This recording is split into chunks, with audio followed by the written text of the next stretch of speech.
internal linking on your site. And the whole idea behind internal linking is it also allows users to navigate through the site naturally.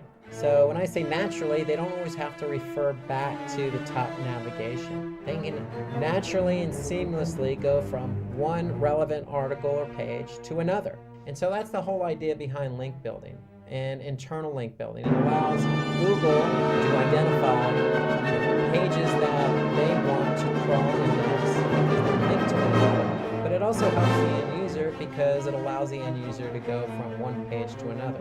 And it's signaling to Google, hey, this particular page is linked to this page, so we're going to also index that page. And so that's the whole important part of internal linking. It's about the end user experience, and it's about allowing Google to find the pages on your website so they can crawl them and index them so you can be ranked for them. And so also, in addition to internal linking, we want to be able to use natural language. And so what do I mean by natural language or natural language processing? So what Google does is, in terms of natural language processing, they're looking for the content and the keyword. It needs to be relevant. So when your website is about digital marketing, you don't necessarily want to rank or try to rank for the keyword digital marketing. One, it's too broad. Two, there might be some competition. But three, you're probably not going to write something as broad like digital marketing. So ideally what you want to do is you want to choose other relevant, related keywords that's going to be more natural. And so that's what we mean by natural language processing. We want to choose keywords that are more natural to the content you're writing. So instead of the keyword digital marketing, maybe we want to talk about the types of digital marketing, or digital marketing examples, or what is a digital marketing strategy, or how to become a digital marketing specialist. So those are all relevant keywords to digital marketing and more relevant to the content. Because if you try to rank for the keyword digital marketing, again, it's probably going to be a little bit broad, probably more competition, and not as relevant to your content. And as a result, probably not a good user experience. So think about some other keywords that you could optimize and rank for, and that goes back to the keyword research. That's why the keyword research is so important, because it allows us to identify other keywords in the natural language process. What keywords are more relevant for the content? And then another element to on-page SEO is the sitemap. And so with the sitemap, it's basically a list of all the pages on your website. And the whole idea of listing all the pages on your website in one document is it helps both users and search engines understand the structure of your website. So there are two types of sitemaps. One's an HTML sitemap, and that's designed for humans. So if you have a website with a lot of content, at the footer or the bottom of your web page, you probably want to have a link to sitemap. So if somebody clicks on that sitemap, they're going to be able to see all the pages on your website, structured in an organized manner. Well, an XML sitemap, and XML is just a different format. It's designed for crawlers. And so the whole idea, remember, is Google likes to crawl content. When they crawl content, they bring it back to their servers and index it. And so we want to be able to create a sitemap for Google or other search engine crawlers. And so XML is the format. So let me show you an example of how that looks. So if I go to simplylearn.com and simply type in, say, sitemap.xml, just as an example, I'm going to get this particular page. And this particular page displays two XML sitemaps. So these sitemaps are there for Google to go ahead and crawl, and nothing more than a list of all the pages on your website. And so this is a quick and easy way for Google to get a hold of all those pages so that they can index them. And that's the whole idea behind SEO. You want to be able to have Google index all the content you want to be found for the keywords you want to be found for. So it all starts with the sitemap. So let's go from on-page SEO, which in recap is basically optimizing certain elements on your website so that you are relevant for a particular keyword. And that meant updating the title tag, the meta description, the URL, the headers, choosing the right keywords to put into the content, having internal linking, and also updating the sitemap. Well, those are elements that you can do on your website. So we're going to switch gears and talk about a different strategy, off-page SEO. Because without on-page or off-page, you can't have page ranking. So the two work together. So you can do as much as you want on on-page, but you still need off-page SEO. And you can do all the off-page SEO you want, but you still need on-page. So both of these strategies have to be in full effect in order for you to rank. So let's now switch gears to off-page SEO. And so off-page SEO is simply the process of linking or promoting your website using link building. And so if you remember, I talked about this earlier on. There's two types of links, internal and external linking. And so for on-page SEO, we use internal linking. For off-page SEO, we're going to talk about external linking. And external linking allows us to improve our website's recognition or relevancy or credibility. And why do we want to improve our relevancy and credibility and trustworthiness and authority? Because we want Google to know that our webpage is trustworthy. It is recognized by other websites, and it is relevant for a particular keyword. And so if we can do that using off-page SEO methods, then Google's going to rank our webpage for the keyword we want to be found for. So it's really off-page SEO is synonymous with link building. There's plenty of opportunities to link building. It just comes down to creating a strategy. So again, some of the benefits to off-page, well, we talked about being credible and trustworthiness and relevant. We need to do that in order to rank. But there's some other benefits there. So if we have a link on another credible website, then it's likely going to increase the traffic to our own website. It also creates high domain authority. And so what I mean by high domain authority is if we have basically links to other web pages pointing back to us, then basically our domain authority is going to improve. And when our domain authority improves, other websites are going to want to link to us. So the higher authoritative we are for our website, then other web pages will want to link to us. And so the more external linking we have, the higher the domain authority. So it all starts with linking to other high domain authority websites. So linking to a high domain authority website, for example, having a link on Wikipedia that points back to our webpage creates high domain authority for us, and it helps drive traffic. So some of the other benefits of off-page SEO are credibility. So if we're linking from Wikipedia to our webpage, it does create credibility for us. It also helps us increase our page rank. So remember that external linking helps build domain authority, helps build credibility, trustworthiness, and it's going to in turn help us rank for that particular page. And then certainly not last, having a good off-page SEO link building strategy increases our brand awareness, because if we're on other high authority websites, Wikipedia, or say a social platform, it's going to increase our brand awareness. And increasing our brand awareness increases our trustworthiness. And so if somebody is looking to, say, become a digital marketing specialist, then likely instead of typing in digital marketing specialist on Google, they may type in a brand name, in this case, Simply. So these are all the benefits to off-page SEO. So it's nothing more than having links on other websites that are pointing back to ours. And again, there's lots of benefits. It helps drive traffic and increases our authority. So those are things that we want to take advantage of when we want to rank. And the key behind off-page SEO or link building is always going to be content. So from an on-page SEO perspective, having quality content allows that content to be optimized for relevant keyword and rank. But also, from an off-page SEO strategy, having high-quality content allows us to have other sites. It doesn't necessarily have to be a website. It could be a social platform. It could be another blogging platform, a blogging website, link back to ours. Why? Because the content is original. It's natural. It's more structured. It reads well.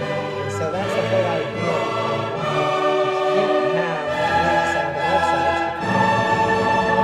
So one of the ideas behind off-page SEO is not only do you create content, you probably want to spend a lot of time, a bit of time presentation about having an ice cream blog and ice cream recipes, well, it probably wouldn't be a bad idea to say spend some time on other blogs related to desserts, related to cakes, related to food in general, related to vegetables or other items that people could link from. So the whole idea is understanding who else is out there, who has relevant content that you could share. So you could share your content with them, they can share their content with you. And generally that's how it works naturally anyway. In the web sphere, if somebody likes your content, they're going to link to it. They don't necessarily have to wait for you to ask them. But it might not be a bad idea to understand who else is out there that has content similar to yours so that you can get a link on that particular website or blog post. And so some other ideas behind having external links pointing back to your website is social media. So social media is not just Facebook or Twitter, but it expands beyond that. There's Quora, there's Medium, there's all sorts of content-generated websites like Reddit. So the list goes on and on. You just need to find what's relevant for your content. If it's relevant for your content, then it's worth putting or trying to get the external link on that social media platform. And then again, going back to my ice cream blog recipes blog post, if you find a particular blog that you want to have, there's nothing wrong with reaching out to that particular blog. In some cases, very flattering, but in other cases, the content is relevant, then why not? It's only going to help you if you add somebody who has, say, a blog about cakes, having their link on your blog post. So there's nothing wrong with it because it also adds to the user experience. And if you're going to ask somebody to put an external link on theirs, you might want to be open-minded and make sure that you are able and willing to put an external link on your blog post or website pointing to their content. That's how the web works, especially if the content's of quality, relevant, and of good nature. And so let's move on and finish up with the do's and don'ts of SEO. So we talked a lot about why SEO, what is SEO, how do we rank for SEO, what is on-page SEO, what is off-page SEO. And so let's just wrap up with some of the things you, again, want to do to rank your page for a particular keyword, and some of the things you don't want to do. So the first thing on the list is optimize for white hat techniques. And what I mean for opting in for white hat techniques is basically everything I just mentioned here. You want to do keyword research, you want to choose a natural language processing format so you can choose keywords that are going to be relevant and natural to the content. And you don't want to opt for black hat techniques. And black hat techniques are probably not even worth going into detail, but one example is choosing a keyword arbitrarily, like say digital marketing, and just stuffing that keyword into the content. So that's probably not something you want to do because, again, it's not going to be good for the end user. So stay away from black hat and focus on some of the techniques we talked about in today's presentation. The other do we want to do is so that's off-page SEO. And it's what I mentioned earlier.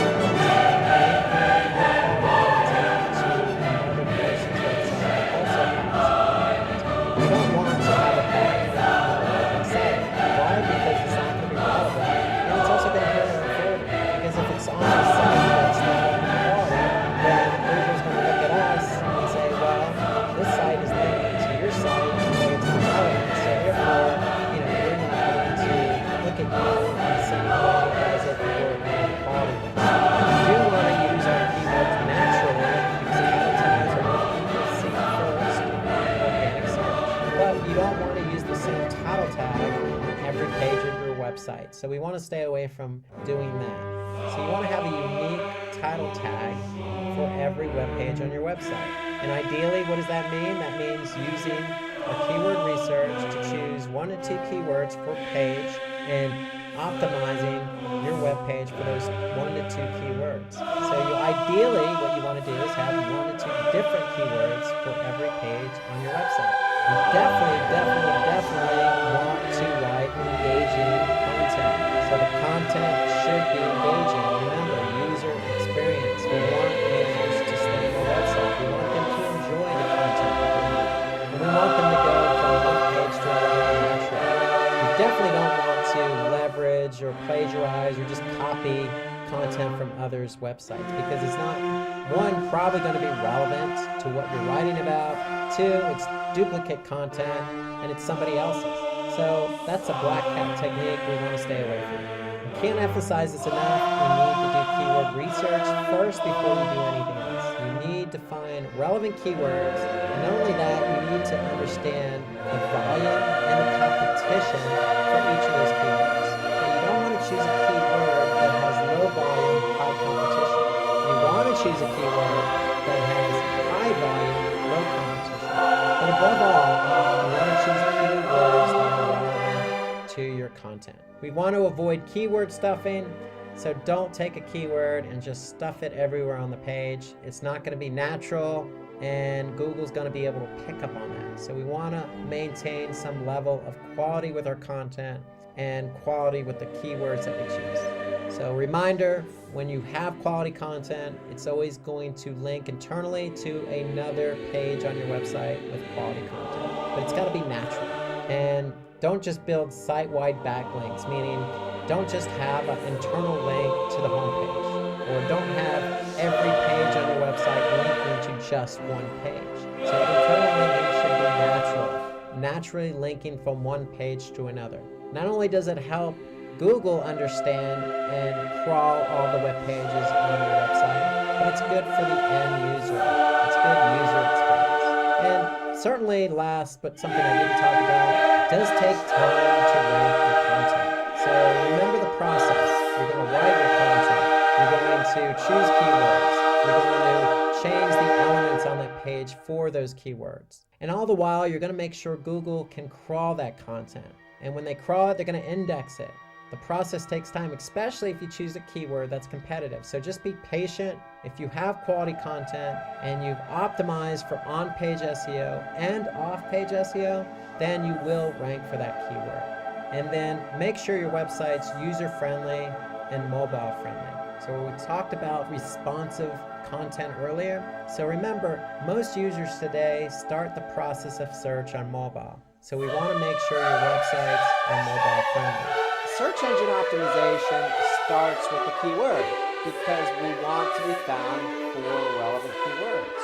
And so the first step in search engine optimization is always going to be keyword research. So it is the most important step. And so what is keyword research all about? Well, the process of identifying keywords we want to be found in keyword research. So millions of people use search engines on a daily basis.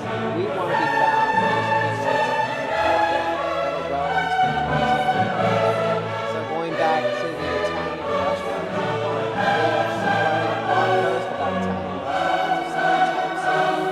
Italian restaurants or Italian restaurants in a specific city. We want to be found in the content that's relevant to what we're relevant. So keyword research should be done based on based on the fact of how much traffic or volume a particular search engine query has, and it's based on competition. And really, the underlying factor here is that all keywords in your keyword research.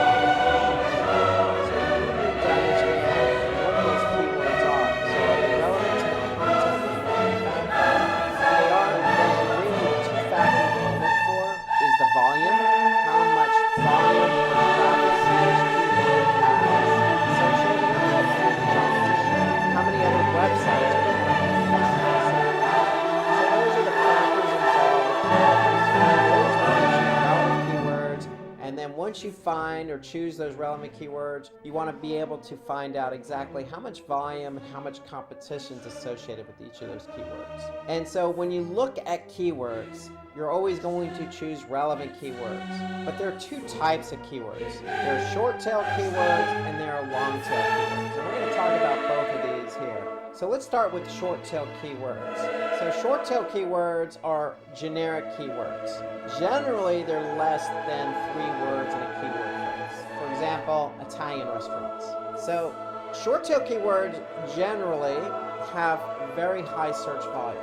That means that if somebody types in Italian restaurants, then there's going to be a large amount of volume with that, meaning that generally a lot of people type in the keyword Italian restaurants. However, with high volume always comes high competition. So if you want to be found for Italian restaurants, know that if you are ranked number 1 or number 2 or even on page 1 of Google, you're going to get a lot of traffic. However, to get to page 1 of Google or even position 1 or 2, it's going to take you a while because there are probably a lot of websites who are in front of you who want to be ranked and found for the same keyword.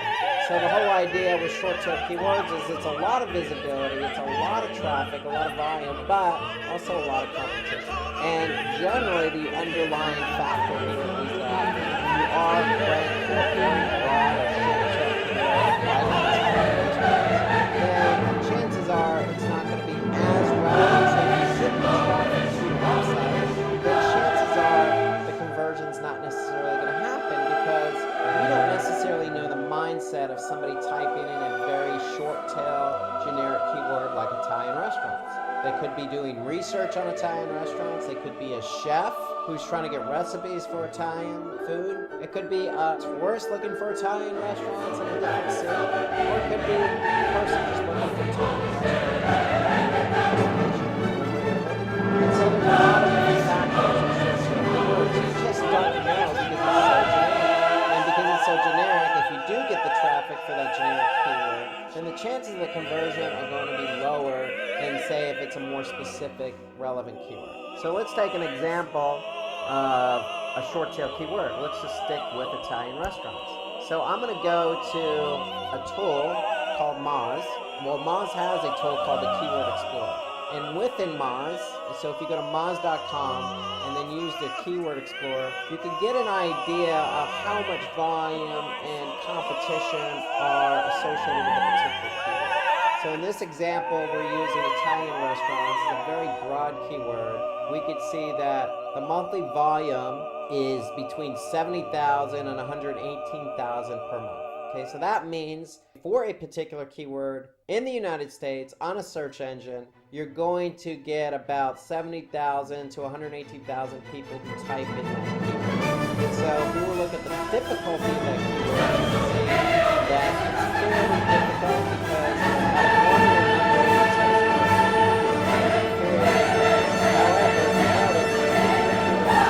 difficult.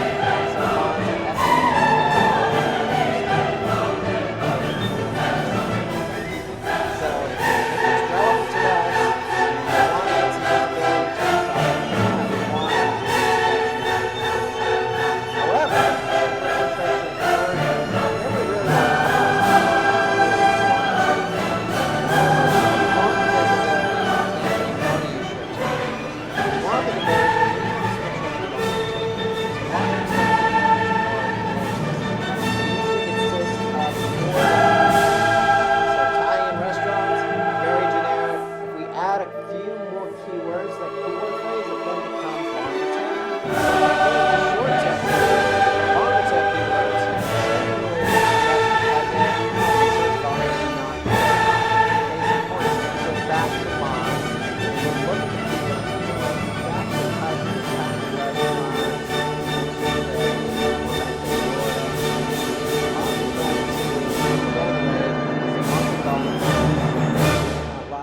to understand how difficult that keyword is. And so here you could see very, very little search volume. In fact, so little volume, there's 11 to 50. Okay, so that means on average that this keyword generates 11 to 50 queries a month. So very low compared to our short tail keyword, Italian restaurants. The difficulty here isn't necessarily less, but it is less.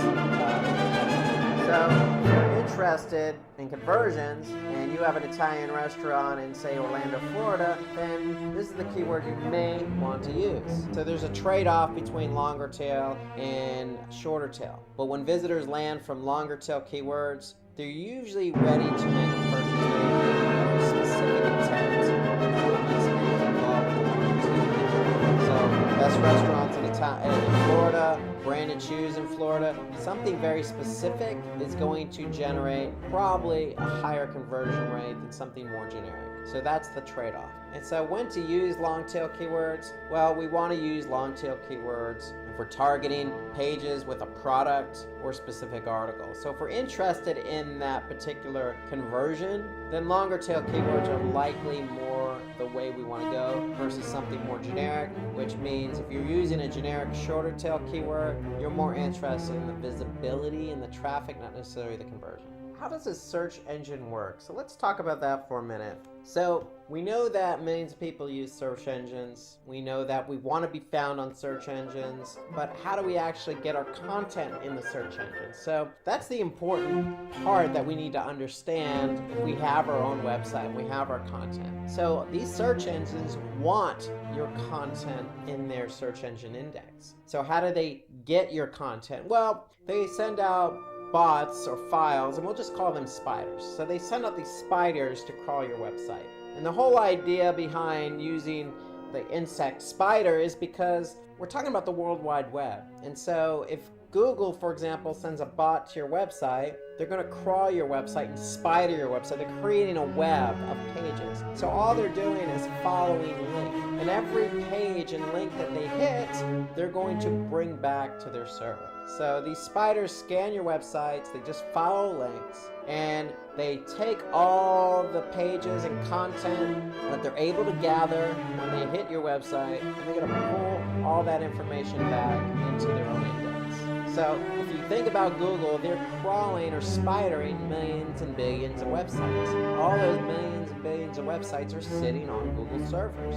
So when somebody does do a search query, Google, because they have all these websites in their index, are able to quickly determine which website is the most relevant for that search engine query. So that's generally how search engines work. So let's talk about the types of SEO. So if we want our website to be found on these search engines, and Google or these search engines have crawled our website, then what we want to do is we want to basically look at it from a two-pronged perspective. It's a two-pronged strategy. So the first strategy we're going to talk about today is on-page SEO. So those are on-page SEO is defined as what we do on our website to be relevant for search engine query on a search engine. So again, on-page SEO is what we do to our own website. Off-page SEO is the second part of that SEO strategy. And off-page SEO determines what we do off our website to be relevant for search engine query. And so off-page SEO generally is synonymous with link building. And we'll talk about that a little bit more as we go forward. But really, when you want to do SEO, when you want to be found for a keyword on a search engine, you're going to have to apply both on-page SEO and off-page SEO. So let's talk about on-page SEO. And so this is the first part of our SEO effort. We want to focus on page SEO first. And so on-page SEO is the method of optimizing elements of web pages. Remember, these are all the items we want to do on our website to be relevant for certain search queries. So it's basically, the idea behind this is to make our web pages more relevant for specific search queries on search engines. And so there are a number of different elements on our website, on a particular web page, that we want to manipulate or optimize, if you will, to be relevant for a search engine query. And so let's start around the idea that there's a number of things you can do. So let's start with schema first. And so schema is nothing more than, it's a collaborative effort between Bing, Yahoo, Baidu, Google, and the idea is really they want to understand more about the content of your website. And so the idea behind this is that we want to be able to provide snippets of information to these search engines so they understand a little bit more about what your web page is trying to portray or convey, so that they can find out exactly what's relevant to your search engine.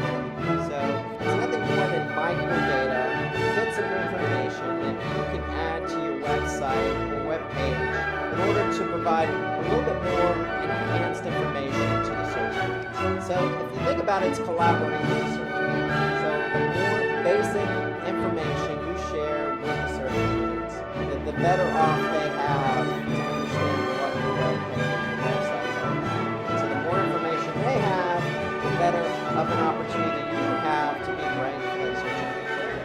so if you have a website with reviews, if you have a website with images, if you have, let's say, a website with products with prices, in other words, you have an e-commerce website and you're trying to sell product. Well, to me, you want to employ schema because, again, schema is snippets of information that are provided to the search engine so they can better understand.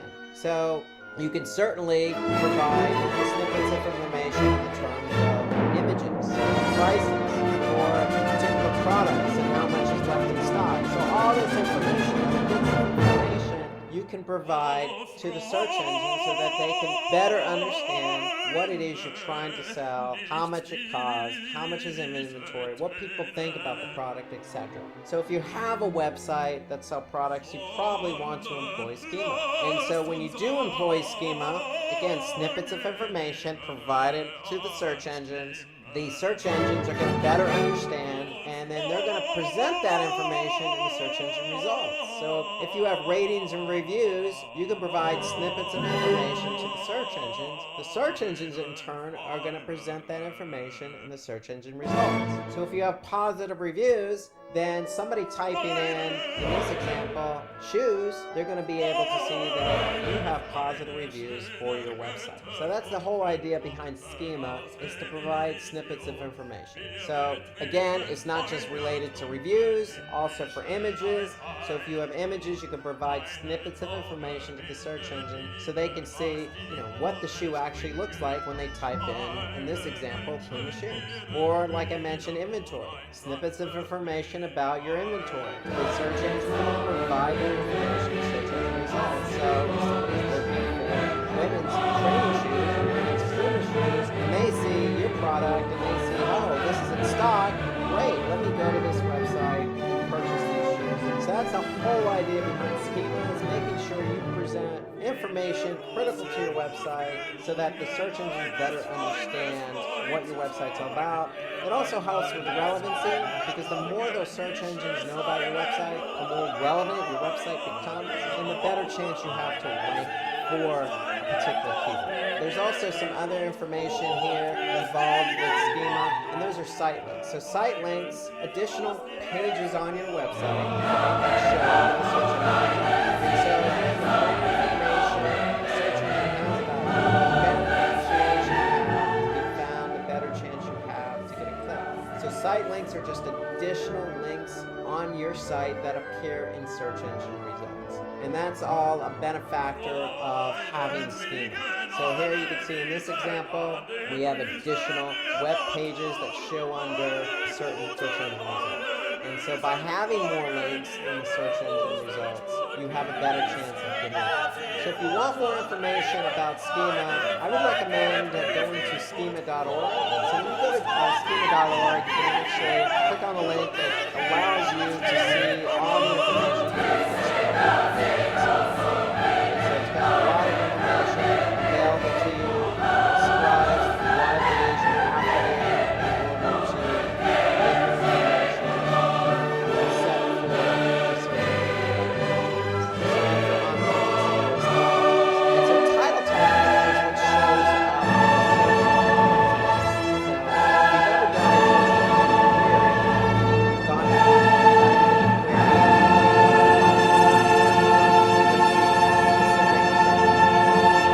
to tag is what appears in those search engine results. So a title tag is important because it's the title of a web page that appears in those results. And so the title tag is something that's important because if we want to be found for a specific keyword, we want to make sure that keyword is in the title tag, because that keyword's going to describe what the page is all about. And so if we want to be found for that keyword, let's just say Italian restaurants in Florida, for example, that's going to be part of our title tag. So when somebody types in that particular keyword query, Italian restaurants in Florida, then we have a good chance of showing up, because the title tag, which is the title of the page, is going to have that particular query in it. And so you can edit the title tag, and when you edit the title tag, you want to be able to put that particular keyword in the title tag. So So if we do a search on Google, for example, so if I go to google.com and I type in Italian restaurants in Florida, here I could see under the local search results, and here I could see Italian restaurants in Florida, Central Florida, Italian restaurants in Miami. So you can see that these are highlighted. So the title tag is not only stands out, it allows you to showcase exactly what your page is all about, and it helps with the relevancy of that keyword. So when you're trying to optimize your website using the title tag for a specific keyword, title tags show up in the search engine results, but certain search engines, particularly Google, has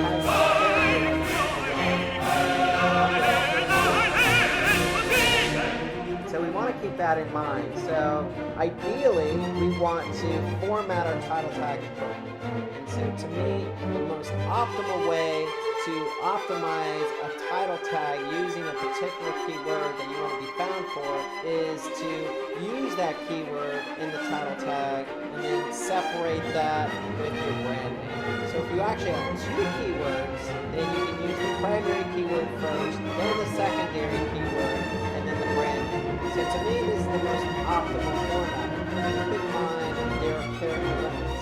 But if you look at this format, to me it's the most easiest format to abide by because it makes your title tag more relevant. You don't have to worry about necessarily fitting in excess keywords in the title tag because again, the title tag has character limits. So if you take a look at our example in Google search results, if you go over those limits, the title tag is generally between 60 and 65 characters long. And so if you go over those limits, let's just say your title tag is more than 65 characters, Google in this case is going to cut off the characters. So here you can see the ellipses after the title tag. Now if you follow the format that we at Simply Learn recommend, you can see our keyword is Italian restaurants in Florida, and then separated by the brand name. This gives you an optimal format for the title tag. It also makes it relevant for the keyword query. So you want to keep that title tag probably no more than 60 characters because if you flirt with putting more than 60 characters, then the search engines are going to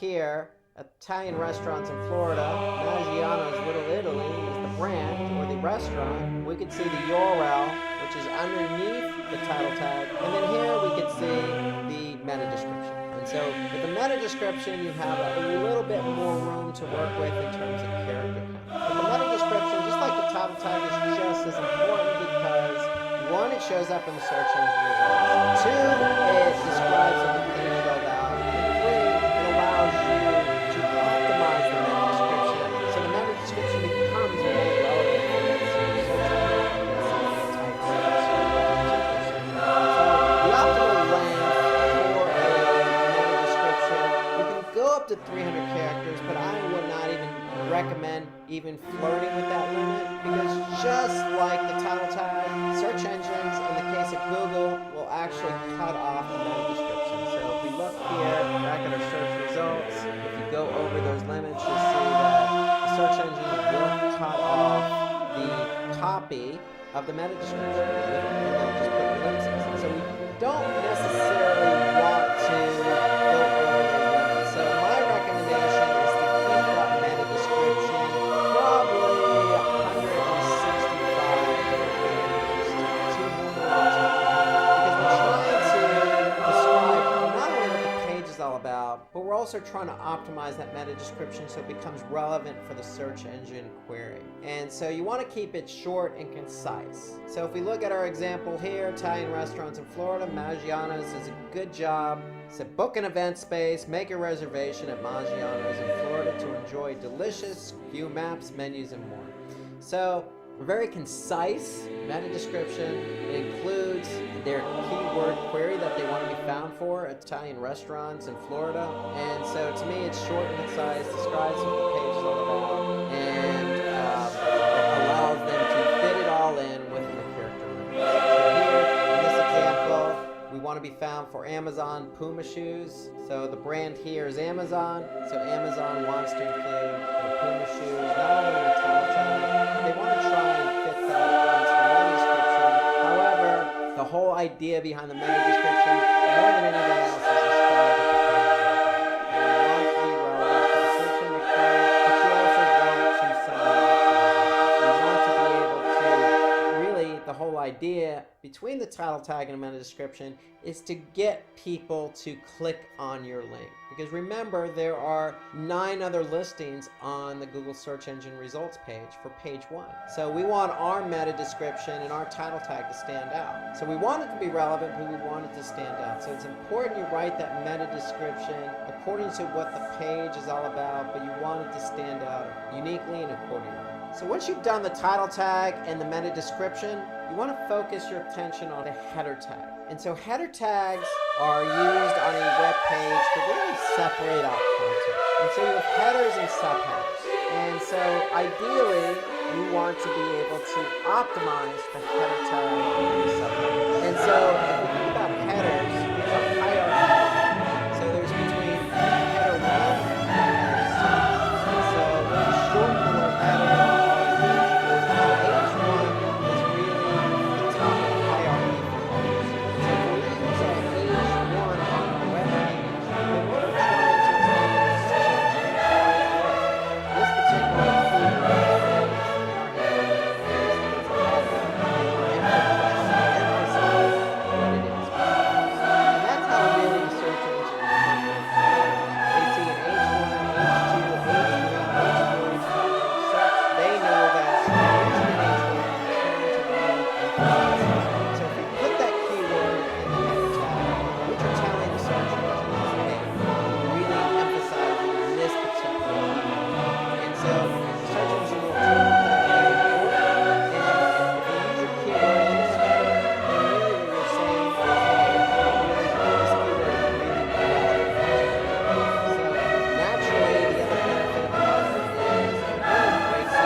trying to emphasize that for Google. So if something's an H2 or an H6, you're basically telling Google or the other search engines, this is not as important as, say, an H1. So if we take a look at our example that we've been using for Italian restaurants in Florida, and if we click on Maggiano's, we can see that they're using headers. So if we click on Maggiano's, we can see that this is a header here. We want to bring everyone together at Maggiano's Italian restaurant in Florida. So they're using that header to break up the text. Here you can see they're using another header here, excellent Italian food, and an excellent experience to match. So that's a header to break up the content. Okay, they're not using subheaders, they're using headers, but that's fine. They're really trying to emphasize the content by putting in that header. And so headers help not only organize the content, but they help emphasize the actual keyword it is you want Google to recognize. So if we're not sure if something is a header, we can simply just mouse over what we think is a header, and we can just right click, and if you right click on something, you're going to see a menu, and if we click inspect element, then basically what that browser, in this case Firefox, is going to do is show us the HTML of that particular that item that we right click. So here we can see, in this particular case, this is an H2 tag. So it's an H2, so if we scroll down, so this is also H2. This particular page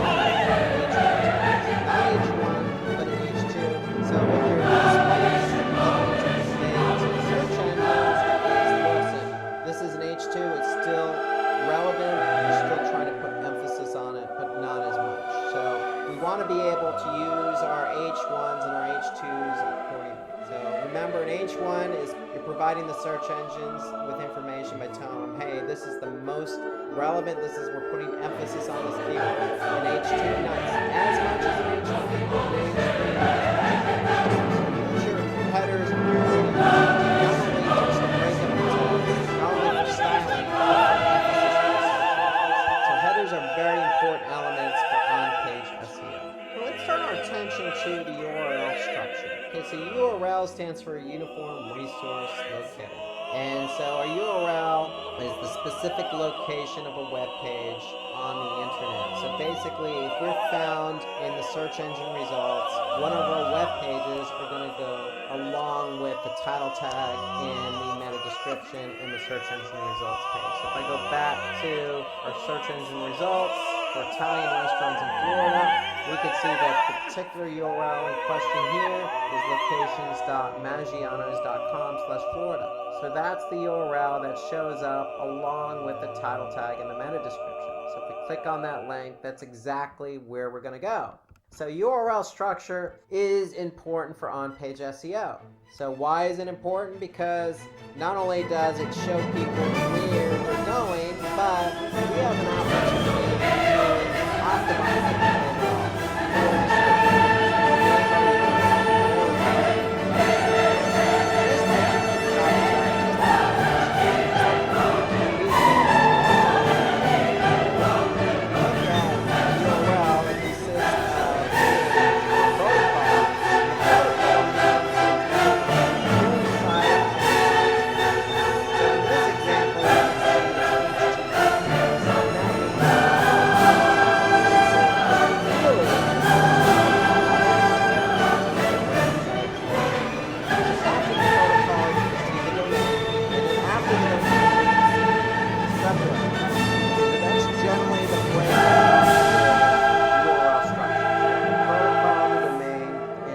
subdirectories, and then you may have more subdirectories. If you go back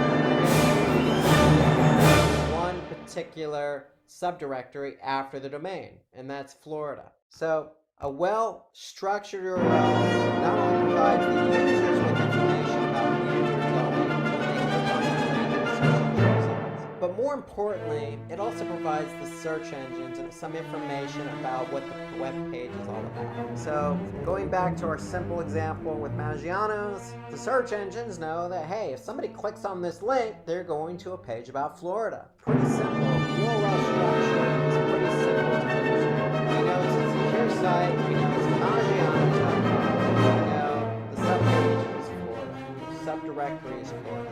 You want to be careful, like everything else in SEO, there are parameters. Just like the title tag has parameters up to 65 characters, the meta description tag has a limit of up to 165 characters. A well-structured URL also has character counts. But the idea here is we don't want to get into numbers when we talk about character counts for URL structure. Really, the rule of thumb or the best practice for a URL is to keep it short and understandable.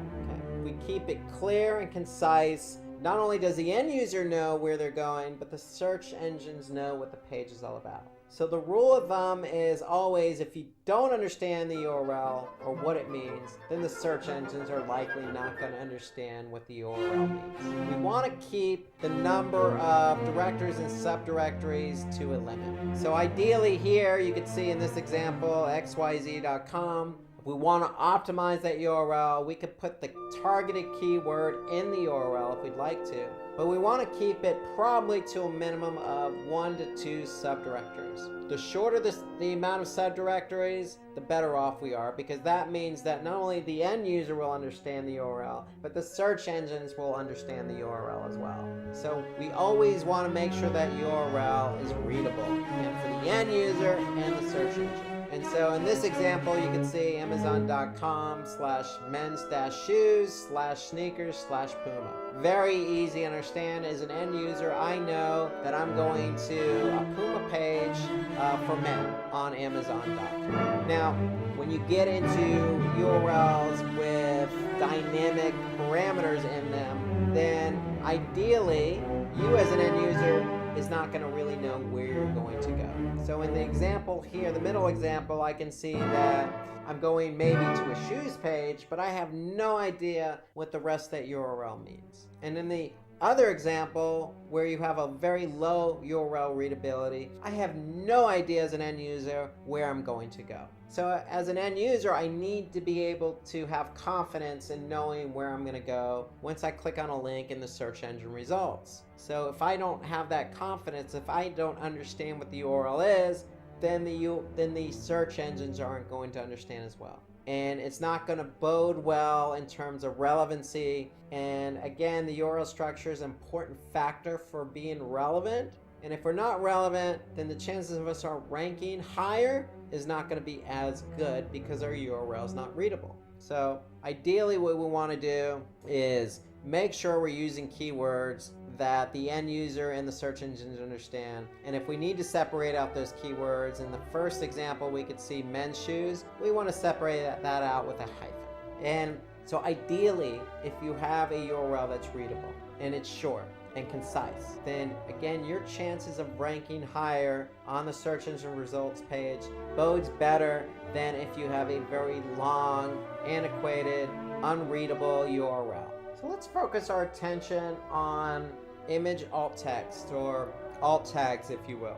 So alt tags, or text tags, as they're also known as, allow the search engine to understand a little bit more about what's on the page in terms of images. So images are a prominent part of every web page on the internet. Unfortunately, images are usually files that are not readable by search engines. So we want to be able to provide some alternate text so that the search engines understand what those images are all about. So again, it gives us an opportunity to communicate with the search engines so that they better understand what the image is all about to make the page more relevant. So generally, if an image fails to load on a web page, as an example, well, if you have an alt tag, then the alt tag is going to show in place of the image not loading. More importantly, if we have an alt tag and the search engines have spidered our website and somebody's actually searching for images, then the alt tag is used as a descriptor for the image. So it also helps us get found for the images on search engine results pages. And so, like everything else we've talked about with on-page SEO, there are character limits to alt tags. Generally, the rule of thumb is 125 characters for an alt tag, and the alt tag is used in the HTML, so we want to surround our image with an alt tag by putting in the description. So ideally, if you're trying to be found for a particular search engine query, then you want to use the search engine query as part of the alt tag. And so let me show you an example here, going back to Mountain. Look at their webpage, and we actually inspect one of their images on this webpage. If we look at, for example, Pinterest or Facebook, we can actually see in this example that the image here has an alt tag. And so we want to be able to put in alt tags for our images so it better communicates with the search engines what the image is all about. It also allows the search engines to rank images in the search engine results based on that alt text and what the keyword very well. So alt tags play an important role because even if the image doesn't load on the web page for some reason, then the alt tag is there as a replacement. It's also there to help the search engines rank those images and understand the page a little bit better. So you always want to be able to put in the keyword query that you're trying to be found for in the alt tag. And so be as descriptive as possible. You have 125 characters to use, so be as descriptive, make it easy to read. Again, this is what's going to show up in the search engine results pages for images. Okay, let's turn our attention to internal links. So when it comes to SEO, internal links also play a vital role because basically an internal link, which is a link from one page of your website to another page of your website, allows Google to, or other search engines really, to follow the pages as they index your entire website. So it serves that purpose of allowing search engines to index. So it definitely improves the indexing.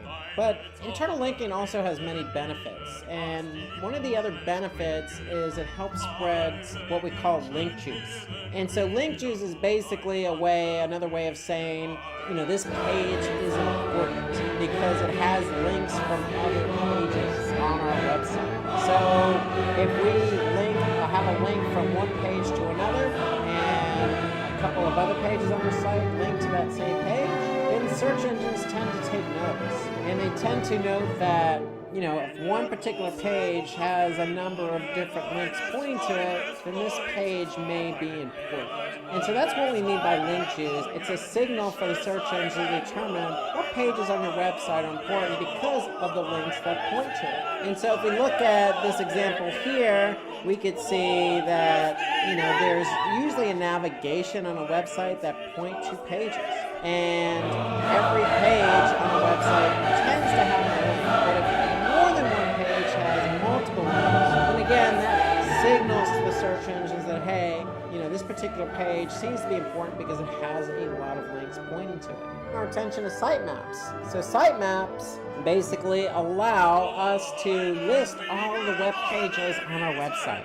So we could do that in a couple of different ways. But when we do it, it basically is going to help the search engines find our pages easier. Just as I mentioned a minute ago about internal linking, when you have one link pointing to another page on your website, it helps the search engines find these pages quickly. Well, sitemaps do the same thing, except sitemaps are an entire list of links on your website, and it allows the search engines to find all your pages on your website very easily. But it also helps the end user too. So if you have a big website like Amazon has a huge website with a lot of different products, well, if you're looking for a particular product, you can do a search for it, or you can look at the site map. The site map will list all the particular pages on the website. And so it's also good for the end user as well. So when we talk about the end user, we talk about search engines, really two different types of sitemaps. You got the HTML version, which is for the end user.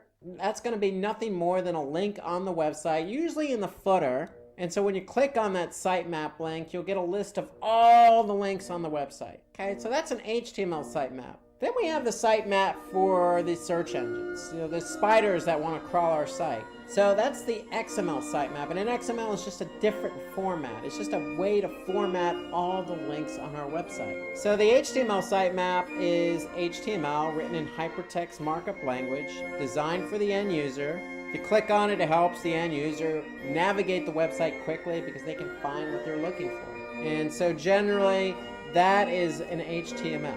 Now, if we turn our attention to the XML sitemap, that's basically designed for search engines. And the thing about the XML sitemap is we work with Google to go ahead and submit the sitemap to Google so Google can quickly understand what pages on our website. So, for example, if I went to a website, let's just say valleyfig.com.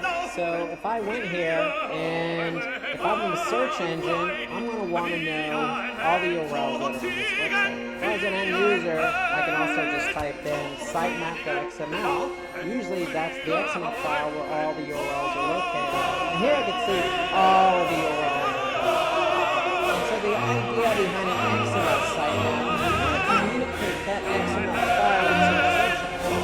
And so Google in particular has what they call a search console. A search console, if you go to google.com/webmasters, the search console is a way to communicate with Google. And one of the ways to communicate with Google is to submit a sitemap. So we want to submit our XML sitemap. So if our XML sitemap is located in the root directory.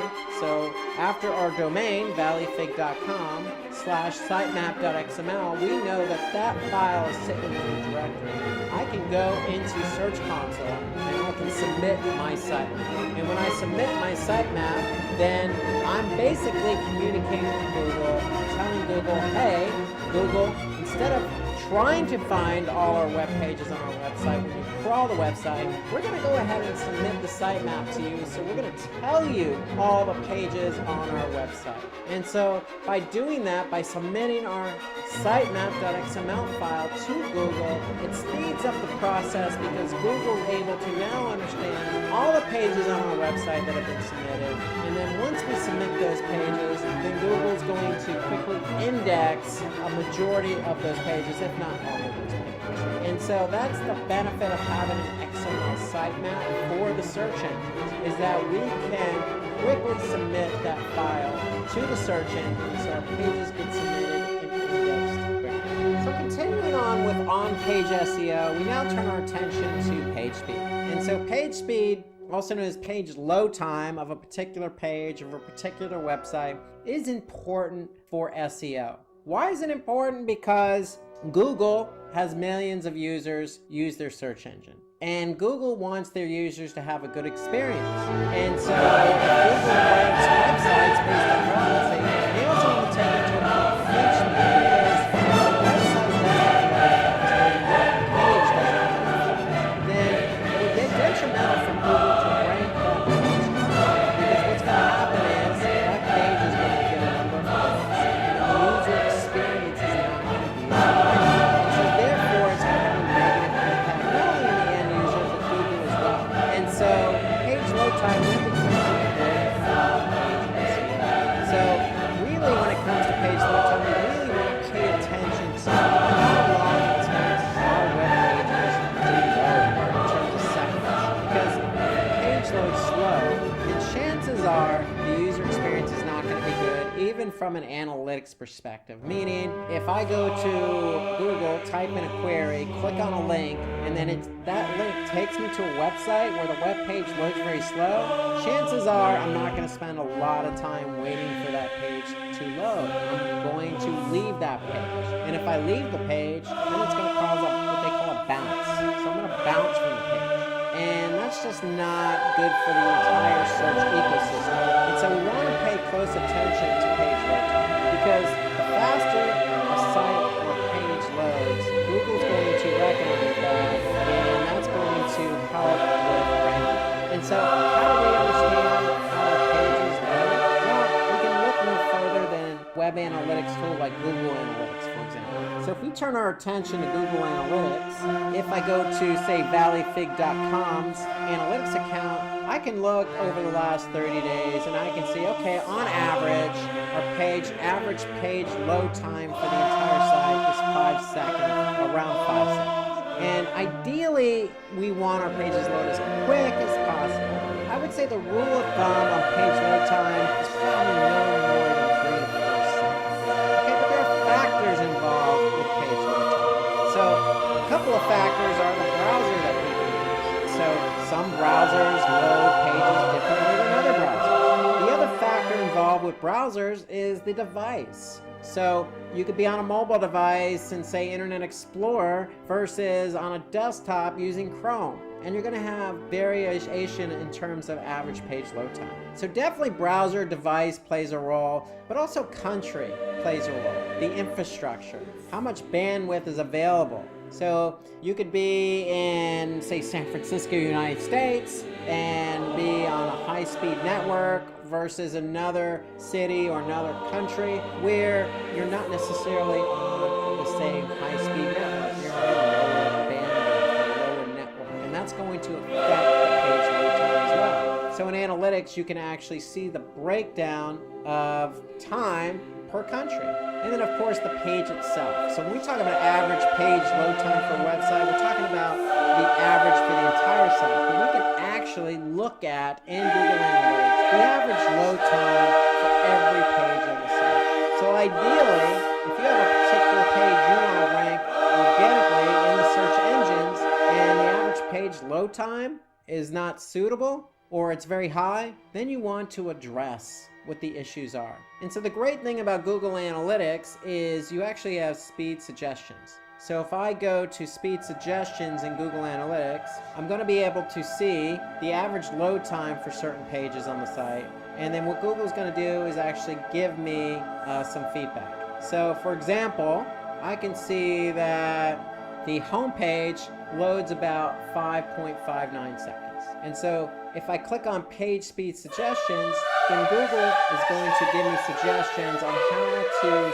speed up the page load time, not only on desktop, but on mobile as well. So when you click on page speed suggestions, you're actually going to go to a tool, a Google tool called Page Speed Insights. And then Page Speed Insights is going to allow you to see how quick your page loads, and then it's going to be able to give you feedback on what to do in order to speed up the page load time.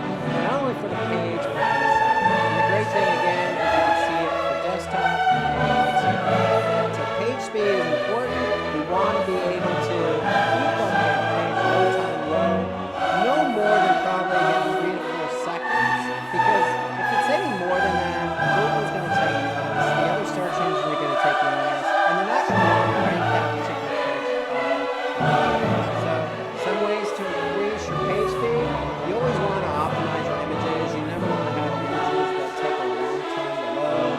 You want to use a simple website design. Now I know Flash, as an example, has long been disbanded, but you don't want to use other technology that's really slow page load time. Of course, where your website is hosted does matter.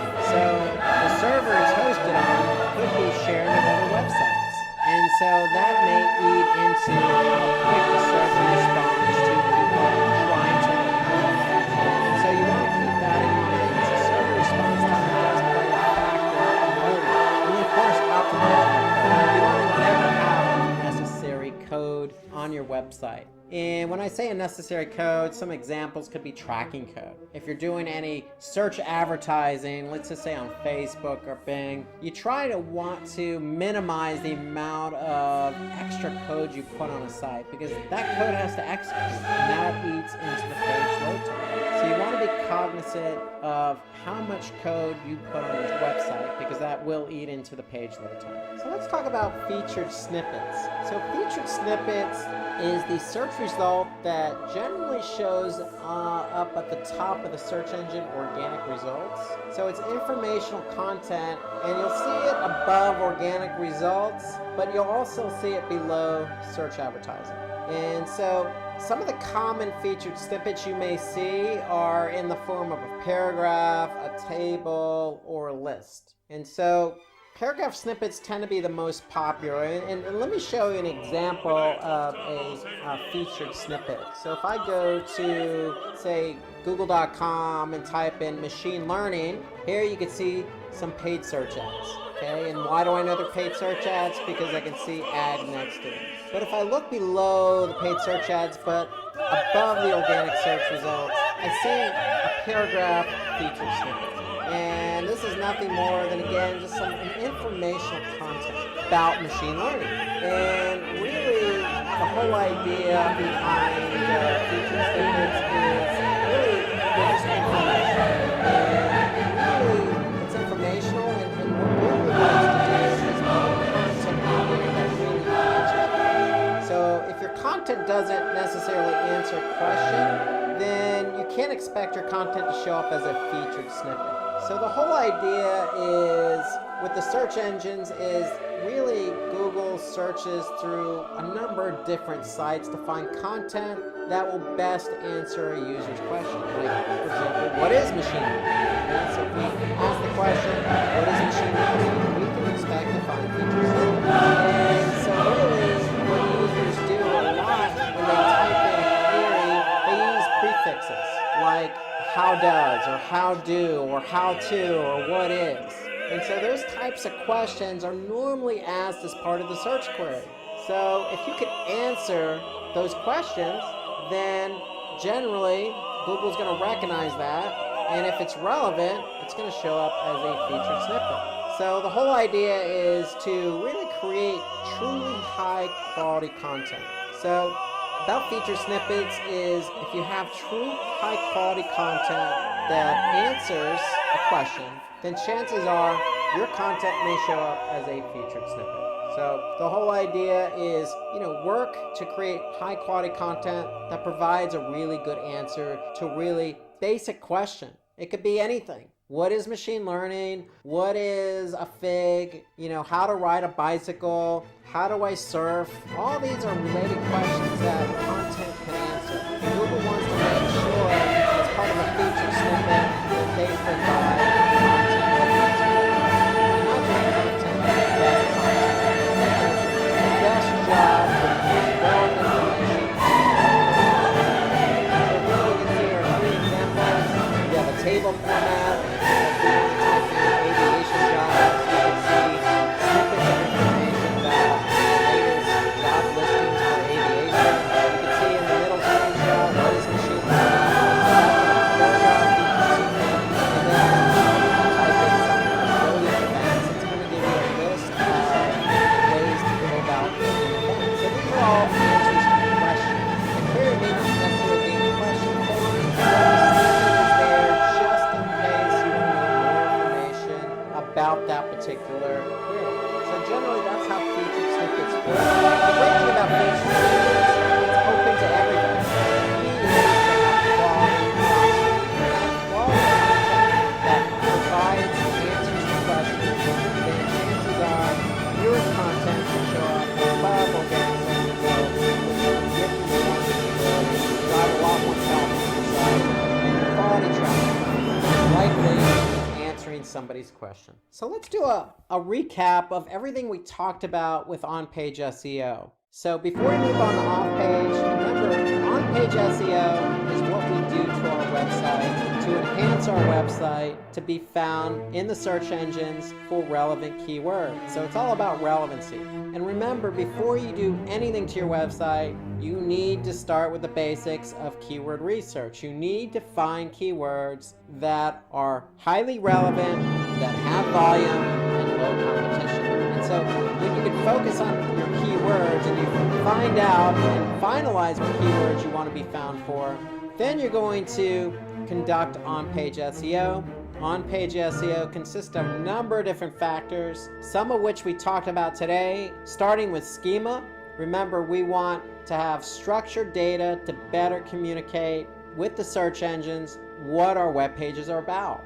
Then we talked about title tags. So title tags appear in search results. Remember, 65 characters. We want to make sure our keyword is in the title tag followed by our brand name. And then we talked about meta descriptions. Meta descriptions allow us to, talk specifically about what that page is all about. Meta descriptions fall under the title tag in the search results. We talked about headers, H1 through H6, H1 being the biggest in the hierarchy of headers, and having an H1 tag with your keyword provides the search engines with an identity of how strong or how important something is on a page. It also organizes the page with headers and subheaders, and it breaks up the content so it's easily understandable by the end user.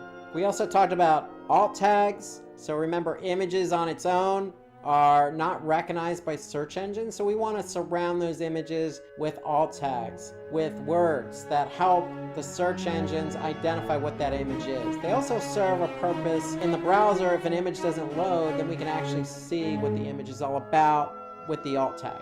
We talked about featured snippets. There are lists, there are paragraphs, there are different types of snippets, and really the whole idea again behind snippets is answering a question with quality content. We talked about page speed, identifying how quick our pages load in Google Analytics. So if your pages don't load very quickly, then Google actually provides suggestions to speed up the page load time of a particular page. And some of the culprits that you want to look at are making sure you have images that are of good quality, but also not a lot in size. You want to make sure they're optimized. You want to look at your server response time. You want to make sure you optimize code. So there's a lot of different factors with page load time. You just want to keep an eye on what pages are not loading quick enough. And remember, we want to keep it as low as possible, but no more than 3 to 4 seconds. We talked about internal linking. Internal linking to a particular page from one page to another provides link juice, and link juice is nothing more than an indicator for the search engines to identify what pages tend to be more important than another based on the number of links pointing to that page. And then we also talked about sitemaps. So we talked about the two types of sitemaps, HTML and XML. HTML is for the end user. XML is primarily for the search engines. XML generally is going to be a file called sitemap.xml, and we could take that XML file and submit it to Google's Search Console. And so that expedites the process of indexing your site and helps your site not only get indexed faster, but will help Google understand how many pages are on your site and then get those pages indexed so that they can be found so that you can generate traffic. So all of these are factors with on-page SEO that you want to address before you move on to off-page SEO. Okay, let's turn our attention to off-page SEO. Now that we covered all the essentials for on-page, we still need to focus our attention on off-page. Remember earlier I mentioned that SEO is a two-pronged approach. We have to focus on-page SEO first, and then to complement our efforts and to continue our efforts and to continue the effort of being relevant for certain keywords, we need to do what we call off-page SEO. And those are actions we take that don't involve our website directly. Meaning we've already updated the title tag, the meta description, the alt tags, the headers, etc. We want to do things off our website that's going to allow Google and other search engines to recognize that, hey, we are relevant. These pages are relevant for certain keywords on our website. And so really when we talk about off-page SEO, it's really the technique of promoting your website using when we say technique of promoting our website using link building, that means establishing links on other websites. That's what we mean by link building. And so establishing links on other websites really enhances our SEO efforts because it improves, first and foremost, it improves the credibility of our website. So if we're on a very popular website that is known to be reputable, then having a link pointing from that website to ours just improves the credibility of our own website. Not necessarily in the minds of the search engine, but in the minds of the end user. The other benefit here is it increases our domain authority. Let's take a minute to talk about domain authority. So domain authority is simply just a score. And so in digital marketing, even including SEO as a marketing channel, everything's measurable. And we want to be able to measure everything we do digitally. And so off-page SEO is measurable. One of the metrics involved with off-page SEO is domain authority. In other words, it's a score between 1 and 10. So how does Google, how does Baidu, how do these other search engines see our domain? How authoritative is our domain? How reputable is our domain? And so having links on other websites pointing to our domain increases our reputability, increases our authority. And so I'm going to show you an example. So if you remember back on-page SEO, when we were talking about keyword research, we used a tool called Moz.com. And I would recommend using Moz.com to measure domain authority. So if we go to Moz.com, and Moz.com has a tool called Link Explorer. So if you put in your domain using their tool Link Explorer, you're going to be able to see your domain authority. And domain authority is a score between 1 and 100, and basically it's simply just scoring your website in terms of authority. How does the search engine see your site out on the World Wide Web? The higher the score, the better. And so recommend using Moz.com, Link Explorer to measure the domain authority. So the more links we have on external sites pointing to our own site, in theory, the higher the domain authority. So we're going to come back to Moz.com quite frequently as we talk about off-page SEO because we need a tool to help manage our efforts. So we're going to come back to Moz.com and let's talk about some of these other benefits to off-page SEO. So we know it helps with the credibility, it increases our domain authority, but what are some of the other intangible efforts that are also measured? Well, it increases our referral traffic. And by increasing our referral traffic, meaning if we're on a reputable site that gets a lot of traffic and there's a link pointing our site, then naturally we're probably going to see traffic coming from that site. And we can measure that in tools like Google Analytics to measure referral traffic. And so that's an inherent benefit to doing off-page SEO because we're trying to prove the relevancy of our own website. We're trying to be found for relevant keywords, but yet at the same time, we can increase traffic to our website. And then, certainly not lost in all this, is improving our page rank. So the idea here is you need on-page and off-page SEO to work together to improve our rankings. And improving our rankings in the search engine results will inherently increase our rankings and drive traffic to the site from search engines. And that's ideally what we're trying to do. We're trying to accomplish traffic from search engines by improving our rankings. But at the same time, we improve our credibility and we improve our standing in the search engine world, and we also increase traffic to our site from all these other websites. And so there are a lot of benefits to off-page SEO. Let's talk a little bit more about some of the benefits because according to the web page backlinks is long-term traffic. But let me just say this. Backlinking, especially for the sites, so we want to pay attention to quality over quantity. So let's harken back to Moz.com. And here we could see we have a domain authority of 35, but we have a lot of links, inbound links from other websites pointing to our website. We have 575 domains out there on the internet pointing to our domain, valleyfig.com. And so if we want to take a specific look at these domains, we can just simply click on linking domains. And here we could see all the different domains pointing to our website. Now, again, it's about quality, not quantity. So if we look at the domain authority, and that's a score that measures the credibility of a website, we could see the domain authority on some of these domains, like npr.org has a domain authority of 93. And so to me, that helps boost the domain authority for our own website, our own domain. It also has the chance of driving that traffic. It also increases the credibility.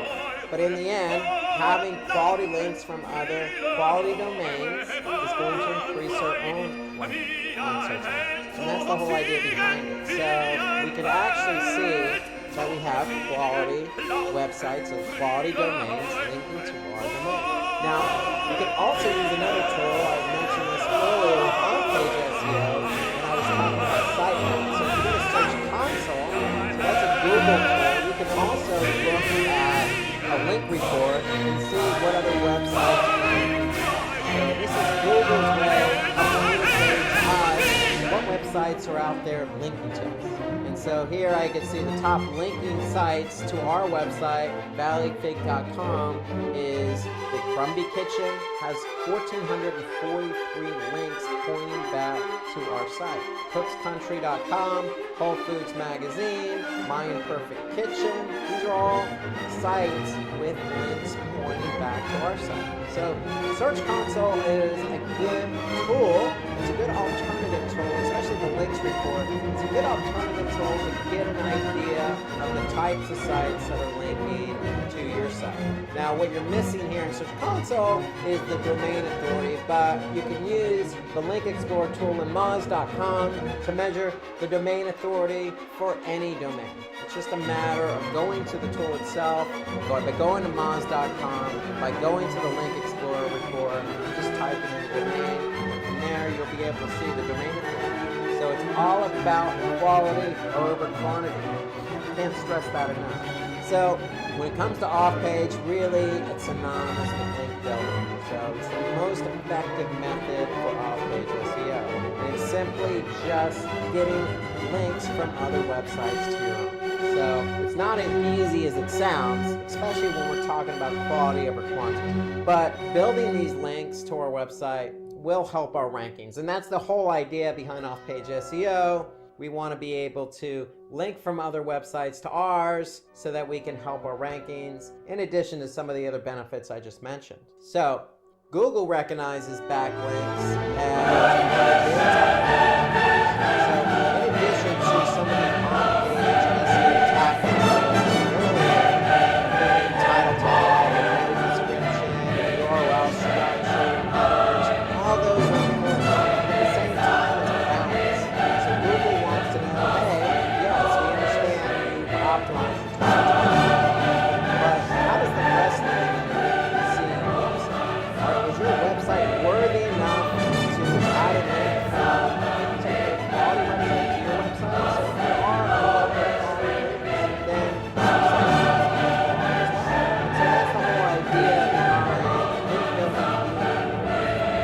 Because again, it's about, from Google's perspective, it's about user experience. They want to make sure that sites ranked on page 1 of Google are quality sites that load well, that have good content, that have fresh content, not just sites that have a gazillion links pointing to them with keywords stuffed into the title tag. So it's an ecosystem. Google and other search engines want to protect that ecosystem with quality. So that's why link building is an important factor. And so there are different types of links. So when you have a link from one website to your own, okay, the link could be a follow link or a no follow. And the whole idea behind follow or no follow is simply, we know that Google and other search engines are spidering the entire web. And the whole idea is for them to collect as many pages as these search engines can to bring them back to their servers so they can serve them up in their search engines. Well, as Google and these other search engines spider these sites, they're following what they're doing is they're following links. It's as simple as it gets. They're following links from one link to another. So remember we talked about internal links earlier on page SEO? Internal links are just links on your web pages pointing to other pages on your own website. Well, when it comes to external links, so links pointing from one website to your website, that website that's linking to your website has an opportunity to say, hey Google, you can follow this link or don't follow the link. And so if they choose to not follow the link, meaning they put a no follow tag into the anchor text, then Google's going to follow the link but not recognize the link itself. And what I mean by that is, hey, if you have, let's just use Valley Fig, has a link from Wikipedia. If Wikipedia has a link pointing to valleyfig.com but the link itself is no follow, then what Google's going to do is not recognize the link itself. You're not going to recognize the link, so therefore you're not going to get credit or link juice, as we say. You're not going to get any juice from Wikipedia to Valley Fig. But if it is a follow link, then what Google's going to do is recognize the link and give you credit for the backlink. And by giving you credit for the backlink, that's going to inherently increase your domain authority. It's also going to likely increase your rankings. So you want to pay attention to the types of link building that's out there, no follow. And so anytime you try to establish a link on an external website, just make sure it's a follow. Make sure it's not a no follow, because if it's a no follow link, then you're not going to get the credit from the search engines. And so the whole idea behind link building in terms of SEO is to get some credit from a quality website to your website. And so if we look here, a follow link in this example is one where the href or the link itself doesn't have a no follow in it. But if a hyperlink does have a no follow in it, then that means you're not going to get the credit for the backlink. So remember, no follows, they don't allow search engine crawlers to follow. So if that's the case, it's not going to pass the link juice. Don't pass quote-unquote link juice. So if you don't get credit for the backlink, then we get back to our tools that we have available for management on pages. So if I go back to, let's just say, Moz, or even just say search engine, I'll be able to see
other websites. You could ask for a testimonial, or they can provide a link pointing back from their site to your site. It's about relationships, really, is what it comes down to. It's relationship building. And that's what a link is, relationship building. Or you could do content on social media. So these are just examples of ways to generate links. But let's go back to the blogging part, because blogging to me is an essential part to off-page SEO. And why is that? Because anytime you are part of a blog, you're generating content. And not only are you generating content, you're generating fresh content that's likely to be interesting to the end user. And with that content, yes, you can optimize that content. But the beauty about blogging is really anybody can do it. But if we want to connect blogging with relationships, if we're a food blogger, then we can write on other food blogs as a guest writer. And we can have that blog post link back to our own blog, as an example. Or we can have other bloggers in the same industry write a guest blog for us on their own blog and point their link back to our site. Blogging creates a lot of opportunities for linking, because again, it's a fresh canvas with interesting content. When you have interesting content, then the opportunity for backlinking is going to be there. Because if you're writing about something that's interesting, then naturally you're going to want to link to something else related to that that's interesting. So that's why we're talking about blogging. So if I want to get into more tailored web pages, then so going back to the Link Explorer report, we want to be able to pay attention to those domain authorities, or those websites with low domain authority. And really, you should pay attention to really quality sites. Okay? You want to pay attention to quality sites. And so when we talk about links, there's inbound links, there's outbound links. We're interested in those inbound links. We're interested in getting links from high-quality websites.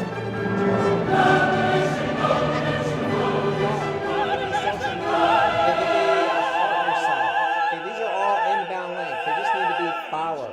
Make sure they're not a no follow. So it's simple, just getting an external link that's a follow to your own website. And so the one thing I want to mention here, though, on inbound links from external websites, and that's making sure that not necessarily every inbound link points to the home page.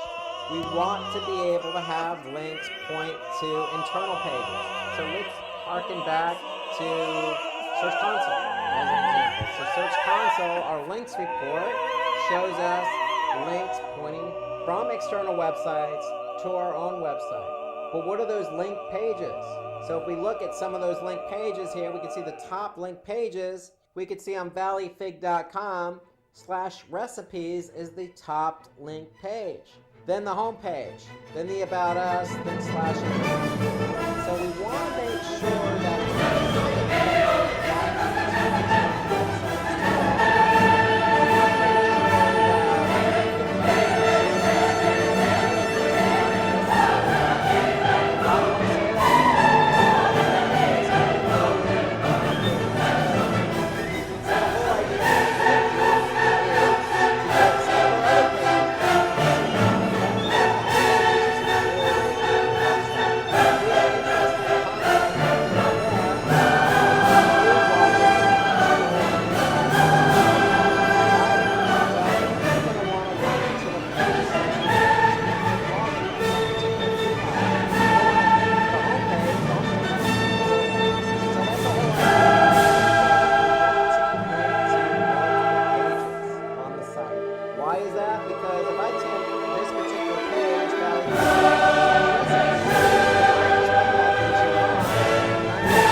links pointing to an internal page with high domain authority, that's likely going to increase the page authority of that page. So in other words, if we have good links from other websites pointing to that page, then it's going to increase the page authority for that page and ultimately the domain authority for that page. page. And so just like the domain authority, in this case Valley Fig, every page under that domain has a page authority score. So the higher the score, the likelihood that that page is going to be in the search engine results. So that's the whole idea behind link building, is we want to improve the authority of the pages, not just the domain. But also, more importantly, we also want to keep the end user in mind. So if it's from a blog or social media, the link pointing from that blog or social media platform should naturally point to something related to what you're talking about, not just the home page, because again, the home page more or less is the gateway into the website. So we want to get people to where they want to go. We want to naturally create a link from good content to some other good content. So that's the whole idea behind backlinking. So outbound links will direct a user from our own website to another website. So the idea here is it's okay to have outbound links on your own website. It's the natural ecosystem of the World Wide Web. Okay? What I would recommend here is not to have so many in a centrally located place. For example, don't have one page with nothing but external links on it. Sprinkle these external links, these outbound links throughout your website. But also, if it's not a reciprocal link, meaning if a guest blogger is not linking to your website, but you're just linking to theirs and they didn't ask you to, then maybe consider a no-follow tag. Maybe. Ideally, you want to make sure that these links are just natural in nature. So don't just have a habit of putting outbound links, because the whole idea behind outbound links is you want to keep people on your website. But if it's a natural link going from one content to another, and you think the end user is going to benefit, then no problem. But just don't get in the habit of putting external links on your website, because that means that, hey, that user that's on your website may click on that link, leave your website, and not come back. So keep that in mind as well, because you don't necessarily benefit from an SEO perspective by having outbound links on your website. You want to do it as a courtesy if somebody else is linking to you. You want to do it for the end user if you feel they'll benefit from additional content on the website. But from an SEO perspective, it doesn't necessarily directly enhance your own website in terms of ranking. Turn our attention to duplicate content. So a lot of us have websites with a lot of content. Sometimes we go ahead and take our website and revise it, create a new one, or register a new domain and put content on that new domain. And so we may find ourselves in a situation at one point or the other where we have two websites with the same content. Or could be the same website with a lot of content, but some of that may be duplicate as well. So we want to try and stay away from duplicate content, but for some of us, we may stumble across it accidentally. We may find ourselves having content that's duplicated. And so we want to try and prevent that, because that's a no-no in the world of SEO. So if we have duplicate content appearing in more than one URL, there are ways to rectify not having the search engines recognize the content twice. So some examples of duplicate content are, for example, a spammer takes an article and posts the same content on his website. Or like I mentioned before, you create another website or register another domain and have that particular content on the old website still. Or you're writing a blog post and you tag it or categorize it, and the content shows up under the tags, under the categories, and just shows up in general. So there are a lot of scenarios where you can find yourselves with duplicate content. And so we want to rectify that. We don't want duplicate content. We want the search engines to recognize the original source of the content. And so basically, if you have two versions of a web page, you may result in duplicate content issues. Another example of that would be, for example, if you have products, you may find that that same product may be under two different categories. So how do we rectify that? Well, there are a number of different ways. And so the simple way is what they call a 301 redirect to the original URL. So if you find yourself in a situation where you have a new website with the same content, you simply set up a redirect. We call it a 301 redirect because 301 refers to permanent. So it's signifying to the search engines that you're permanently moving from this page to this. The other way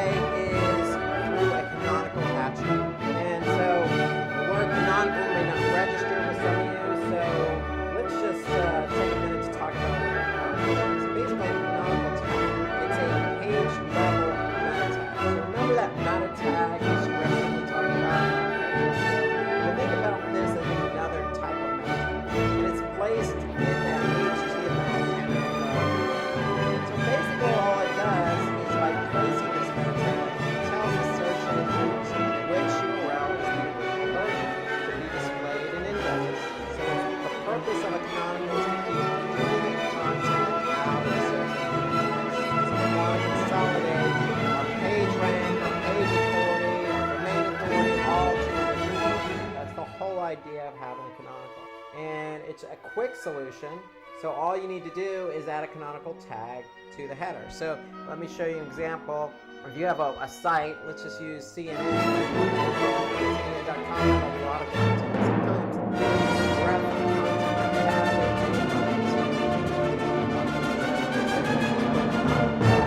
into their header.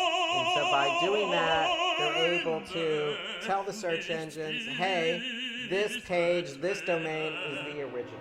If you find yourself with multiple sites, well, you can also use Google Search Console. So remember, we used Google Search Console in earlier examples when we talked about links to your site, or we talked about that site map on on-page SEO. Well, if we go into Search Console, we could basically say, look, Google, because Search Console is a Google tool, we want to confirm that this is our domain.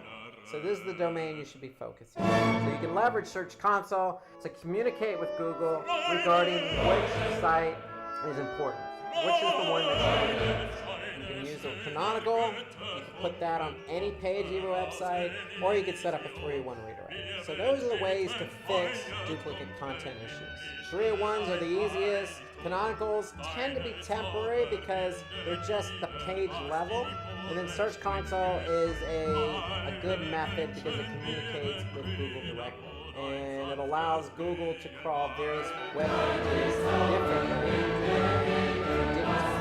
So if you didn't tell them, they're just going to grab Search Console to allow them to tell them, this is the domain. So let's talk then now about how the Google algorithms work. So we'll shift gears here and we'll talk about how these algorithms work on Google. So Google uses advanced concepts to retrieve data. So what they do is they're spidering, they're collecting web pages, and they're taking all those web pages back to their server. And anytime somebody does a query, they're delivering those web pages within milliseconds. They're delivering results based on your query. So that's in general how it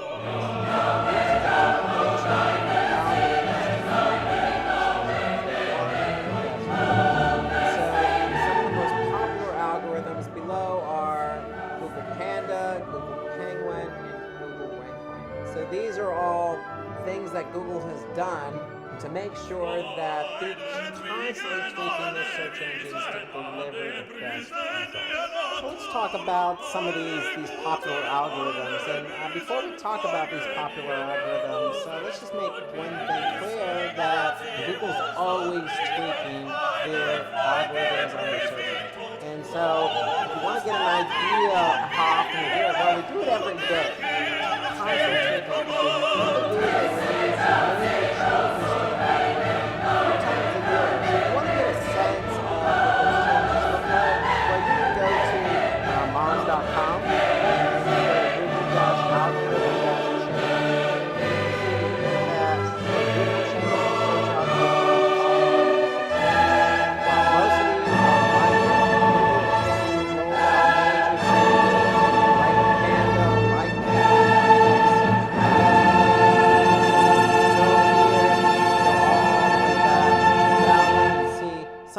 Algorithm changes that have occurred over the last few years. And you can see here the last major one was done in August of 2018. That was the Meta Core update. So they're constantly making changes to their search engine to deliver a more concise, more better ecosystem for the end user. So if it's a better search engine for the end users are going to come back. So the whole idea is continuing to tweak the system, the algorithms, to better show more accurate results.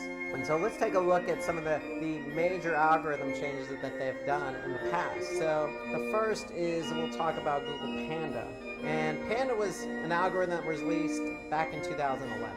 So here we are in 2019, a few years ago, but still significant in that really this algorithm emphasized high quality content. Because before Panda, there was just a lot of content out there on the internet, and there was a lot of spam content, there was a lot of duplicate content, and so really the idea behind Panda is for Google to really deliver in your search engine results pages content. So what it did was it removed web pages that had low quality or duplicate content. So that was the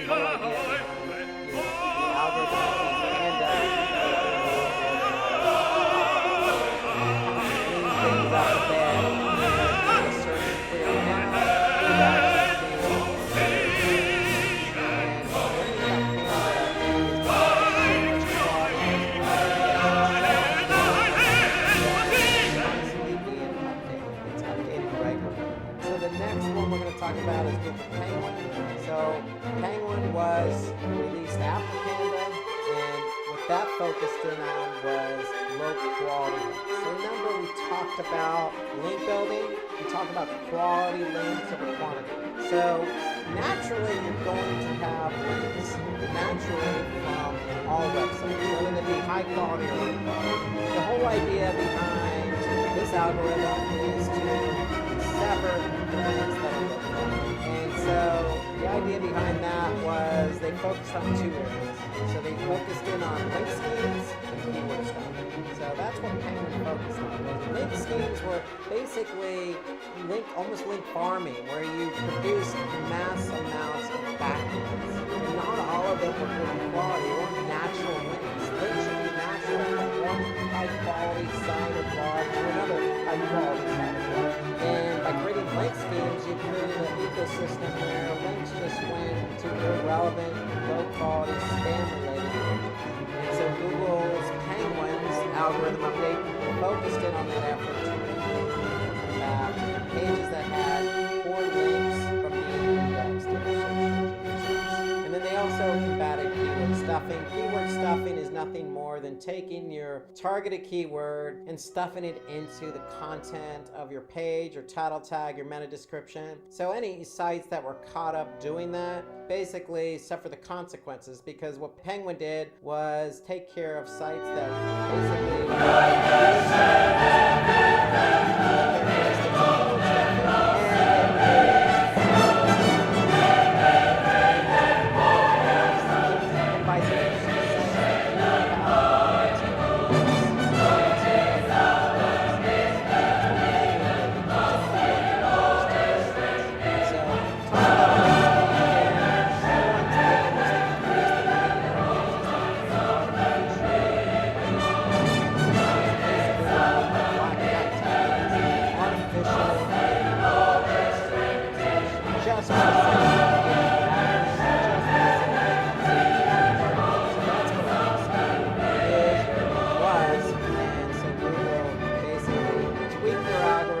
to combat those poor link schemes. And so keyword stuffing, as I mentioned a minute ago, it's just repetitive usage of the same keyword. And that just basically suffers, the content is the thing that suffers here. And when the content suffers, the end user suffers. So Google is all about quality content. And when you have quality content, and that quality content's indexed, and users find that they're looking for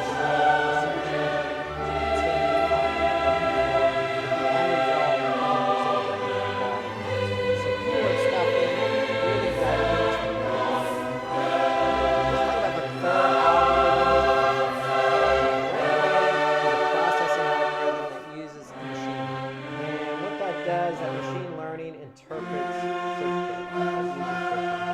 So, for example, if RankBrain sees a word or phrase it isn't familiar with, basically the machine can make a guess as to what words or phrases might have a similar meaning and filter the result accordingly. So, basically, take these search engine queries and present them in a way that is logical so that the result can be something that's relevant to what we're doing.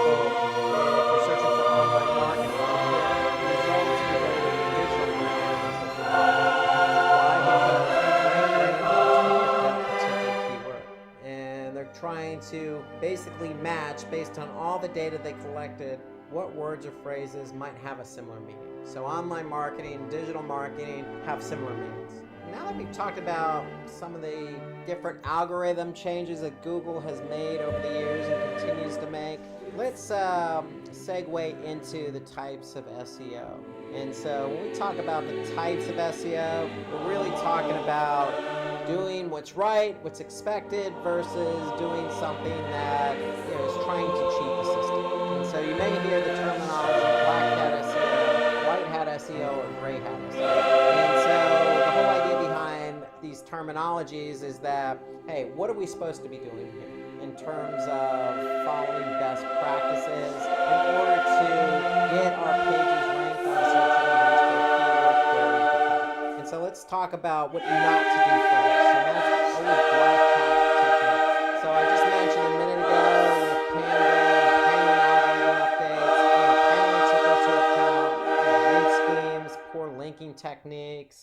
keyword stuffing. So those are considered black hat techniques. So black hat is a technique used to improve page rank by violating search engine rules and policies.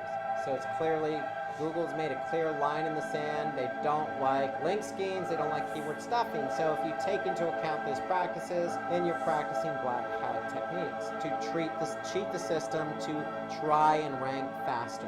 And so some other ways of black hat are, redirecting, phishing, having duplicate content. All these are things that are frowned upon by search engines.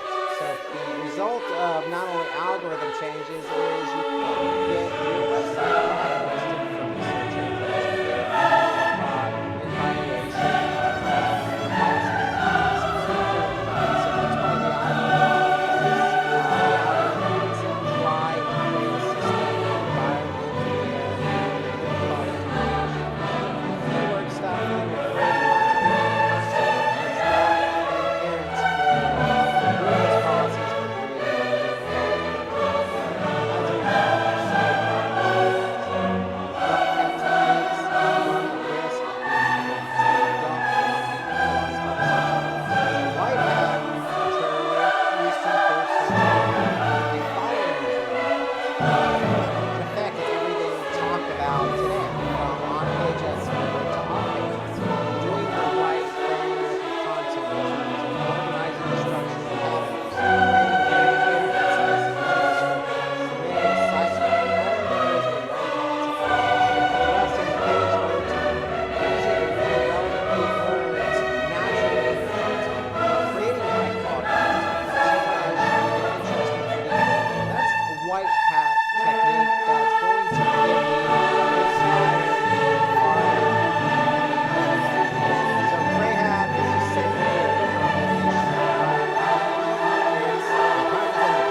considered ethically dubious. And so what I mean by that is, listen, you don't want to purchase links. You want links to come across naturally. You don't want to do excessive internal linking. You don't want to have a lot of links pointing to one page. It's not natural. So you want to be able to do things that are natural. You don't want to just take content from another site and claim it as your own. So you want to do things that are natural, that's going to create a good experience for the user. Because if it's for the end user, which it is, then generally it's going to be good for the search engines. And so let's talk about website architecture now. So basically, when I say website architecture, what I mean is we want to give the search engines an idea of how our website's built. So website architecture and the structure of a website is important. And so every website has a hierarchy. It starts with the home page. The home page is the top page. It's the domain. It's where most people go to find other pages of your website. And so generally you're going to have a scenario where you're going to have a home page with, if you sell products, multiple categories. And in those categories you're going to have multiple products. So generally that's how a web architecture flows. It flows from top down.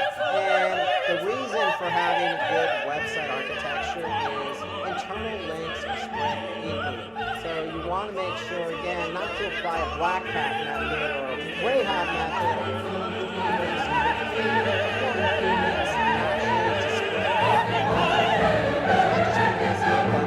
From an end user perspective. Developing websites from an SEO perspective, take these things into consideration. So we want to take into account the site architecture and navigation.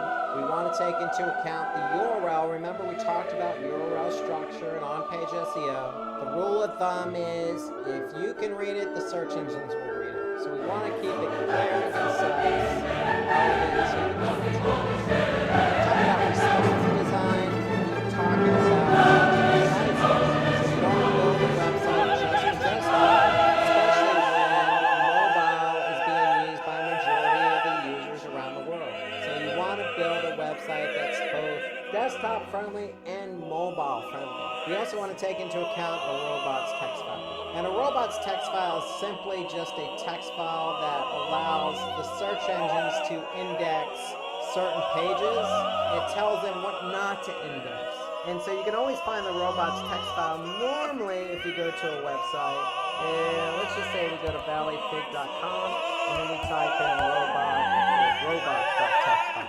Here we can see if I type in robots.txt file, here this basically is a text file that's in the root directory, and it simply just gives the search engines an idea of what they're allowed to index and what they're not allowed to index. So anything with a disallow means, hey, search engines, please don't index these pages. That's what a robots text file is. And every site should have it. If your site uses a website,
Amazon.com has a lot of products, and if you're navigating from one product to another,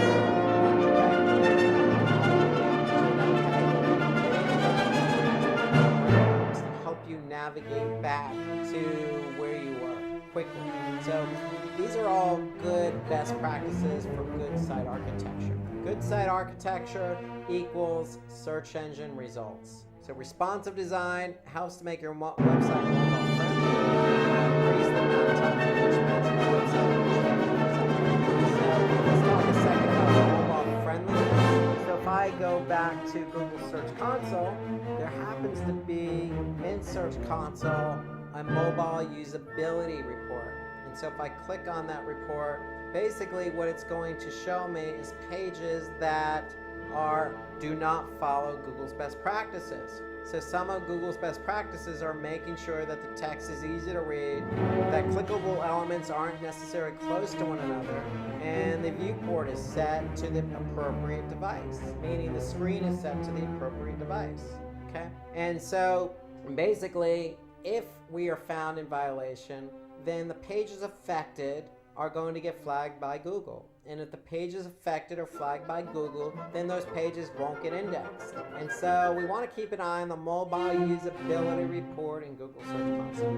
So remember, it's better to have a good site architecture that bots can easily index. So bots will give preference to web pages with relevant content, and in the end, it will help your website rank better. And as a side note, always use a sitemap to make it easy for the bots to crawl your website. So we covered that in On Page. As a reminder, if I go back to Search Console and if I click on sitemaps, I can go ahead and submit my sitemap. So if I created an XML version of my sitemap called sitemap.xml and I submit that, basically what I'm doing is I'm saying, hey Google, here's my sitemap file, and in that sitemap file are all the pages on my website that want to get indexed. And when you submit your sitemap to Google, basically they're going to discover those URLs, index those URLs in their search index. And that expedites the process of getting indexed, it expedites the process of getting found on search,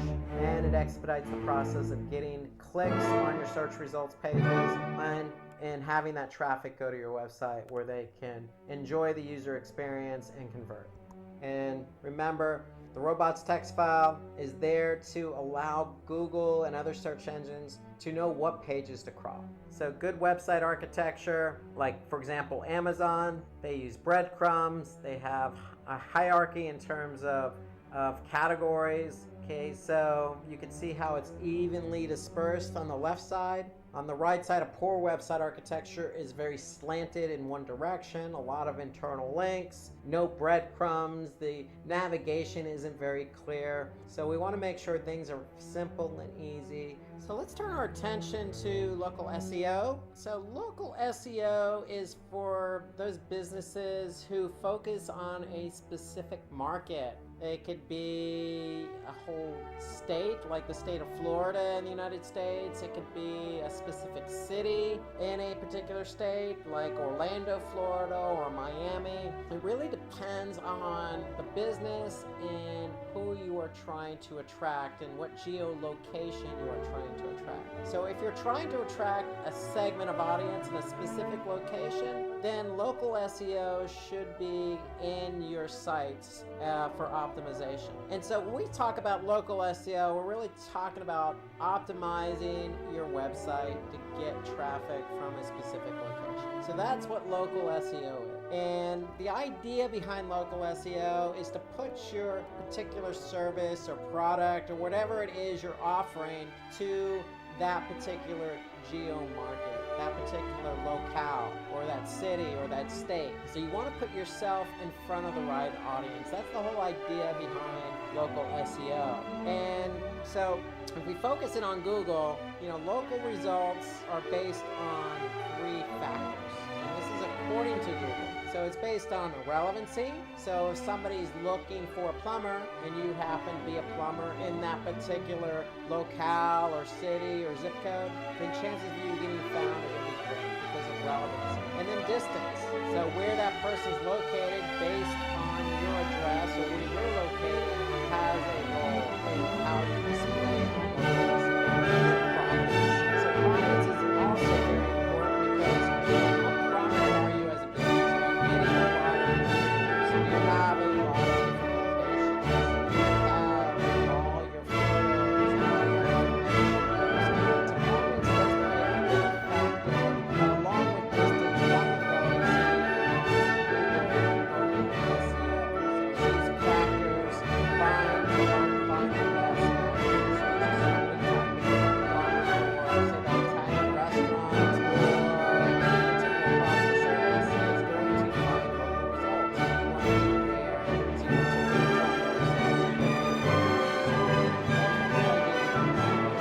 So we talk about say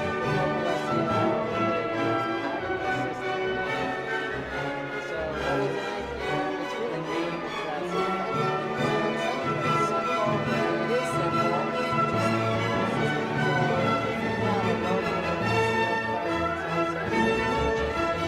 service is going to find local results. Address and phone number can also the same name and address and phone number on Google. So it's just about consistency. So that's what we want to do. We want to make sure that we're consistent across the board. Companies really well.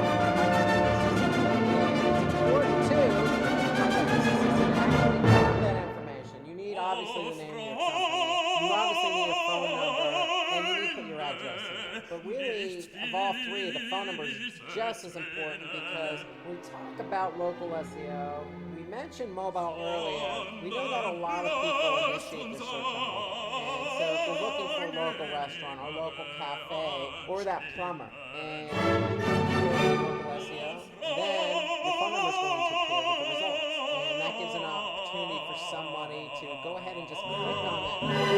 It just makes it that much easier for somebody to get in touch with you. So consistency and having all your information are important factors for local SEO. So having an inconsistent NAP, if you will, is not going to do well for you on the local SEO results. Okay? It's important because it offers up legitimacy, it offers up better rankings, and at the end of the day, it's going to help you get those calls, it's going to help you get traffic to your website. So for example, if a particular company that sells Puma running shoes has a yellowpages.com listing, we want to be consistent. If it's on yellowpages.com, it's on your website.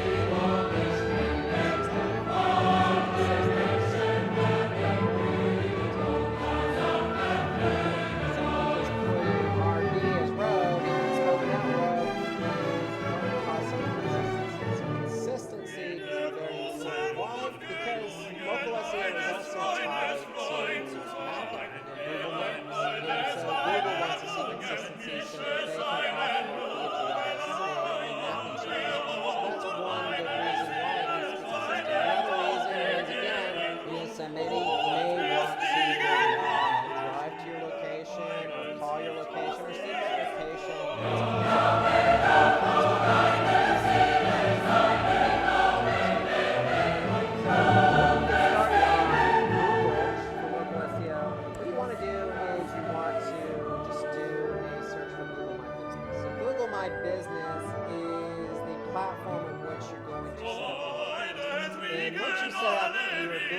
Business account, whatever that account is, you want to make sure you have all the important information there. I can't stress that enough. You need to have that phone number, you need to have that address, you need to be consistent. But what Google My Business is all about is review.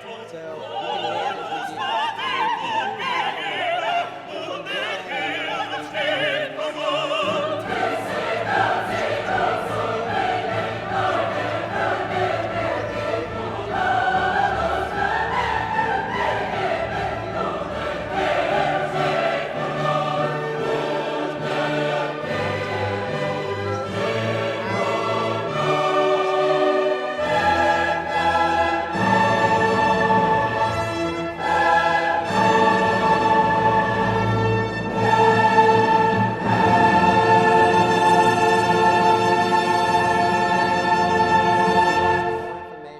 Can be conveyed to the end user looking for your products and services. And Google My Business even goes as far as offering up the opportunity to have a website. So if you're a business that doesn't even have your own website, you can create a website right in Google My Business. And so the end result is this. If somebody's looking for, let's just say, lice removal in Orlando, let's just say your child comes home from school with some lice, you need services that offer up lice removal. Well, you're going to be able to see businesses listed in the Orlando region that offer up the service you're looking for. And if you're on a mobile phone, you can go ahead and quickly call that person, you can go to the website, you look at the reviews. So local SEO is very important to local businesses. Very important. And so you want to make sure you have consistent presence, not just on Google, but on Bing and some of these other local platforms like Yellowpages.com. So being prominent across multiple platforms is going to put yourself in front of the right audience looking for your product. Let's talk about how to measure your SEO performance. So all that hard work is done with on-page SEO. Off-page SEO are eventually going to net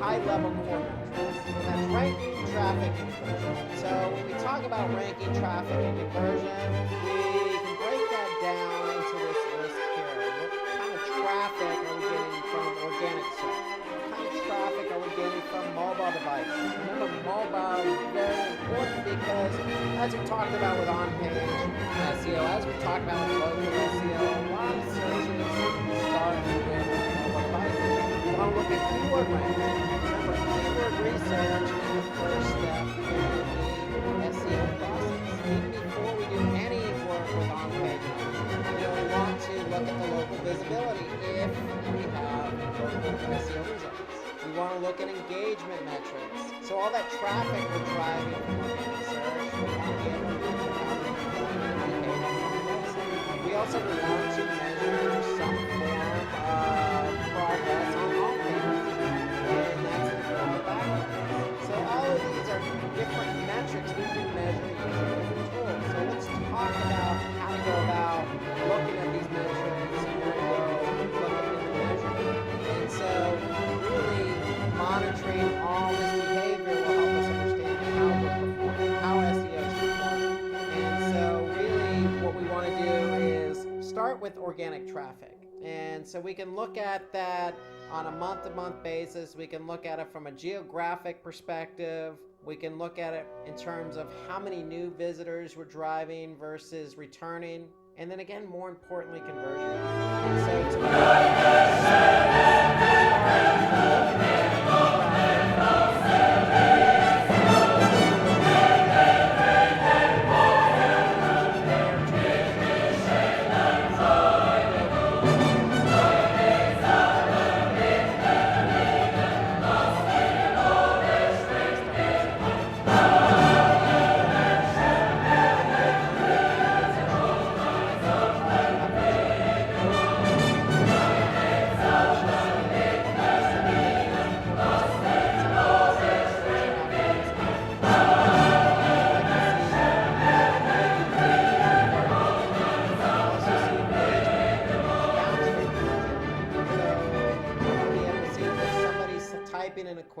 clicking on our link in the organic search results and then coming to our website, are they actually engaging with our website, or are they leaving the website after only visiting the page they landed on?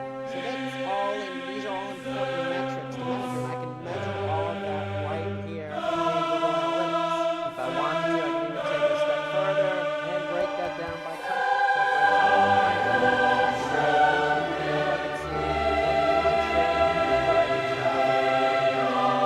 So a lot of the organic traffic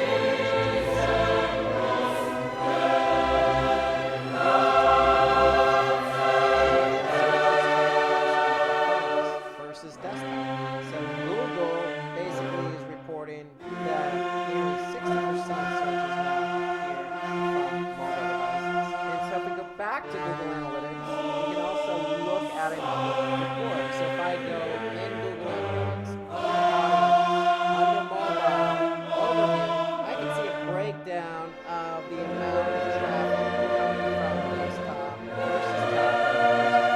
So you'll find as time goes on that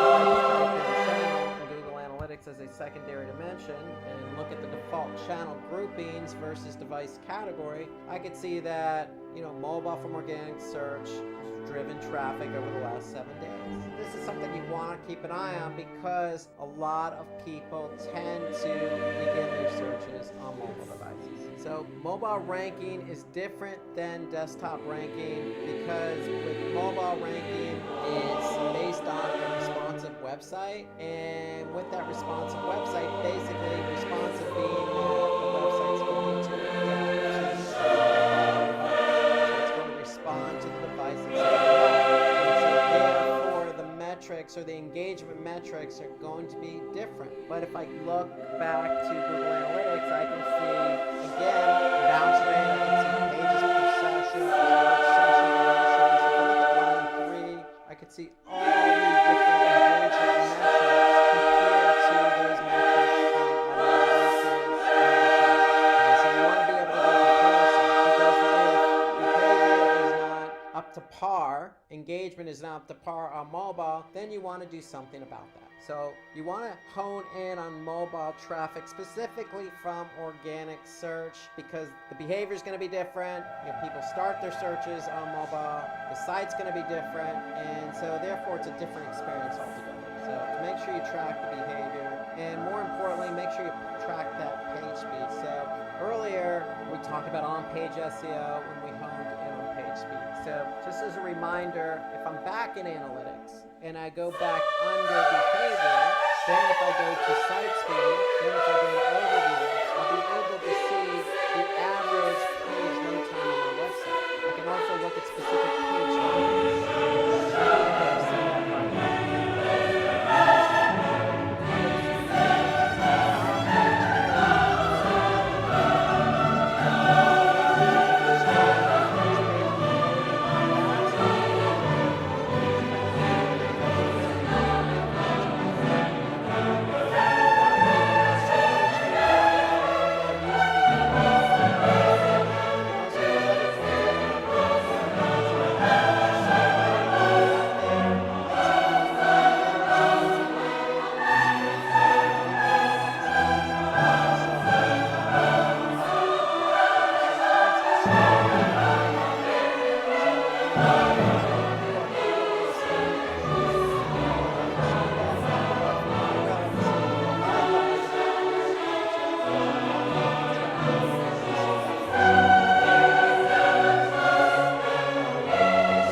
So for whatever keyword I choose to optimize for, I want to make sure I put those keywords in Moz. Because when I put them in Moz, Moz is going to, on a weekly basis, tell me where these keywords rank and for what URL they're ranking for. So that way I can keep it on ranking over time. Because in theory, the higher you rank, the more traffic you're going to get. And so we want to be able to see the trend in which keywords rank. And so if I click on a particular keyword in Moz, it's going to give me over a period of time where that keyword's ranked. Be able to see improvement in ranking for a particular keyword. The whole idea behind SEO is to choose keywords that are relevant, optimize for those keywords so that you can be ranked for those keywords in order to get the traffic and conversions.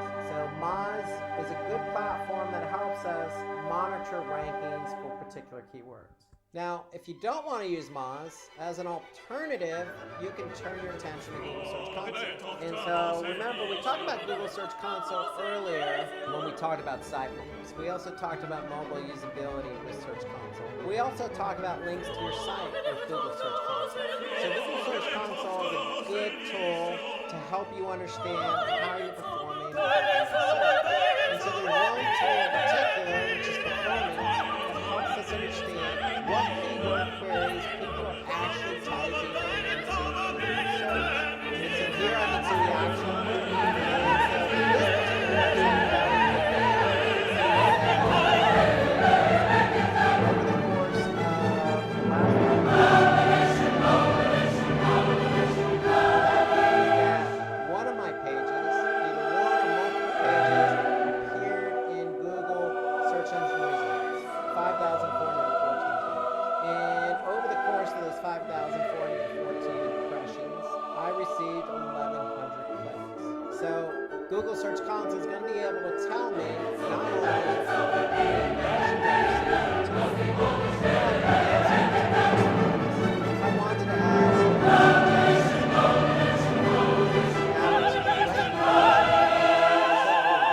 so I can add multiple metrics to this report to give me an understanding of, hey, are any of my target keywords being used or queried, and if they are, where am I ranking, and am I showing up, and am I getting clicks?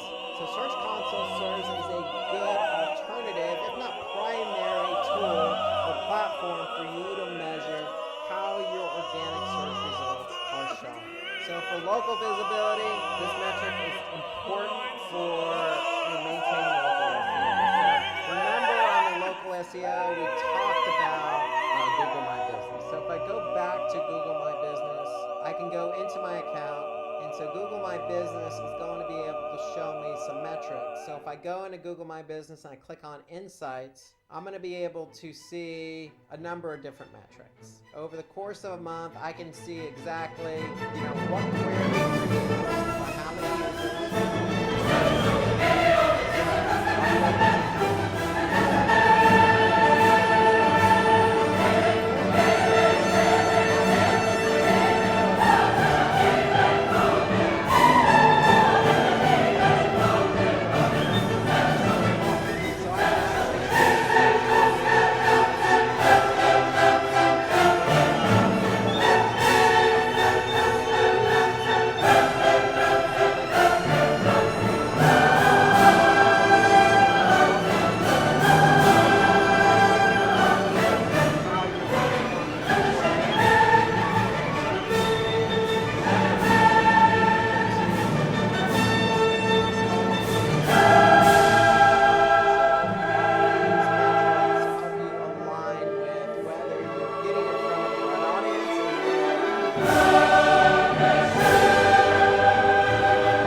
is the rate at which people go from organic search to your website and then leave after landing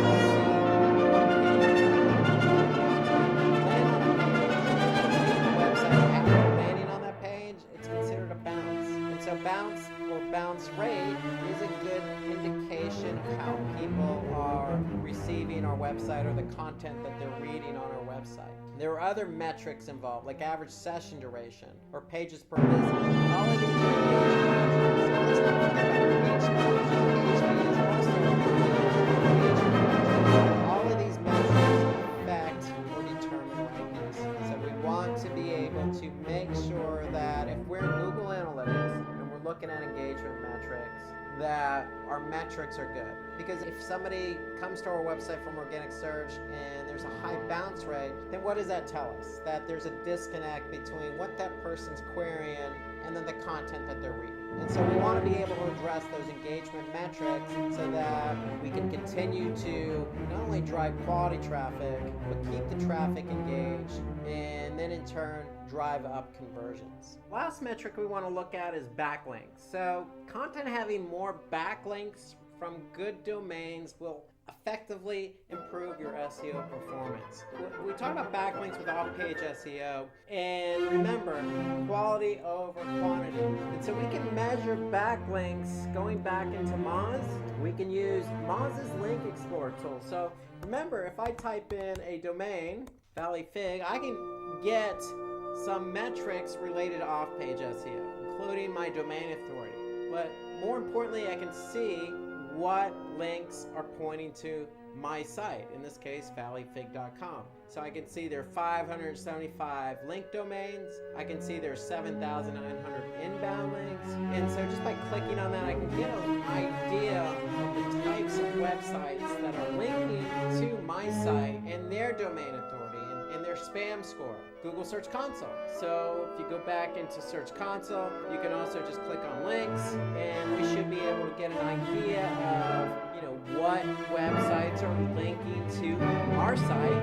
And more importantly, we want to be able to see not only what sites, but what pages they're linked to. Remember, we want our backlinks pointing to interior pages, not necessarily the home page. So here I can see the top link page for valleyfig.com is /recipes. So we want links pointing to our interior pages, not necessarily the home page. That's what's going to help your performance, your rankings for all your pages, not just your home page. So having quality backlinks pointing to interior pages help boost the domain authority and the page authority for that particular page. So again, using Moz's Link Explorer tool or using the links report in Search Console are good sources for you to identify backlinks. So when we look at these reports, we want to look at the domain authority of these sites that are linking ours, the number of outbound links to the site or specific pages on our site. We want to be able to look at the ratio of link distribution. We want to be able to look at how many follows and no follows. So most of this, if not all of these metrics are in Moz. So if I go back to Moz, I can actually see, which one's pointing, which ones are followed, the total quality of the link that's pointing to our site. Again, spam. So Moz Link Explorer report tends to give us all the information we need in order to measure and get a sense of our backlinks that help us with off-page SEO. So there are other tools out there. There's Ahrefs, again, Search Console. There's other SEO platforms out there that'll help you measure backlinks. Okay, now that we covered everything with on-page SEO and off-page SEO and really everything SEO in general, let's take a little quiz. And if you could, go ahead and just put your answers in the comment section below. So just a little quiz here, and we'll start out with question 1. Which of the following type of sitemap is specifically designed for search spiders? So the answer is either A, HTML sitemap, or B, XML sitemap. So go ahead and put your answers in the comment section below. I'll give you just another second to think about that. Another question for you. From a search engine perspective, which of the following link types can cause a negative effect on your rankings? It's either A, purchase link, or B, follow link. Good answer. Just take a minute and guess. The answers are in the Next question. Websites, robots, models, search function. A, tell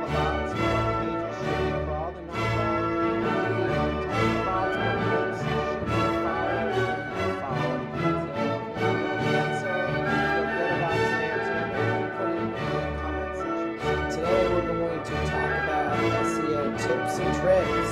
So let's get started. And throughout this series, we're going to have a few tips to share with you. And we'll start out with tip number 1, opt for smarter ways to do keyword research. And so if you listen to any of our SEO tutorials in the past, you know that keyword research is the first step with the most crucial step in starting SEO.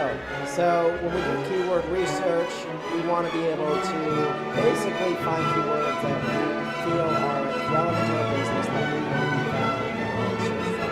And so here are a few tips that can help you do that research in a more efficient manner. The first thing we want to do is identify a list of keywords that are relevant. So we only want to focus on relevant keywords for our business. That's a given. So what I would suggest is, as a best practice, maybe put down some of these keywords in a spreadsheet. So think of them as the theme of keywords. When you do research, you want to include a theme of keywords related to one another, so you can pick the best ones out of that theme. And so as an example, if we have a company that sells dried figs, in a spreadsheet, as an example, if I show you a spreadsheet, maybe we want to focus in on just dried fig, and maybe we want to focus in on dried fig recipes. So go ahead and put those in a column, some of these keywords that, you want to be found for. So that's really the first step. They need to be relevant, so put them in a spreadsheet so you can build keywords around that list. And we want to choose keywords. And when we choose keywords, we want to have some criteria around choosing them. And so we always want to choose keywords with a lot of volume. And what I mean by volume, I mean how many people on average type in that keyword or a related keyword per month. The second criteria is the keyword of product fit, meaning, is the keyword relevant? You always want to stay true to relevancy. The third is commercial intent. What is the intent of the keyword? Is it trying to get us a sale? Is it answering a question? So what is the intent of that keyword? And then last, it's difficulty. So we want to definitely take a look at different keyword ways to rank. So that's some of the criteria. You may have some additional criteria that you want to use, but this is the criteria basically for choosing keywords. So again, we want to prefer keywords with high volume. We want to be careful of seasonality. So remember seasonality, in this example, Christmas tree, you're only going to have a spike, during these the October, November, December months. So be careful of seasonality when choosing high volume keywords. And again, keywords that are relevant to your product, even though it doesn't have much search volume, relevancy always trumps volume or any other metric. Commercial intent. So we want to look at keywords that, for example, buy them. They may have low search volume, but if somebody's typing in the keyword, then we can insinuate that the consumer who typed in that keyword is ready to make the purchase. So we want to look at what the intent is of that keyword. And then again, the difficulty. Always opt for keywords that have low difficulty or competition. And so in order to get these metrics, we can use third-party tools. I'm going to show you a couple of examples of third-party tools you can use that will give you some of this information. So the first tool I'm going to show you is Google Ads Keyword Planner. So if I have a Google Ads account, I can simply go to Tools and choose the Keyword Planner. And then I'm going to find the keyword. So if I choose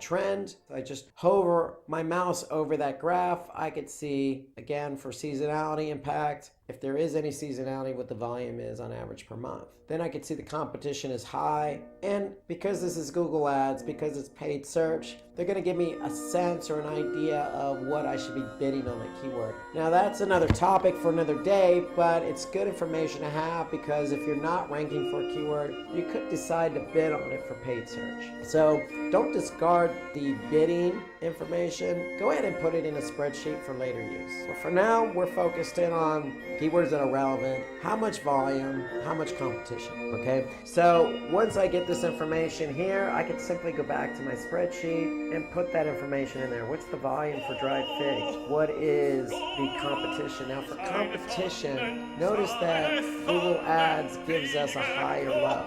Now if we're trying to measure ratio between volume and competition, we want to get an actual sense of what that competition is. So what I always do as a best practice is go into Google search. I go to Google search and I type in dried figs.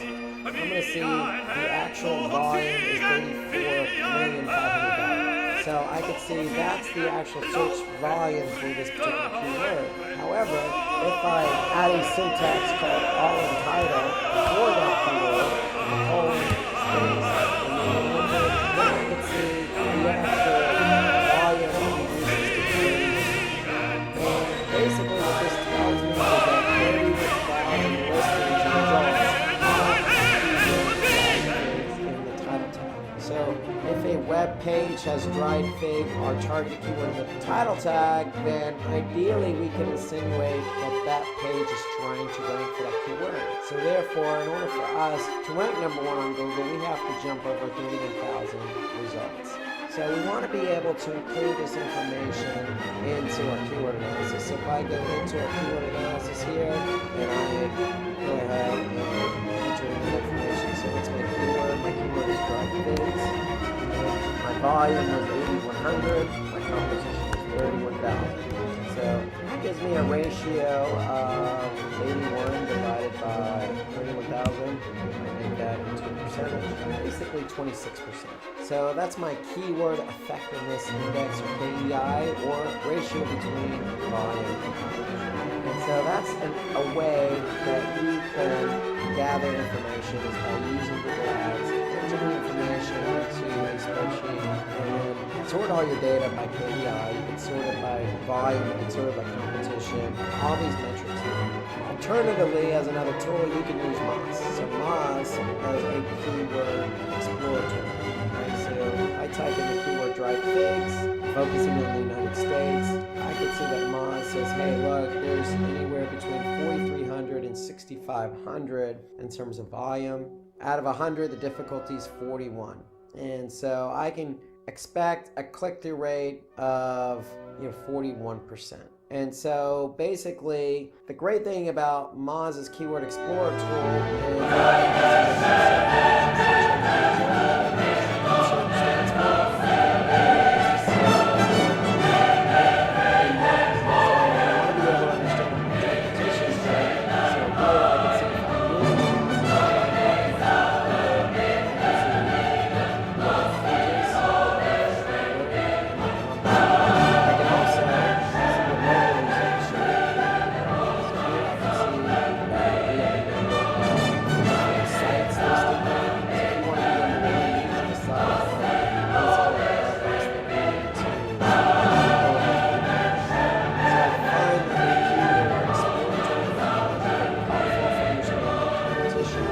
well as getting an alternative check on volume and competition, or difficulty, if you will. And so, remember, we want to identify a list of keywords that are relevant. I can't stress that enough.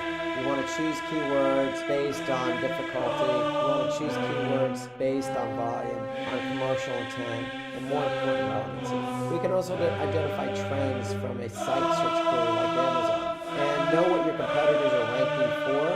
So we can also go back into analysis, and we can see just by typing in some of the keywords we're focusing on, we can see if our competitors are ranking on the same keywords just by using the keywords. And then another thing we want to look at is LXI, or latent semantic. It's a fancy word, which basically means we want to find keywords related to the topic of the page you're trying to optimize. So if there are other keywords on that page, then you can sway in that direction. And so when it comes to choosing keywords, you want to choose always a primary and secondary keyword. And so if we go back to our spreadsheet, it doesn't necessarily always have to be just one keyword. It doesn't necessarily have to be dried figs. We could choose another keyword that has a good volume to competition ratio. So we want to choose keywords that are always relevant. And if we're analyzing nothing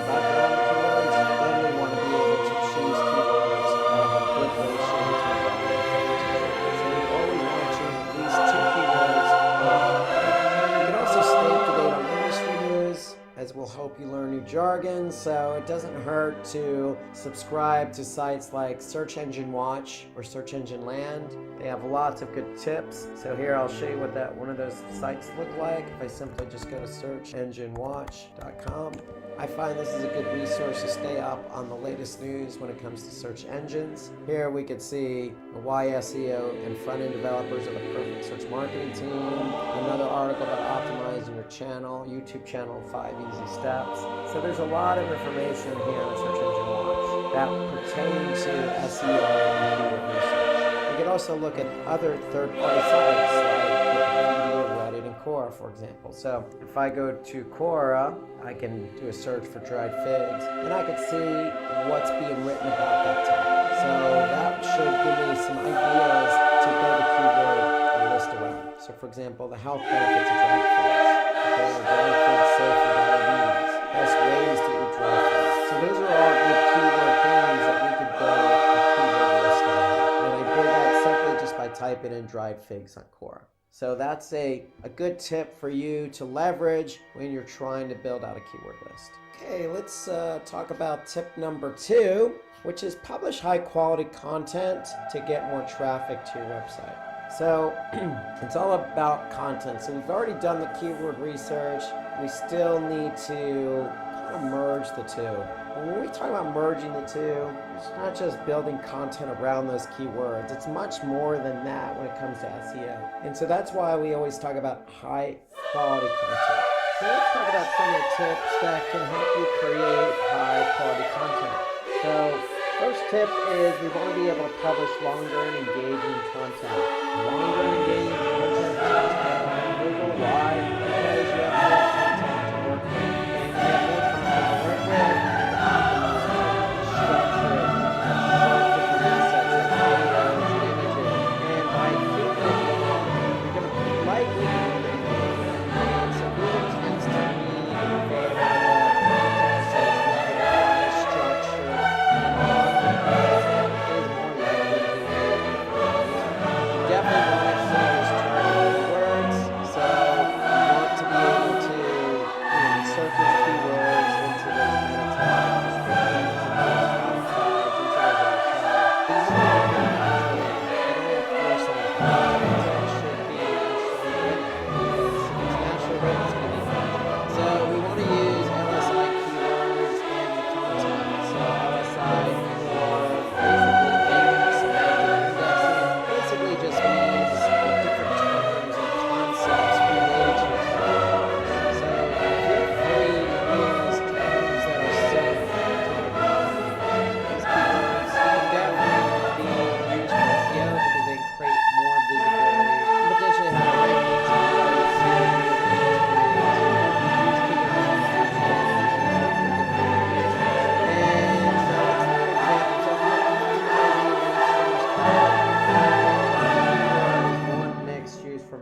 So we want to use keywords closely related to one mixed shoes for men. For example, running shoes for men, or sport running shoes for men, outdoor sport shoes, or air cushion shoes. Let's take a look at an example of Amazon. So if I go to Amazon, I can see the one mixed shoes for men page. And if I look at this page, I can see a lot of product. Each product has basically some content associated with it, i.e. the title of the particular product. And so you want to be able to use different descriptors for this particular product. For example, men's running shoes, or breathable lightweight gym sport shoes, or lightweight casual sneakers, or walking casual sneaker. All of these are LSI related keywords. They're similar to what we're trying to optimize for. So you don't necessarily always have to be brand heavy or stick with one keyword. You could definitely show variation, especially on the e-commerce side if you're dealing with different products. So we want to make the content readable with the help of visuals, subtitles, and bullet points. So if you're e-commerce, you want to make sure that page is laid out properly, easy to read. Here I can see the descriptor along with the title all kind of merged together. And so there's no breakout of, okay, this is the product name, it's the description. It's kind of one all in one, which I like. It just makes it more natural sounding. So you can see they're all broken out pretty well. System.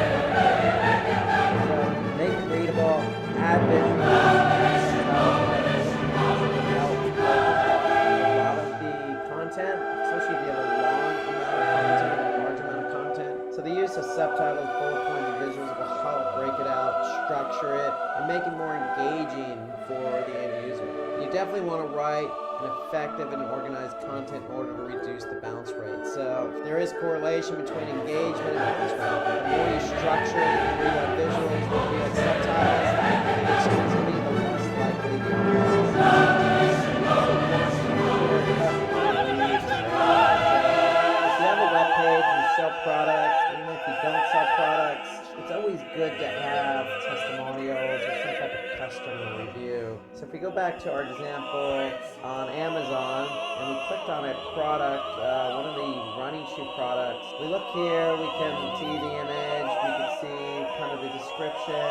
Well, I may not be so interested in buying this product. I want to know a little bit more about it. Well, that's where the breaking point comes in. That's where the decision factor comes in, where if I read other reviews, then I can possibly have my mind made up to buy this product. So here I could see that not only there are reviews, but there's testimonials. So I could see that here you could see that there's a lot of stars, and you can see the kind of the review title. These running shoes are very comfortable and lightweight. So you have a lot of different feedback. And so reading customer reviews is always helpful, because even though you're making decisions, it kind of will help sway you in the direction.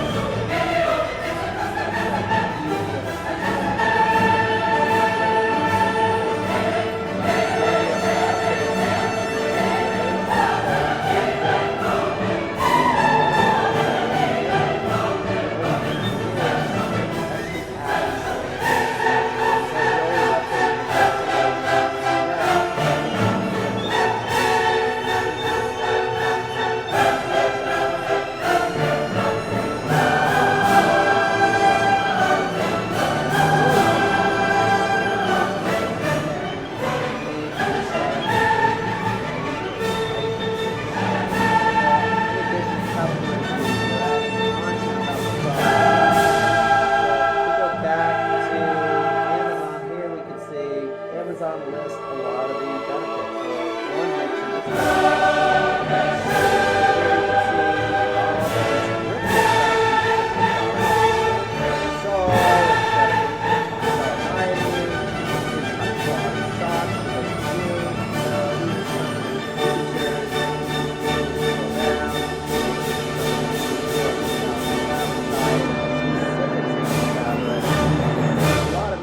one on this product page, even a sizing chart, so a lot of different features that will help the end user.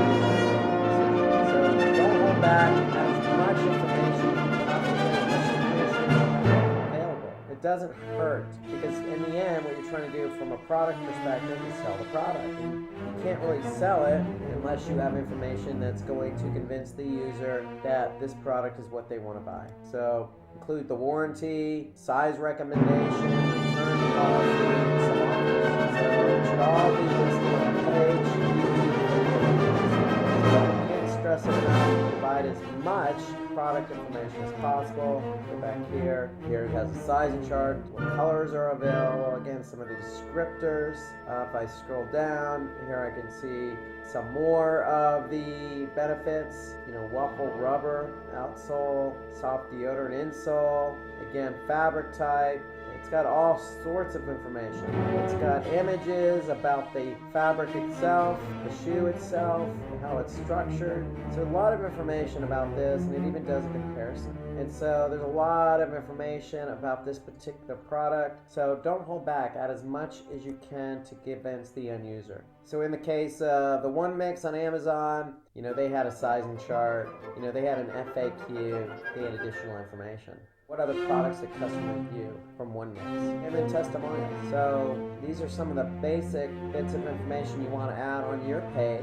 If you don't have customer reviews, it's okay. Add FAQ in its place. Again, the end result is to convince the customer to purchase the product. And then build a comprehensive internal linking structure of web pages. So every product page should link to similar products. So if I go back here I can see other products from One Mix. So you should always have a linking structure so that if the end user doesn't want to particularly buy that particular product, then you have links available so they can go to another page. And then add different varieties and related short videos of the product. So if we go back to our product page, they have different varieties that they're showcasing here.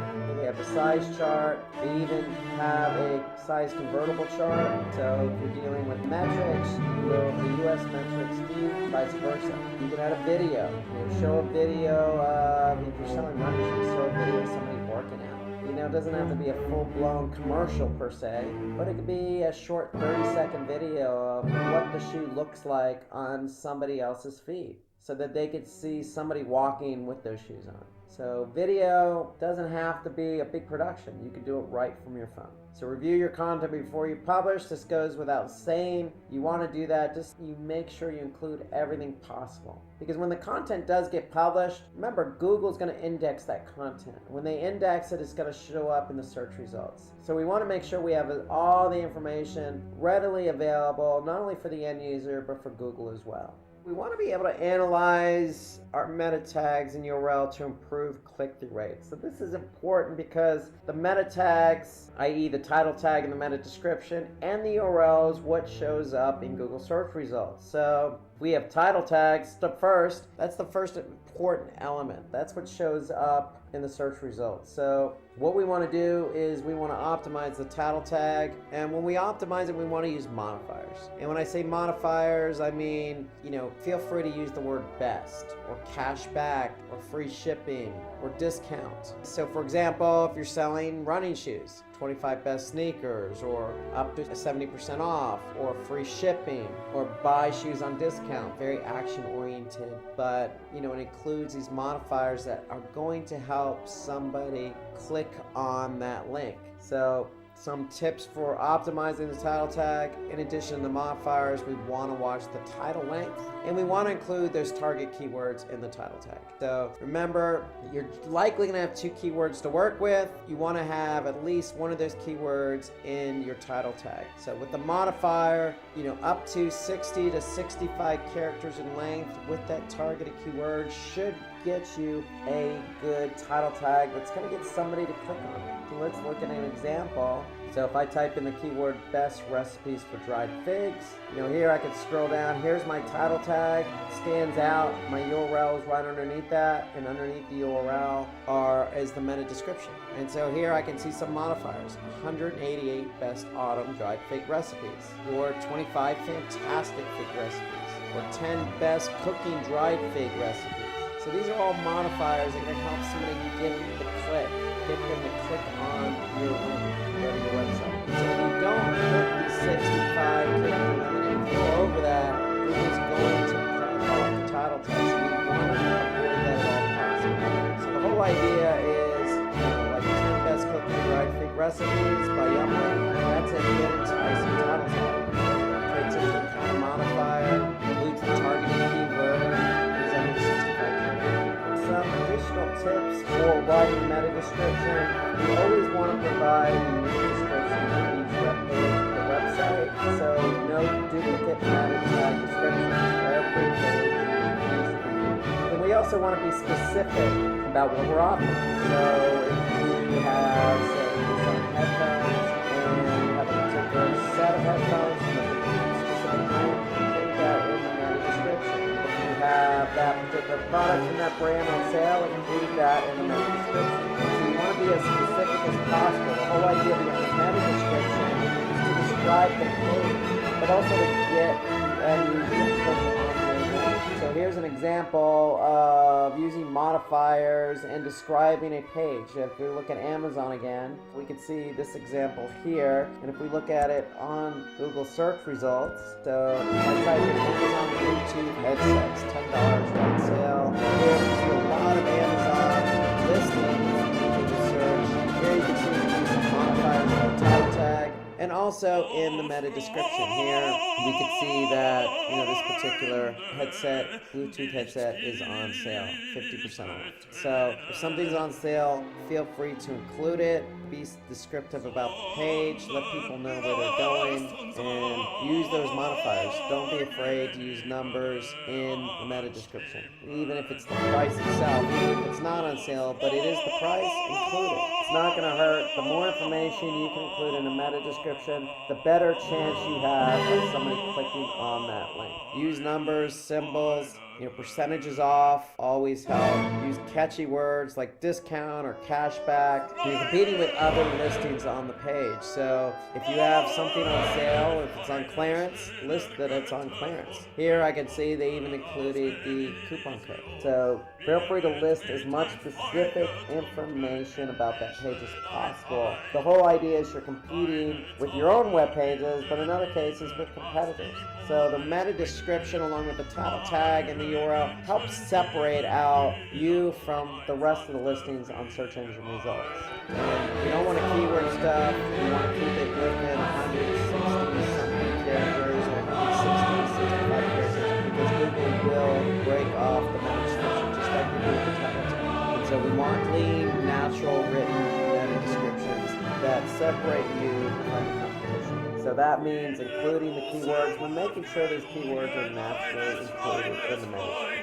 So if I go back again to valleyfig.com and I can see the meta description, you're welcome to the best resource online for dried fig recipes. Savory, sweet, snacks are healthy, dried fig recipes, we've got it all. So start cooking with figs. And so it's natural sounding. It does include the keyword, it's not keyword stuffing, it's natural sounding, it's hopefully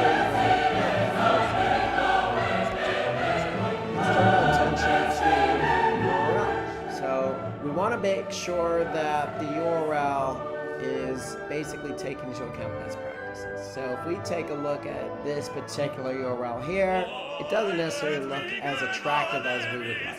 So first of all, I don't understand some of it, so that makes it unpleasant, boring, and messy, to say the least. So you want URLs that, basically are clean and understandable. So in other words, we want to make them SEO friendly. Because if they're SEO friendly, somebody understands the URL, then they're likely going to click on it. So the only rule of thumb is if you can read the URL, research engines will. Here are some tips for creating friendly URLs. You want to include the target keyword. You also use dried figs. You also use dried figs. Dried fig recipes. Necessarily dried fig recipes, but recipes nonetheless. It's in the root directory. Okay, so at all costs, now this is in some cases unavoidable given that you may be dealing with an e-commerce website that's calling, content from a database. So if that is the case, you're going to have some dynamic parameters in the URL, which is fine. Just make sure you avoid having too many of those dynamic parameters. It's understandable to have parameters, but the rule of thumb generally is no more than 2 different parameters in the URL. So prefer to create short URLs. That's really the way to go. The shorter, the better is the rule of thumb. And, if you're going to break up the URL, then use hyphens instead of underscores. It's just cleaner, it's more understandable. Search engines tend to read it a little bit easier if it's hyphen. So here's what a friendly URL looks like for search. You got your domain, you got a subcategory broken up with a hyphen, and then the product. So that's just a clean URL for a particular e-commerce site that has categories and subcategories. So again, we got Amazon.com, your category can be electronics, your subcategory can be earphones, and your product could be boat earphones. So that's simple. Let's start with talking about rich snippets. This is tip number 4. So we want to add rich snippets to improve your website capability and service. So tip number 4 is all about rich snippets. So let's start out by asking ourselves, what is a rich snippet? So a rich snippet is simple term to describe structure that you as a website owner can add to your HTML. So hypertext markup language or HTML is what is basically constructs a page. So if we could add more information to that, that will in turn allow search engines like Google to better understand the information that's on that web page. So the more Google understands about that web page, the more they can put into the search engine result. So rich snippets is basically some structured data markup that you can add to our existing HTML. And so if you want to add rich snippets to search engines, then how would you prefer your products to be displayed? Well, if we have products, then we want to make sure that maybe we have reviews, or maybe we have some other information like links to our site. Okay, so there's a lot of different types of rich snippets that we can add that Google can recognize and add to the search engine results. So if you have a product, then there's a lot of things we can do. Specifically, product reviews. So we want to be able to add more information to the search engine results by working in some rich snippets. So basically, the whole idea is to set up the rich snippet to drive targeted traffic. Okay? So because the more information you insert, the more likelihood you're going to get the click. And the more likelihood that click is specific traffic. So some of the benefits of structuring the data for rich snippets are, as I mentioned, increasing click-through rates, also increasing conversion rates. So when you get the traffic from organic search to your website, somebody's looking for a specific product, a number of different reviews showing 5 stars out of 5 stars, and 100 reviews showing 5 stars, then somebody's probably going to say this helps improve the search engine rating because you're adding more information. So in other words, the more Google knows about your page, the more likelihood it's going to rate it. And it's more likely that the information that's contained in the rich snippet is going to get featured in either the knowledge graph, which is the graph on the right side, or the feature snippet, which usually shows up on top of the search engine results. So in other words, the more information you give Google, the more they can use that information on their search results page. And there's no disagreeing that the more information that you have in your search engine result, the likelihood of getting more traffic increases. So the rich snippets, you could always start with images. So some of the common properties that you can add to your product page, if you have a product page, just the page itself is an image. You can always start there. You can always add a description. You can always add in ratings. You can always add in reviews. These are some of the most common attributes you can add as a rich snippet. So if you add that, Google picks it up, it's going to include that information in the search results. Some others are offers, prices, site links, links to your site, and product availability. So all that information can be conveyed to Google. Google understands what you're trying to pass along. It's going to include that in the search results. So did you know that according to Ahrefs, over 99.58% of featured pages that have structured data already rank in the top 10 list of the Google search results page. So in other words, if you have rich snippets in your page, the chances of ranking in the top 10 of the Google result is going to be very, very, very good. Hey, let's talk about tip number 5, optimize your site structure for a great user experience. So let's go over some of the tips that you would do for planning a good website for SEO. And so tip number 1 is you want a URL structure that follows your site's navigation hierarchy. So obviously homepage, interior pages. So depending on what type of site you have, obviously the navigation needs to follow that site's navigation, that site hierarchy. And it all starts with the homepage. You want to optimize your homepage to drive traffic to your product pages. So the homepage is nothing more than a doorway into your website. And so the site's navigation should link to all those different products. So if you have an e-commerce site with subcategories or categories, subcategories, then you want to be able to make sure your navigation reflects that. You want to build a comprehensive structure for internal linking as well, because when you're from the home page, obviously you want to be able to easily navigate to other pages. However, when you're on other pages, you want to be able to have a link pointing back to relevant pages and not necessarily a home page. So this, there's two purposes. One, for the end user. Obviously, you want the end user to navigate through your website seamlessly, right? Second, for the search engines. They're following links. They want to be able to understand how your website flows and links together. So you don't want a scenario where it's a one-way street from the home page to interior pages. You want basically home page to interior, interior to other relevant interior pages. And that could be a lateral, or that could be a situation where it's a hierarchy. For example, homepage, category, subcategory, subcategory, etc. You want to be able to make sure your site is constructed in a manner in which the search engine can read it. So CSS or cascading style sheets or hypertext markup language, HTML, are your two most common languages. That's basically what browsers load. That's what search engines like to index. It just makes it easy for them to understand how to build out. Remember we talked about rich snippets in the previous one. Rich snippets are nothing more than supplemental HTML to describe the page, so that the search engines can understand that page and include reviews or include site links in the search engine. So this is all based on HTML. So the more you provide the search engines in a more structured manner in HTML, the more the search engines are going to see the page. Adding breadcrumbs to your product pages is also a good practice. If you have an e-commerce site and you have a category, you have a subcategory, you have a subcategory, you have a product page, well, it's probably not a bad idea to make sure you have breadcrumbs so that way somebody can easily go right back from the product page to, say, the category page or to the subcategory page. That having to hit the back button or having to go to the page. Some good examples, like the Amazon is a good example. Breadcrumbs giving the amount of products they have on their site. So go check out Amazon. Breadcrumbs.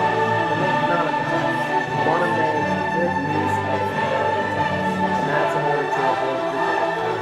So canonical tags is not more a link element, basically, or an HTML element that basically prevents duplicate content issues. So in other words, if we have a canonical tag as a meta tag, basically we're telling the search engines this is the preferred or canonical version of a web page. So use this best. So it signals to the search engines which page they should basically index and pay attention to, and avoid all the other pages that have similar content. So that's the idea behind a canonical tag. So that's a good best practice. And then optimize your site for desktop and mobile. I can't stress the mobile part enough. Most users begin their journey on mobile.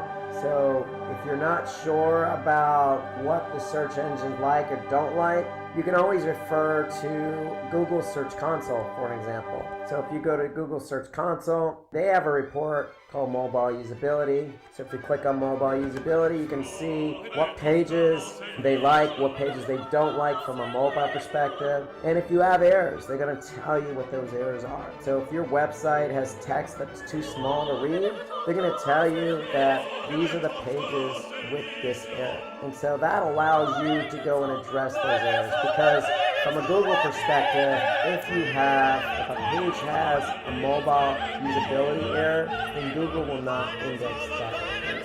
So leverage Google Search Console to get a sense of what type of errors your site has.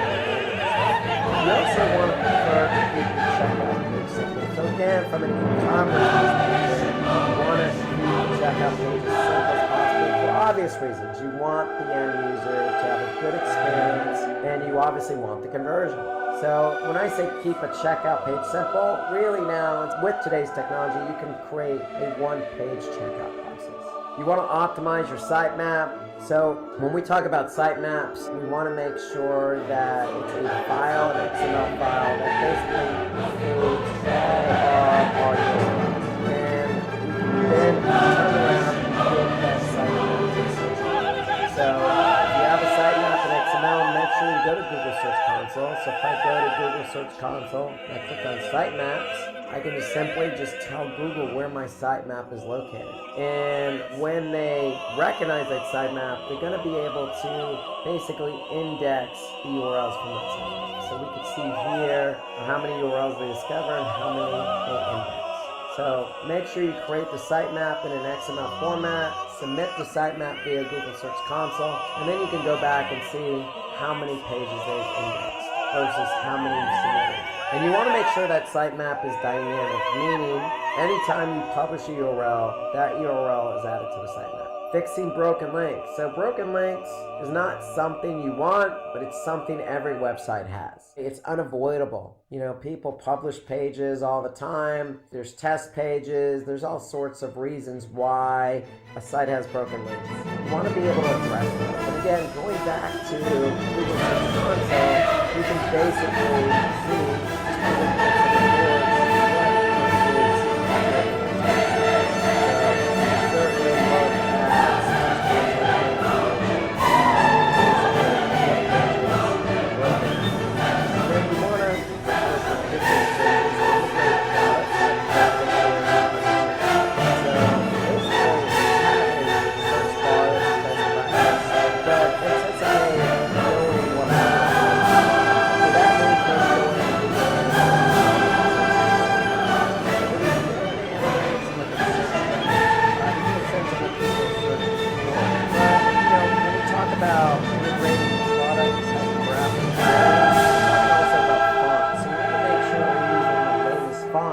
so that we don't run into any issues on our website.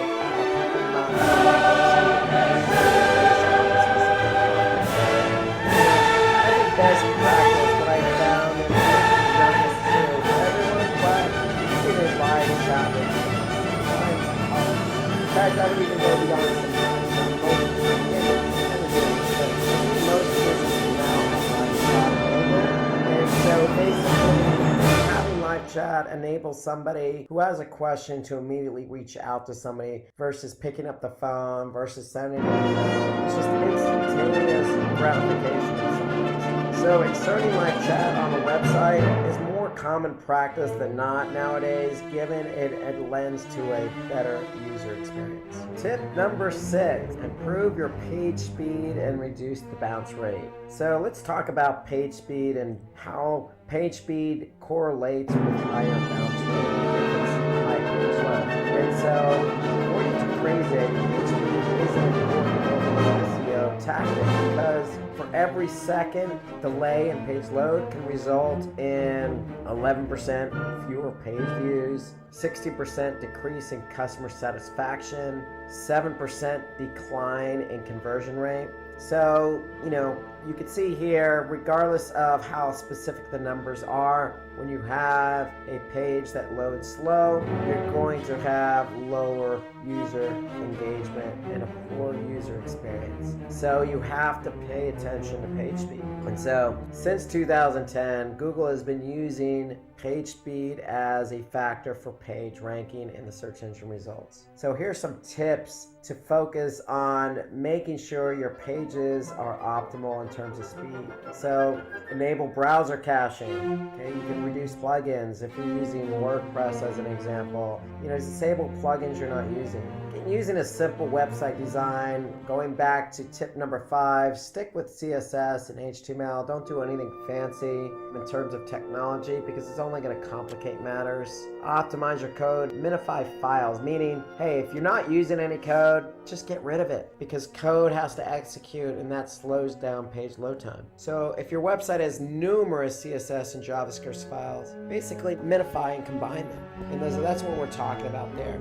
You don't necessarily need a lot of JavaScript on your page. You can leverage Google Tag Manager or other features that help minimize the number of JavaScript files you have. And so you can also get some of these ideas by going into Google Analytics. So in Analytics, under behavior, under site speed, under page timings, you can basically see how quick each page loads. And then if you click on speed suggestions right below page timings, what happens is Google's going to actually give you some suggested ways to increase speed. So if we let this report load, we'll be able to see some speed suggestions per page. And so here you can see, for example, the home page has an average page load time of 4.89 seconds. You can see right next to that, we have page speed suggestions, 7 total. So if we click on that, basically what it's going to do is going to launch another Google product called PageSpeed Insights. And what PageSpeed Insights is going to do is it's going to analyze the page in question, whether that be the home page or an interior page. And what they're actually going to do is not only analyze the desktop version of your website, but also the mobile version. And so now we can see opportunities to improve our page speed by making sure the images are properly sized, making sure server response time is changed. Again, defer unused CSS, not using CSS or getting rid of CSS or minifying it. So there's lots of things you could do. And again, this is desktop and mobile. So on the mobile side, we could see some of the other issues too that are causing high page load. And so analytics, site speed reports, page speed insights are good ways to get an idea, really excellent ways to really address page load time issues. So again, these are just some of the common issues with page load time. There could be other factors. So leaning on those page speed insights reports will definitely help reduce page load time. So basically, according to Google, a website should have time to first byte lesser than 200 milliseconds. Milliseconds is very, very fast. So in case your website is slower than 200 milliseconds, such as 500 milliseconds or more, you need to improve it. So you don't even have to measure it by milliseconds. You can even go by seconds, which is what most of us count time. And again, you can see that simply going into the speed suggestions report in Google Analytics. So ideally, in terms of seconds, you want something that's about 4 seconds or less, 3 seconds or less, obviously as fast as possible. So case study, Walmart. Walmart reported the following results. So Walmart experienced a 2% increase in conversions for every 1 second of page speed. So think about that. There's definitely correlation between page load time and speed. So in conversions, and user engagement. So the quicker your page loads, the higher the engagement. So with that improvement, they also experienced an increment in revenue. So meaning the pages load, people had a better user experience, they were able to check out easier, and that led to more revenue. So they were able to measure revenue against milliseconds. And that's something you can certainly do in analytics. You can correlate revenue with bounce rate. You can correlate revenue with bounce rate. Tip number 7. Build quality links and increase the domain authority of your website. So Google's top 3 search ranking factors includes link building. So you need to have quality links from quality sites pointing to your site. And so that's a factor in terms of ranking. So that falls under off-page SEO. You need to build references and links on quality sites.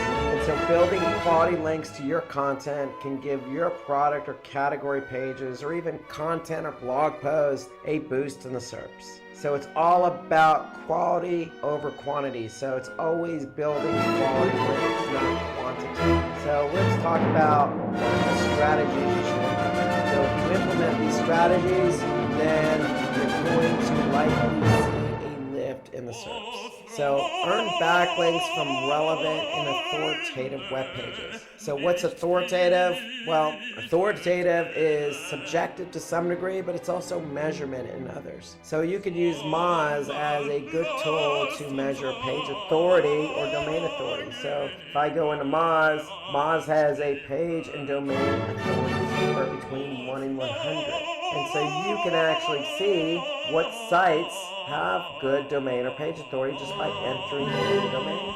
So relevant, you obviously want to rank to something that's relevant. So if you're in the food industry, something food related. You want to promote your content regularly on social media. So social media, I always consider it a low-hanging fruit when it comes to backlinking. You know, there's so many different social media platforms available. Facebook, LinkedIn, Twitter. There's so many varieties, from images to Pinterest and Instagram to video, being YouTube. So there's lots of ways to get your content out on social media that will allow you to not only promote your band, build a community, but also establish a reference back to that. You can opt for guest blogging, okay, so you can reach out to another blogger and blog on that platform. And it can be reciprocal as well. A blogger can certainly, blog on your platform and have a link back, and it works both ways.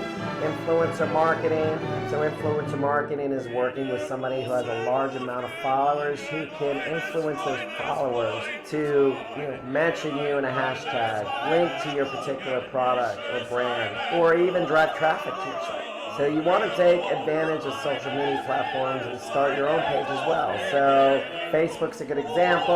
It could be having a YouTube channel. If you're into video, you can certainly set up a YouTube channel, build a following around YouTube as well. So always start your own page if that's the platform of choice. The last thing you should do is set up a page on social media and not keep it updated. You can certainly participate in forums. You can participate in other websites like Quora or Reddit. That's very, content-based, content-driven, user-driven. I always recommend starting your own blog. Blog is a good way to not only generate content, but it's a good way to incorporate different types of content. So you can set up different types of content categories. It's a good way to incorporate different assets like images and video. It's a good way to get users engaged by having comments or having social share button. It's a good way to leverage that content onto other social media. So there's lots of benefits to blogging. Very few cons. The only con would be the time constraint. But it's better to have one blog post and one month consistently than not blogging.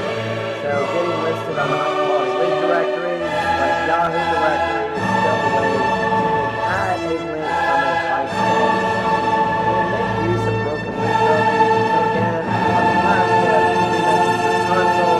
Search Console certainly has reports available for you that allow you to see what pages on your site are no longer there, and allow you to see what pages they're linking from. Okay? You can also do testimonials. There's lots of ways to generate quality links. In a way, you almost have to get creative, but creative in a way that's going to generate quality, not quantity. Quality is the key. So even if it's one source, whether that be somebody else's blog, so be it. As long as it's quality, that's what counts. So let's talk about some of the key takeaways from today's tips. So remember, tip number 1, we want to opt for smarter ways to do keyword research. So remember, we want to look at volume, we want to look at competition, we want to create themes, put them in a spreadsheet. So we want to be smarter in the way in which we choose our keywords. Tip number 2, remember, publish high quality content to get more traffic. When we say high quality content, remember, break up the content, use different assets, organize it, structure it, make sure it's answering some of these questions. Then we talked about in tip number 3, analyzing your meta tags and URLs. So we want to make sure that title tags, meta descriptions are creative. Use modifiers like numbers or promotions. We don't want to go over character counts. We want to make them unique and distinct so that somebody clicks on them. Then we talked about rich snippets in tip number 4. Remember, rich snippets are just additional HTML that communicates to the search engine. So the search engine can understand exactly what's on your page.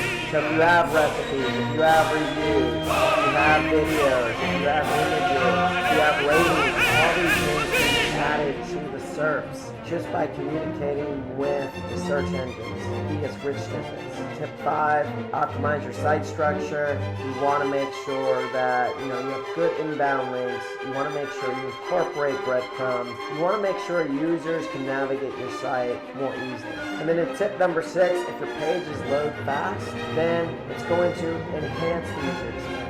It's going to increase user engagement and increase conversions. And then tip number 7, you want to build quality to increase the domain authority. So remember, we can use Moz to measure domain authority. It's all about quality, whether that be via influencer marketing, guest blogging, directories, social media, setting up a social media page. There's always something you could be doing to generate a quality link to your website. Today we're going to talk about keyword research. So what are we going to talk about when we talk about keyword research? We're going to talk about why we do keyword research for SEO. We're going to talk about the types of keyword that we need to research. We're going to talk about some methodologies, best practices on how to do keyword research, some alternate suggestions. We're going to talk about keyword clustering, and then we're going to talk about some tools that you can use to do your keyword research. So let's start with the why we would do keyword research. So Jessie is planning to publish a blog of pizza recipes. So she was doing pizza recipes step by step, pizza recipes with sausage, homemade pizza toppings, pizza dough recipes, thin crust pizzas. She's doing a lot of different topics on pizza. Well, what Jessie needs to do is understand what's going to drive traffic to the blog post, topics around pizza recipes. So she's unsure how these blogs are going to drive traffic. So she really needs to understand that, hey, you need to use a blog post. So the question is, if you're writing a blog post about recipes with sausages, pizza recipes with sausages, or recipes for free, the best keywords to use? Maybe, maybe not. So you need to take care in choosing the keywords to align with your content. So that's really the idea of why we do keyword research. Because some of the issues with keywords that are poorly chosen are they can have low search volume, for example. You may choose a keyword that just a lot of people aren't using to search for. Or they can be highly competitive. So if you choose a keyword that's very broad or popular, it could be very competitive and take you a long time to be found for that keyword. Or you could just make the mistake of choosing a keyword that isn't aligned with your content. Or you can choose keywords but use them incorrectly. So these are some of the issues that you can encounter if you just go about choosing keywords randomly without due diligence, without the proper research. So low search volume will lead to less traffic. High competition, you may not even rank at all. Okay, if somebody finds you for a keyword that's not relevant to the topic, they're just going to leave the page. And if you're not using the right keywords, or if you are using the right keywords and not using them correctly in the content, then your pages may not even be found in organic search. So you really have to take care in choosing keywords. To me, that's the most important step with SEO is keyword research. So we're going to talk about the types of keyword research.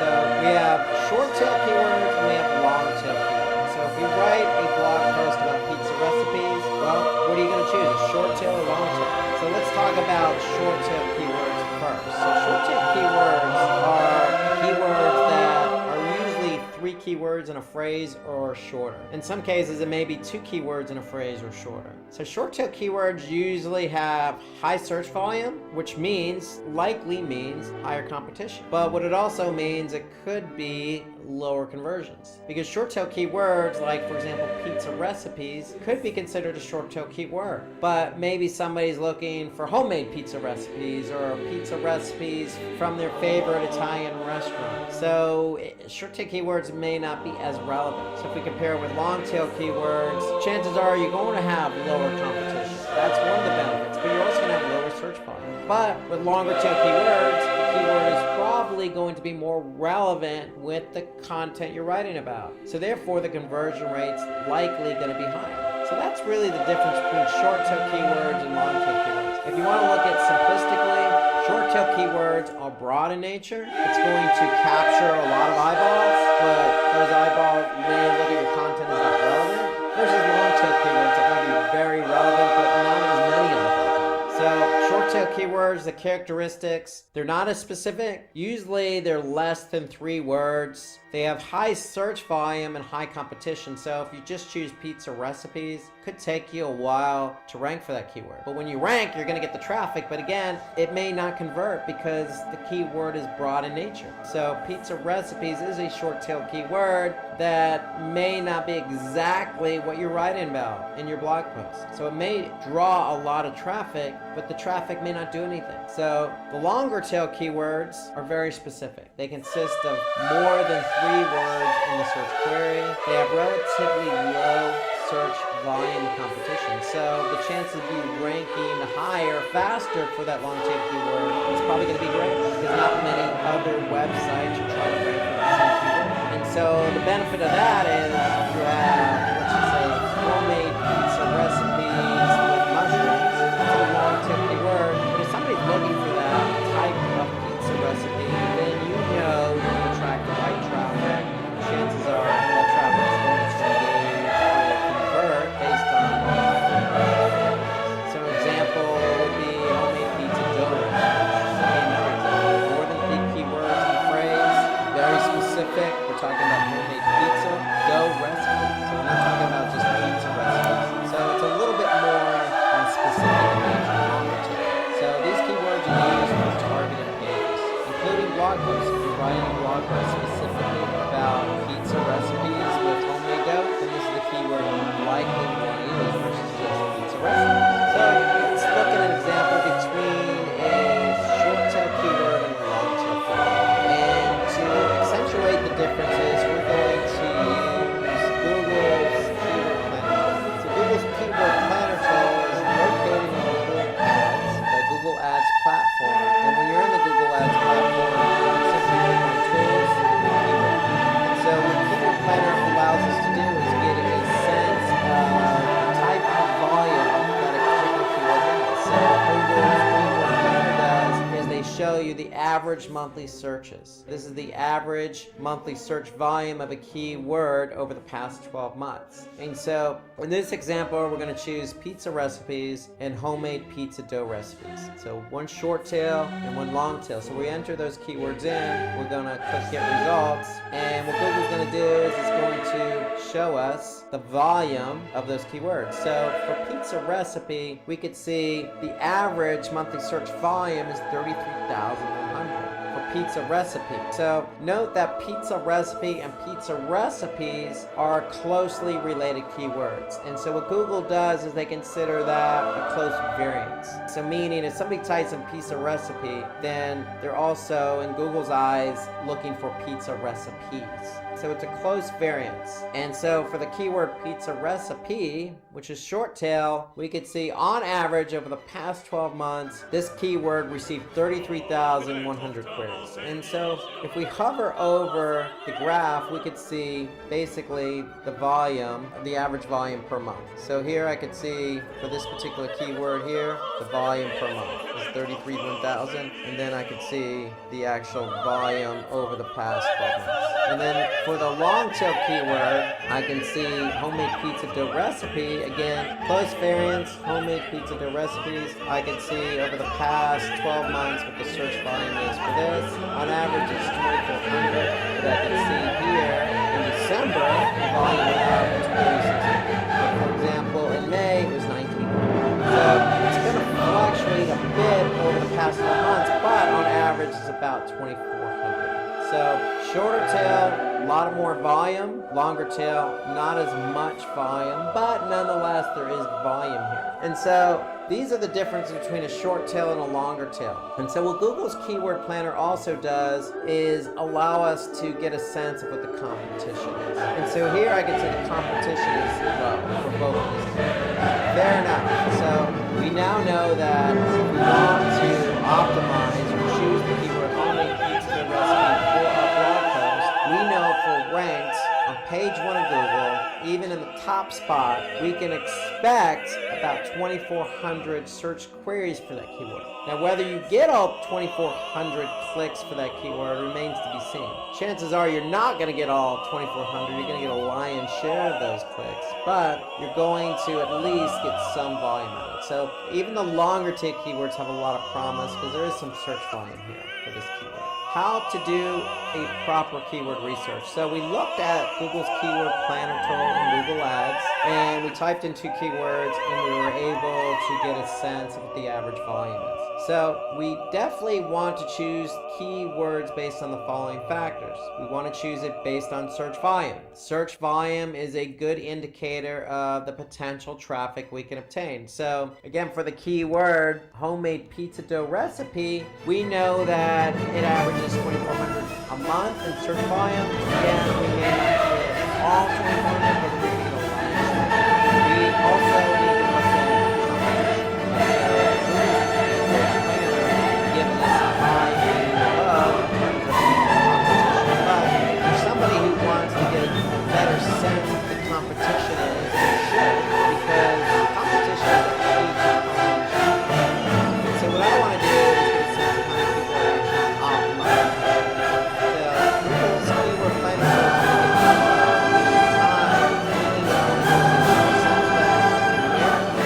what I can do is go into Google search and type in pizza recipes. I can see there's about 1 billion. That's a lot of results. However, that means that every potential web page out there on the internet that mentions pizza recipes is going to be so I want to get a better sense of optimizing. So I'm going to put in all title. So what that is going to ask Google to do is tell me all the websites that have pizza recipes, the keyword pizza recipes in the title tag.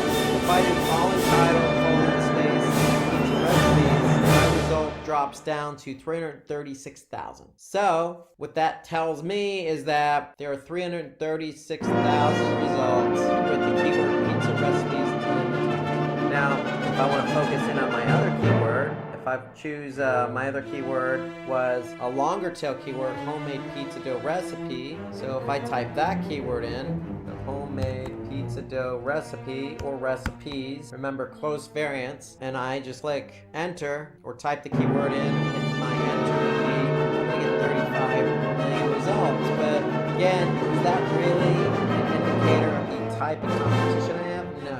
Because every listing that mentions homemade pizza dough recipes is going to be included in the search results. So I'm going to type in my all in title, :space, and then I'm going to get a better sense of how many websites have the keyword homemade pizza dough recipes in the title tag. And I get 2,160 different results. So here I can see the first result in the title tag, homemade pizza dough recipe. Second one, homemade pizza dough recipe. So these are sites or web pages that have that keyword in the title tag. So now I have a numerical number to work with. And so the thing you have to understand about SEO, specifically about keyword research, is you need to do research on a few different keywords, not just 1 or 2. So what we want to do is have a spreadsheet. The spreadsheet is going to contain keywords that we could potentially want to optimize for, choose as keywords to optimize for SEO. And so my recommendation is you come up with a theme first. So the theme for us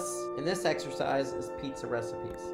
And so that's our theme. So we chose the keyword pizza recipes. So the close variance here is pizza recipe. What was the volume? Well, we know the volume was 33,100 for pizza recipe. So what are we going to do? We're going to put that number in our volume column. What was the competition? Well, if we go back and type in pizza recipes, it was 683,000. So I'm going to type in 683,000. What was our next keyword? Well, it was pizza or homemade pizza dough recipes. So if I go back, for this particular keyword is 2,400. So I'm going to put 2,400 in under my volume column. And then what was my competition? Well, my competition was, type that keyword back in, 2,160. So I'm going to put 2,160. So now I have an idea of what kind of volume and what kind of competition I have. Now, you want to do this for a number of different keywords. And when you do it for a number of keywords, what you do want to do is obviously choose a relevant keyword that has high volume and low competition. So another way of saying it is the volume or ratio of volume to competition. And so basically what we could do is take volume divided by competition. And if I make that a percentage, I can see it's 0.35% is the ratio between volume and competition. If I do the same for my longer tail keyword, 2400 divided by 2160, I can see that 111%. So this just kind of proves the point that, yeah, I'm still going to get some volume, but I have a better chance of ranking for this longer tail keyword, homemade pizza dough recipes. So you want to be able to do that for a number of keywords and examine the volume, the competition, and the ratio between volume and competition for your themed keywords. In this case, pizza recipes. So relevancy, you want to choose keywords that are very relevant to the content that you're writing. And then again, commercial intent, what keywords are going to drive more conversions and revenue for the business? So when we talk about commercial intent, we're talking about, are you choosing keywords that are going to get somebody to do what you want them to do? So we could say, download pizza dough recipes. So if somebody's typing in the keyword download pizza dough recipes, then chances are they're going to find you, come to your site, and take action by downloading that pizza dough recipe. So you want to be able to also think about the intent of the keyword. Is it going to help you drive conversions and revenue if you're an e-commerce site? So search volume is the average monthly search volume made for a particular keyword and phrase. So we can get that number using Google's keyword planner tool in the Google Ads platform. We want to target keywords with high search volume that will help bring traffic to the website. We want volume, but we want to take into account seasonality as well. So that's where the Google's keyword planner tool comes in place, because if we go back, again, we can just hover over and we can get a sense of any particular trend going on or seasonality. So, for example, if I saw large growth in the winter months and not much volume growth in the summer months, then that might indicate to me that this keyword is more popular during the winter time. So pay attention to the graphs that, the keyword planner tool gives you. Use them to your advantage to take into account seasonality. So a good example would be funny Halloween costumes. Well, we know that for Halloween, you're going to have a spike probably toward the end of September, all the way through October, and then it's going to drop after October 31st. So that's an example. But in the case of pizza recipes, you may find that more people are choosing to search for pizza recipes during maybe the summer months versus the winter months. So pay attention to seasonality. It will affect search volume. So competition, based on our example, it's one of the most important key metrics. You don't want to choose a keyword that's highly competitive, because if it's competitive, then it's going to be harder to rank number one or even on page one of Google, depending on competitiveness. So high search volume, low competition.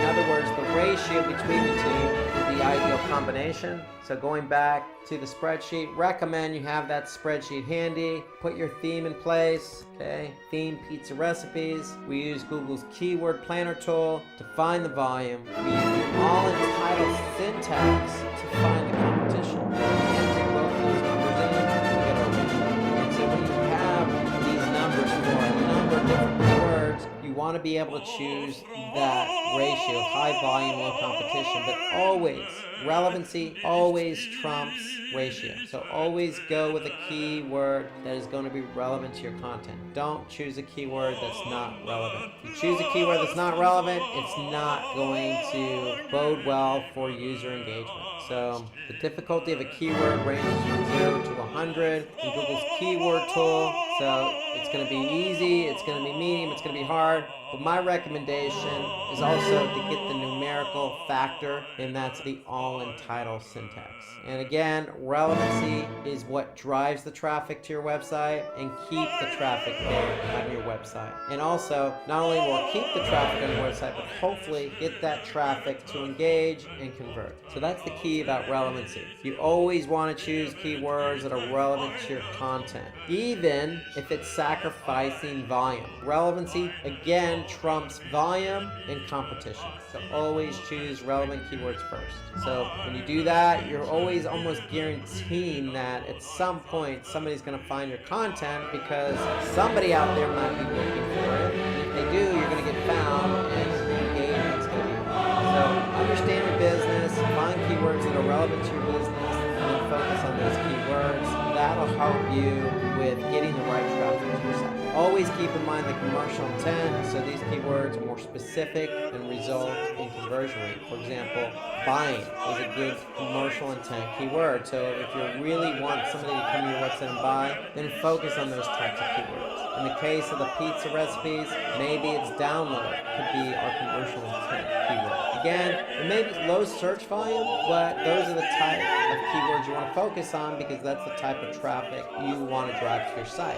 So some other examples of commercial intent keywords are discount, deal, coupon, shipping.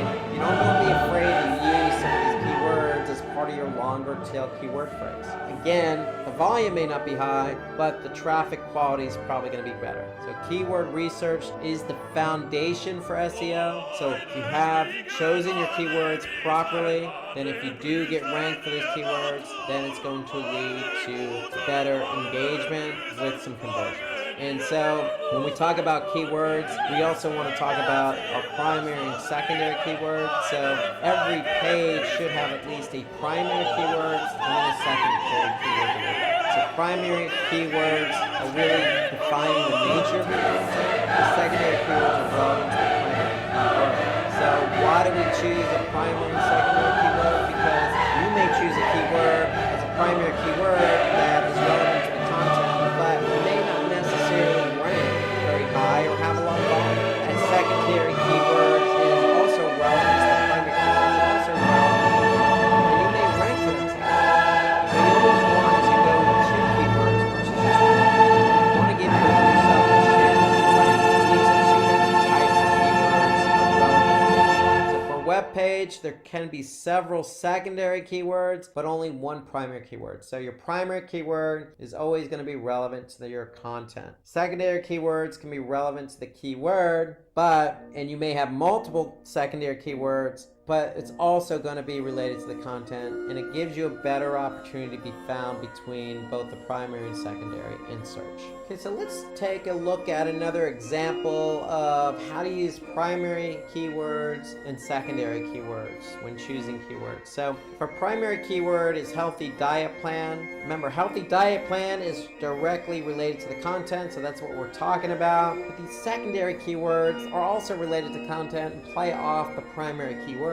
And so what we want to do is go to Google's Keyword Planner tool and get an idea of the volume for healthy diet plan, and then also the volume and competition for some of these secondary keywords like healthy diet for weight loss, healthy diet food, low carb diet, healthy meal plans, and diet plan weight loss. So if I go in to Google's Keyword Planner and type those keywords in, I'm going to choose Get Results. And now here I can see healthy diet plan keyword I'm focusing on as my primary keyword has an average monthly search volume of 9,100. And then some of my secondary keywords, healthy diet foods, diet plan weight loss, low carb diet. Google will give me a number of different keywords. So I'm going to look at the search volume. So ideally what I want to do is be able to then look at the volume and competition. So healthy diet plan. Here, that's my theme. So that's my keyword. It's my volume. A healthy diet plan, 9,900. What's my competition? competition is 74,700, and that's going to give me a ratio of volume to competition of 13%. So that's what my content's about. That's considered a short tail keyword because it has a lot of competition. So my ratio is 13%, and what I want to do is I want to be able to put these other secondary keywords in as well. Maybe even go a little longer term because I want to be able to find at least two keywords. I want to be able to find my primary keyword that's relevant to my content, and then I want to be able to find my secondary keyword, which is again related to the primary keyword, which is also related to the primary. And so I want to be able to choose two keywords, basically. And I want to choose two keywords that are relevant, that have good ratio between volume and competition. So that's the whole idea, again, of how to do keyword research. You want to be able to find your keywords, use the tools available to you, and get a sense of what the volume is, what the competition is, look at the ratio between the volume and competition. And based on the content, choose that primary keyword, and then again, based on the keyword you chose, choose some secondary keywords as well, because you want to be found for not just one keyword, but multiple keywords. Okay, let's look at some alternative suggestions to keyword research. So for doing keyword research, we want to take into account LSI keywords. We could take into account other platforms that host a lot of content like Reddit. We can use Google suggestions in the keyword search bar. We can use popular platforms like Wikipedia, and we can use social media bookmarking like Reddit. So there are lots of suggestions obtained from various sources. Let's start with LSI keywords. LSI stands for latent semantic indexing.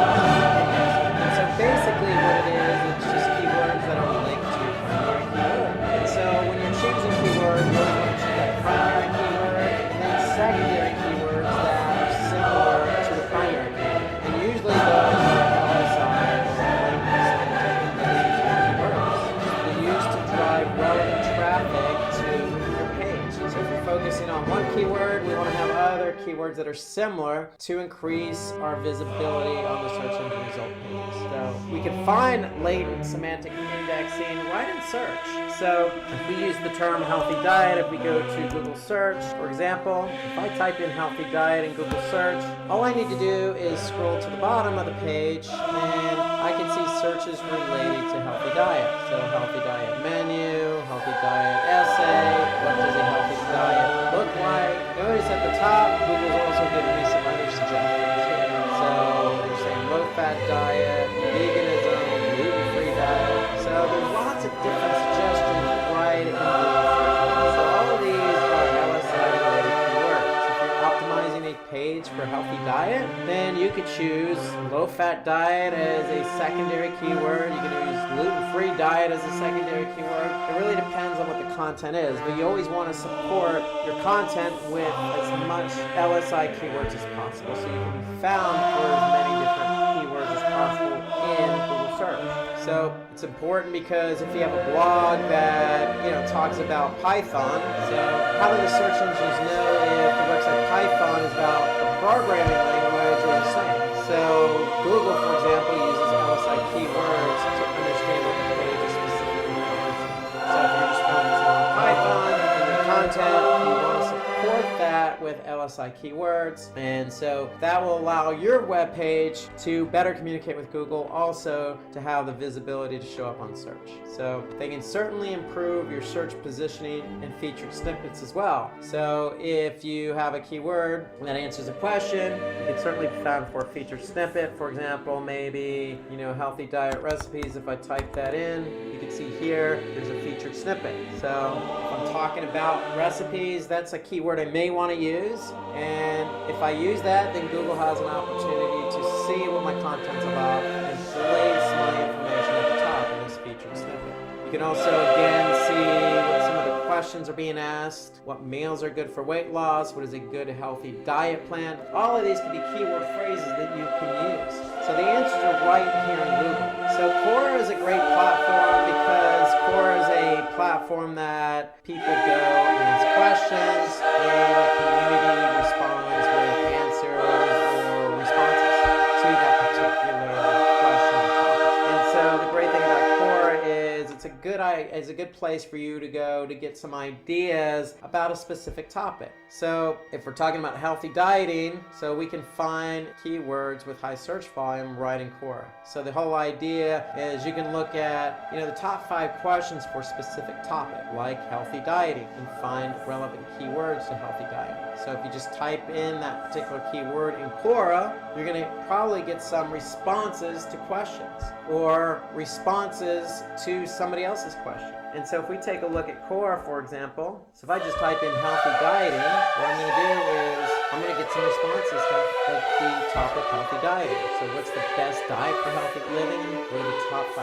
tips for a healthy diet habit? So all of these could be keyword phrases that you could take away with for your own content. So the benefit here is you're getting an idea of what's trending, what people are talking about, and tips for a healthy diet habit. You optimize for that. Well, again, that can turn around and go well for you because you can be featured Google as a featured snippet at the top here. People will search around and use LSI related keywords for healthy diet habits. So just look for those LSI keywords around Google. Over at the bottom and at the top. Scroll down, I can see some related LSI keywords at the bottom. So right in Google as well, you can see in the Google search bar that Google provides some LSI related keywords to your query. So if I go back here and type in healthy diet recipes, I can see here Google suggested some other healthy diet menu, healthy diet for men, healthy diet foods, healthy diet for women. So these are all LSI related keywords that you can use to support your primary keyword and your content writing. So we talked about LSI keywords, where to find them. They're found right here. They can be found at the top of Google. Also in Google Core as well. Get some ideas for the types of questions that are being asked. So if you ask a question, use that as a keyword phrase, and again, or a featured snippet in Google, just by doing some additional research within Google itself or on Quora. So according to Google, the autocomplete predictions are automatically generated by Google's algorithm without any human intervention. It's based on a number of factors, but the primary factor is how often past users have searched for it. So Google collects all the keyword queries that somebody types in, and they're suggesting some of the most popular terms that people have typed in. So if I go back to Google, and if I start to type in recipes, I could see some of the other queries that somebody else has typed in, or some of the most popular queries related to that topic. So if you enter the keyword healthy diet, Google's going to suggest multiple keyword suggestions that users have asked in the past. And you could certainly get the search volume of those keywords just by looking in Google itself. I could see for healthy diet recipes, billions of pages related to healthy diet recipes. I can also get the search volume by going into Google's keyword planner. So if I type in healthy diet, I'm going to be able to see what my search volume is for that keyword. And in addition, I can see the seasonality of that particular keyword. And in addition to that, Google is going to provide some other related keywords to my search query. So if I'm looking for healthy diet, Google is going to suggest, hey, maybe you should choose healthy food or healthy eating or how to lose weight. So those are LSI related keywords that Google provides in the keyword planner, which is built into the Google Ads platform. Another option for you is Wikipedia is a vast platform of research. So we can turn Wikipedia into our own asset and use it to our own advantage by finding relevant keywords in an easy fashion. So with Wikipedia, we can identify a list of keywords in the meta description itself. We could choose keywords from the first paragraph of Wikipedia that has many relevant keywords, or we could take a look at keywords from the Wikipedia content section. So we can also see additional pages, like the see also section that gives relevant keywords if you're looking for this. We can also look at the references section as they contain relevant keywords.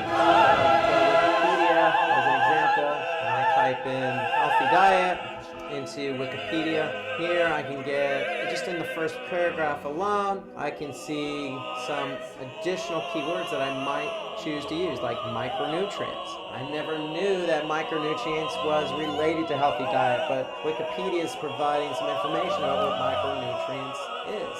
And maybe I can use that as a keyword, an LSI related keyword to my content. So if I scroll down, I can see also section. So it might give me some information, food information of consumers, for example, dietary guidelines. I can look at categories like dietetics and diets. I can also look at the references section, so I can also see what information was provided, like health effects of overweight and obesity. I can look at diet and physical activity. So all of these are related to my main keyword, healthy diet. So the answers are right in here on the platform, just all over the page. So we can have an abundance of information.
A word in KeyReddit and choose keywords from the auto-generated list. This tool will extract the keywords and give us those relevant terms. Fine. So if we go to the keyworded, show an example of that. For example, food. If I get keywords, I can see what keywords are relevant and the search volume of that keyword. So if I just type in healthy food, keyworded tool is going to tell me some relevant keywords and what the volume is. So if you don't have the keyword planner tool in Google Ads available to you, this is a good alternative solution to finding keywords.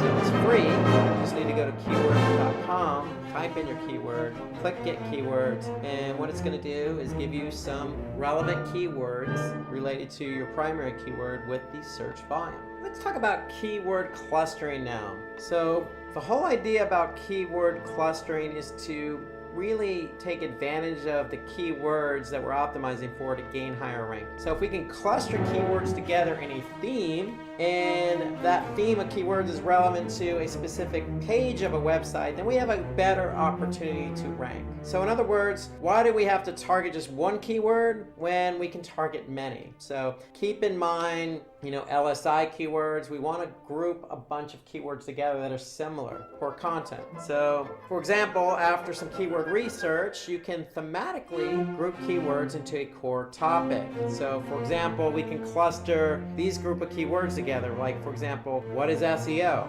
How does SEO work? Intro to SEO, what are the basics of SEO? All of those are related to the core theme. What is SEO? Another cluster of keywords, for example, could be SEO techniques, SEO best practices, tips and tricks, website optimization, on-page SEO techniques, etc. So those are clusters of keywords, okay, that we can group together in themes. And if we group keywords together in themes, we can apply that to a particular content on our website. So the whole idea behind clustering keywords, it's going to provide more diversity, more of an opportunity for us to be found. So that's the whole idea behind clustering. So some additional steps. Remember, stay up to date on industry news. So brainstorm your ideas first and identify a list of keywords, i.e. a theme of keywords that you can cluster together. And then you could determine the keywords that your competitors are already ranking for. So, for example, if we want to rank for the keyword SEO best practices, for example, we can use a tool called Keyword Moz. If I go to the Keyword Explorer tool in Moz and just type in SEO best practices, what it's going to do is it's going to give me some volume related to that particular keyword. But more importantly, what it's also going to do is it's going to show me what pages are already ranked for that particular keyword. So therefore I can get a sense of who is already ranking for that keyword. So here I can see Moz, Medium.com, Alexa.com. So I can get a sense of what web pages are ranked for a particular keyword or group of keywords I want to rank for myself. So if we look at tools for keyword research, look no further than Moz. That's the Moz is the tool I would just use, but you could also use Google's Keyword Planner, which we used in the example. So for example, if I go back to the Google Ads Keyword Planner, if you're in Google Ads, you click on Tools, you click on Keyword Planner. And what Keyword Planner does is it provides you, for a particular keyword, the average monthly search volume over the past 12 months. It provides you information on seasonality. So if I hover my mouse over a graph, I'm going to be able to see the volume per month over the last 12 months. What the Keyword Planner also does is it provides me some additional ideas for my particular keyword. And in addition to that, it's going to provide me some sense of how competitive that keyword is by telling me whether it's low, medium, or high in terms of competition. So there's SEMrush, there's also other additional keywords tools out there like WordStream or Ahrefs or the Reddit tool, Keywordit, and then Moz is another tool I particularly use. So if I go to Moz again, here I can just type in a keyword that I'm interested in. It's going to give me the search volume of that keyword. It's going to give me the level of difficulty, so 50 out of 100.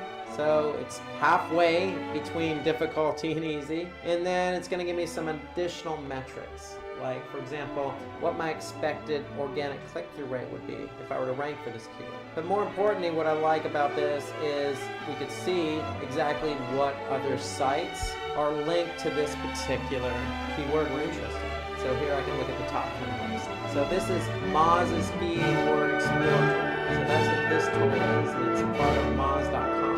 So there's a lot of tools at your disposal. I particularly use Moz. I particularly use Google's Keyword Planner. And those are the tools I use, but there are lots of tools out there. Let's go to this scenario that we have a friend named Sam. He has a website, Tucker. But Sam doesn't understand why his website's not ranked number one. And so typically, ranked number one on Google, there are some factors involved. And those are factors that are going to help Sam get his website ranked number one on Google so he can sell his traffic and convert that traffic to conversion. So there are factors involved. And so what are those factors? Well, it always starts with keyword research. So in order to rank your website where you sell shoes or you sell products, other products like clothing or food, or your automobile website, and it doesn't matter whether you're selling to customers or selling to other businesses. You have to start with the keyword research. And so we're going to go into really explicit detail on how to conduct keyword research. And then the second factor involved is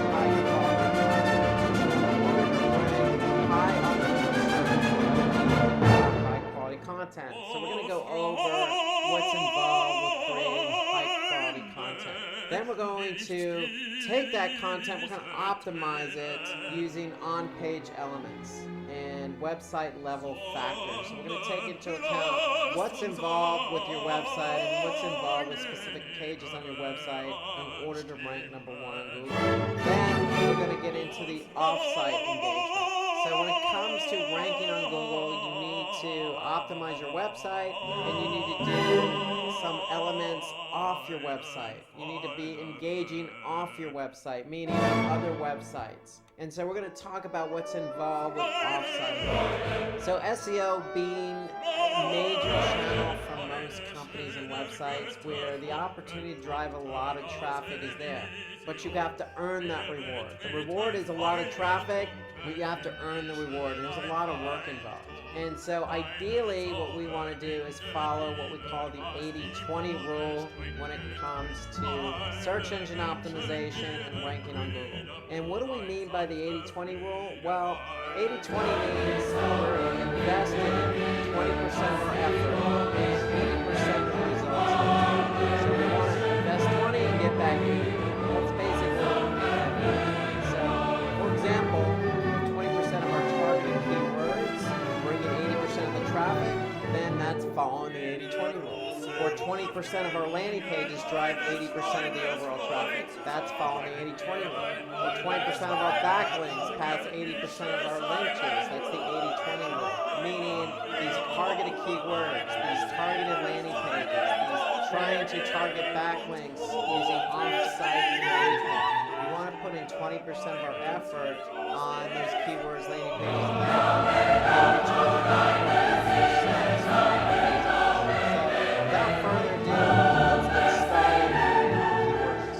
let's talk about that keyword research for a website with shoes. And it doesn't really matter what particular product you have. If you need to rank number one on Google, it all starts with the keywords, as I mentioned before. And so, in this example, if you have a website where you sell shoes for kids, you're going to want to be found for certain keywords. So, the obvious keyword here would be shoes for kids. Well, every keyword that you target has search volume associated. So that means when you talk about search volume,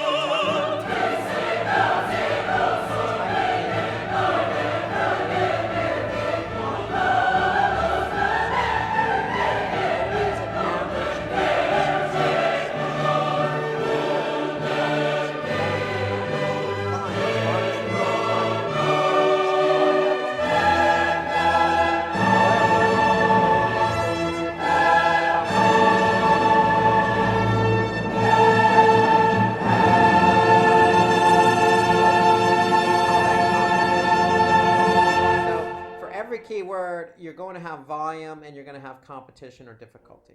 And the difficulty ranges as well, depending on the tool you use. And we'll get into that in a minute, but search volume is how much, on average, people are typing in that keyword or close variants of that keyword. And the difficulty is measured in terms of how many other websites are trying to rank for the same keyword. And so ideally, when it comes to keyword research, we want to find that nice balance. We want high volume and we want low competition. But at the same time, we want to focus on keywords that are highly relevant to our business. So if we're selling shoes for kids, and shoes for kids is highly relevant, has high volume and low competition, then that's a keyword we want to target. So we always want to focus in on those three areas. So there's always a trade-off with keywords. So shoes for kids might have high volume, but also might have high competition or difficulty. If we look for another keyword that's just as relevant, for example, shoes for children, it may still have high search volume, but the competition and the difficulty may be low. And if that's the case, then that may be a better keyword for us to target. Instead of something highly competitive like shoes for kids, we can focus on another relevant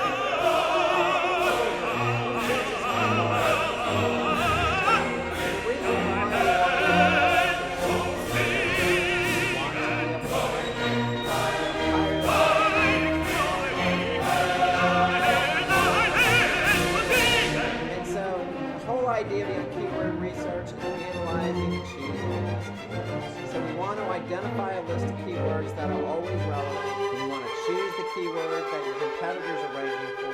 And we want to use third-party tools to choose keywords to identify which keywords have low competition and what keywords have high search volume. So one thing to take into consideration when you do keyword research is that the longer keyword phrase, or in other words, long-tail keywords or keywords more, you're going to always have less competition, but there's always a trade-off.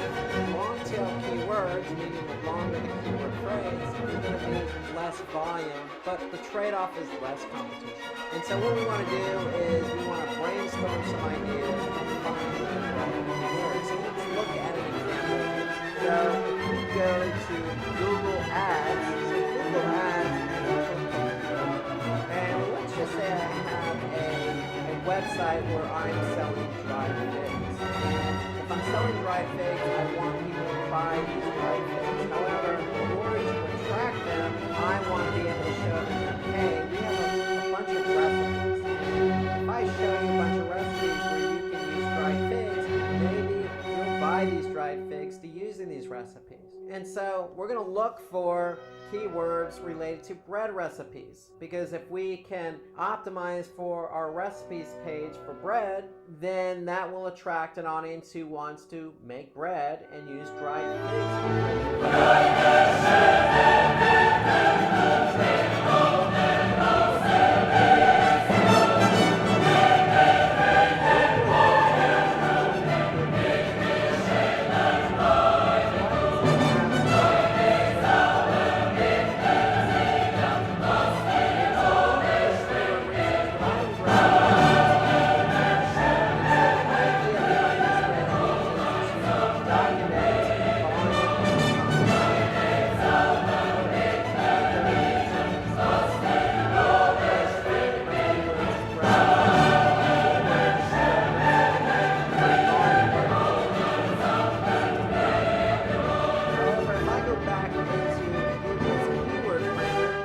telling me the competition is low. So that's great. I want high volume, I want low competition. But how low is low? So we want to be careful. So if we're going to put in numbers into a spreadsheet, we want to figure out what that competition really is for the keyword bread recipe. So if I go to Google and just type in bread recipes, I'm going to be able to see 771 billion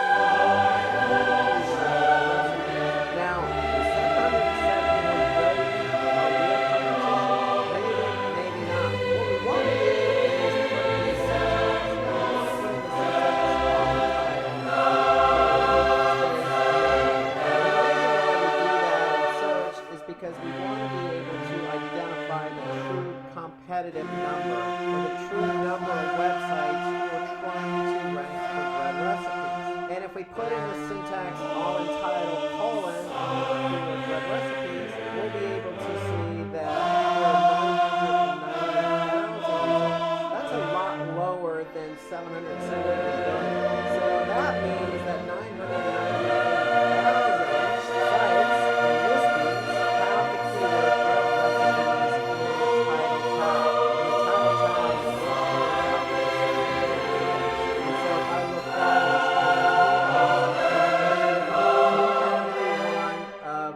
Title tags. So title tag is an important element to rank #1 on Google, and we'll talk about that in a few minutes. But if we understand that there are 998,000 results with bread recipes in the title tag, then this tells us that those are the websites who are trying to rank #1 on Google for that keyword, and therefore those are the websites we need to jump over in order for our website to rank #1 on Google. And so therefore I'm going to put in 998,000 in my spreadsheet as the competitive number. And so now I can see for the keyword bread recipes, I have 60,500. The competition is 998,000. Then my KEI, or keyword effectiveness index, or in other words, the ratio of volume to competition is 6%. So that's nothing more than volume divided by competition. So that tells me that my KEI, or my ratio between volume and competition, is 6%. So remember, we want more volume than we want competition. So anytime you do a keyword research, you're going to find a number of different relevant keywords.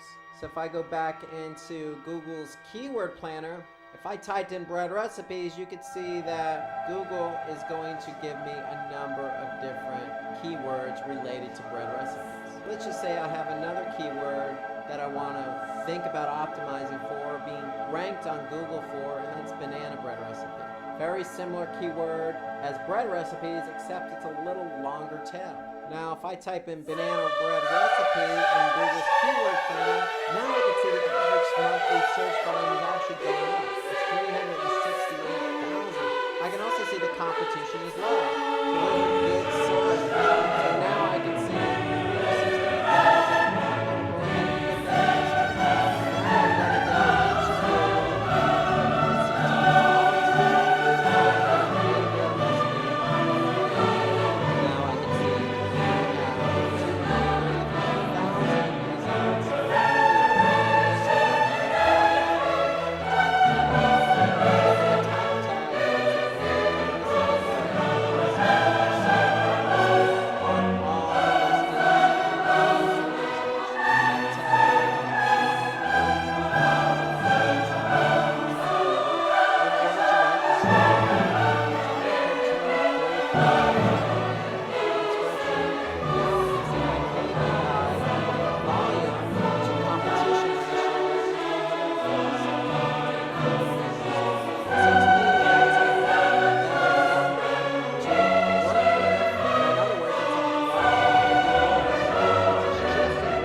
How much search volume. They're going to tell you the competition, but then you're going to go into Google search. You're going to use the syntax all in title to get a more accurate read on the actual competitive number.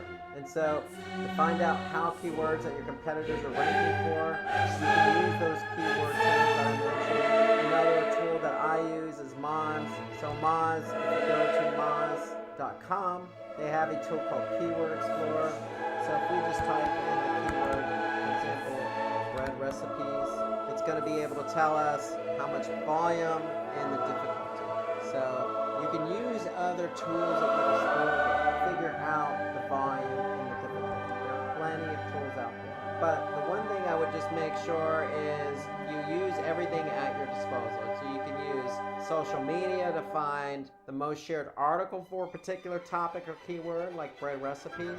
You could check other platforms that have a lot of shared content, like Reddit and Quora, where you can ask people about certain topics using keywords to figure out how much competition or volume there might be. You could stay up to date on industry news to get an idea of what types of keywords are trending. But when it comes to keywords and keyword research, remember, for every web page, we want to be able to link to keywords. We want a primary and secondary keyword. So when we do keyword research, we enter all our keywords into our spreadsheet.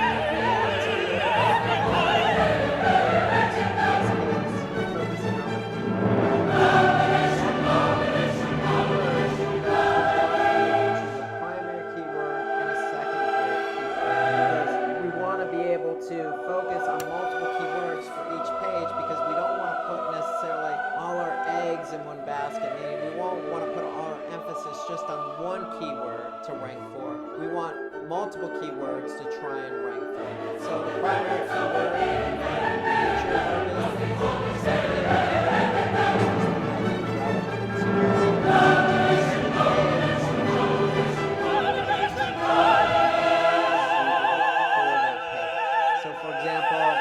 blog, and we're using ice cream recipes, and we're blogging about ice cream recipes, we can have a primary keyword that is about ice cream recipes or homemade ice cream recipes. We're going to always want to find out what the volume and the competition is. Our secondary keyword could be built around other similar keywords like low-fat ice cream recipes or fat-free ice cream recipes or low-fat homemade ice cream recipes. Those are complementary keywords, just like our bread recipes and banana bread recipes. So one thing we want to do when we do keyword research is we want to be able to target one keyword per content when you can target many. We want to be able to target multiple keywords, not necessarily target one keyword.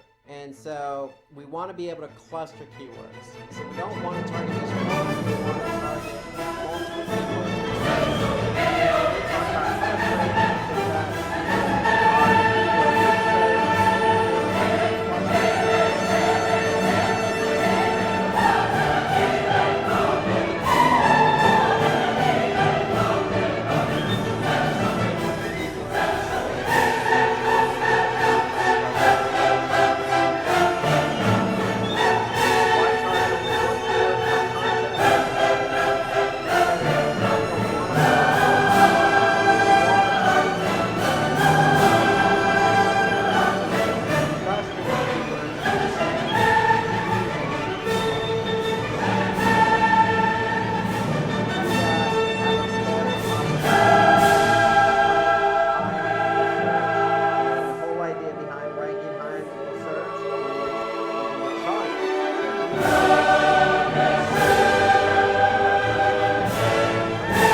ability to get your website ranked #1 on Google. So let's just say you have content on your website and the content is ranked on page 4 of Google. And it's that blog with ice cream recipes. And if it's just content for the sake of content, it's not really informative, then it's not necessarily going to get good engagement. In the eyes of Google, they want to rank content that's very informative, it's very fresh, it's exciting to read, it's interesting, it's going to have good engagement. So if it's a recipe or an article about any topic, if the content is just not informative, then you're not going to get good engagement. And when you don't get good engagement, if people don't stay on the site to engage in the content and they just leave the website after landing on the page, causing a bounce, then the content's just going to continue to fall down the rankings. And we want to prevent that. We want to move up the rankings. We want to be #1 on Google. We don't necessarily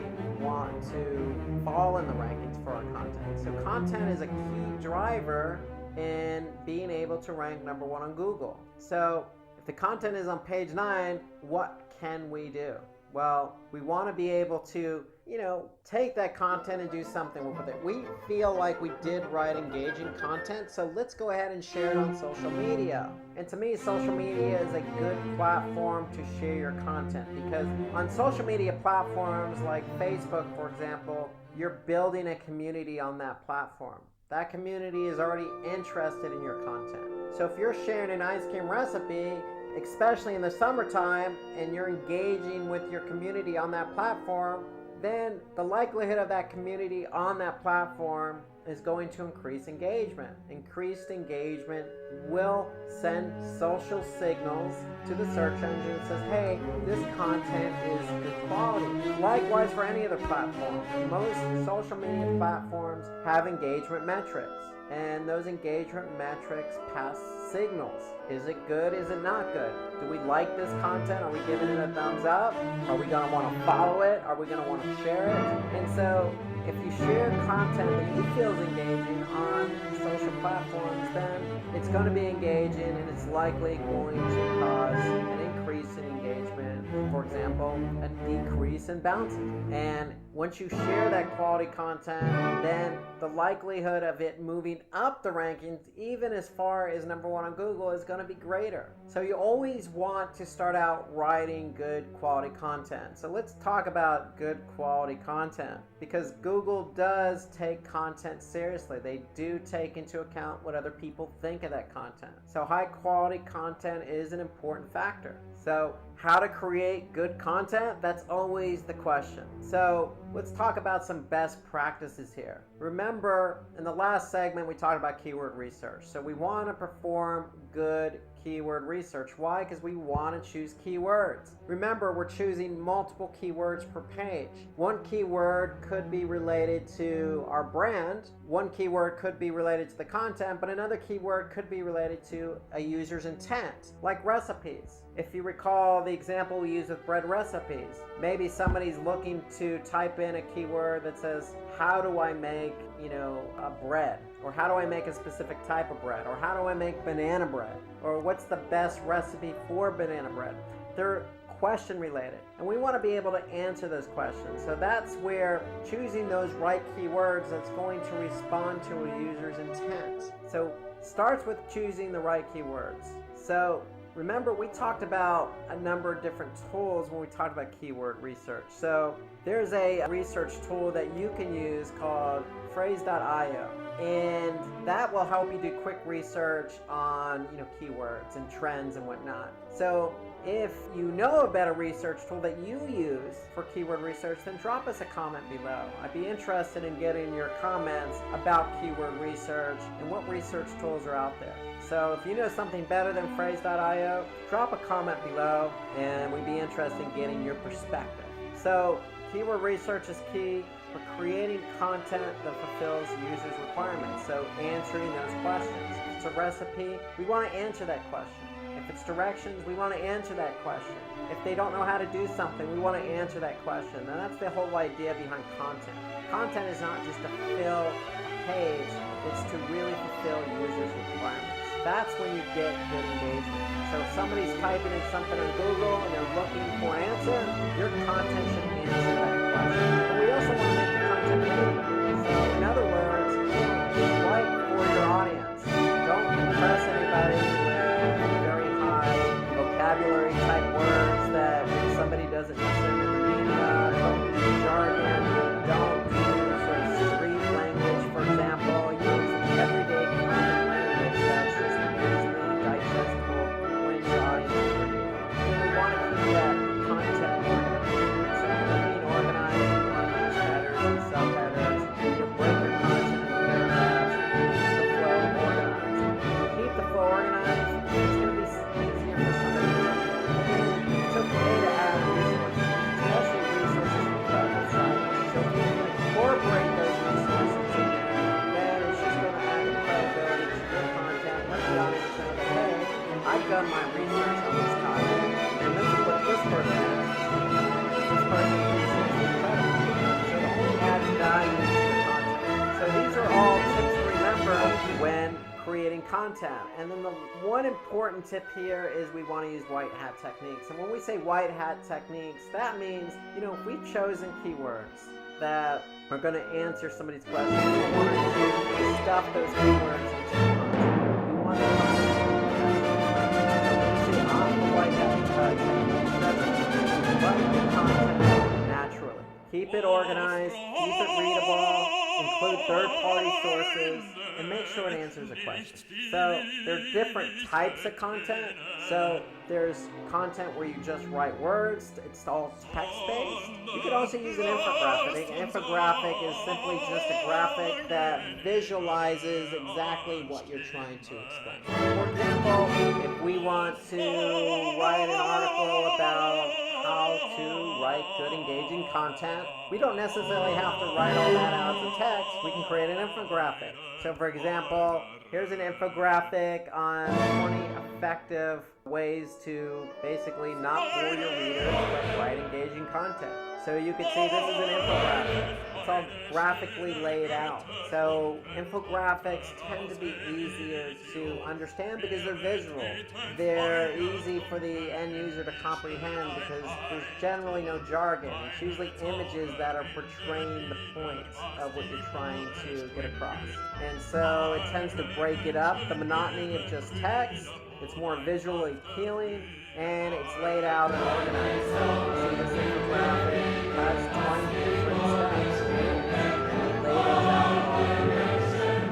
The great thing I like about infographics, you can share them on social media, you can re-engage them in a post, save them on social media. So infographics tend to tell a better story versus, say, just writing text. You can use video and images, so you don't necessarily have to lay it all out in an infographic. You can certainly insert a video or image into your content, especially if it's a blog post. If it's a blog post, then sometimes video and images on its own tell the story. You don't necessarily need text to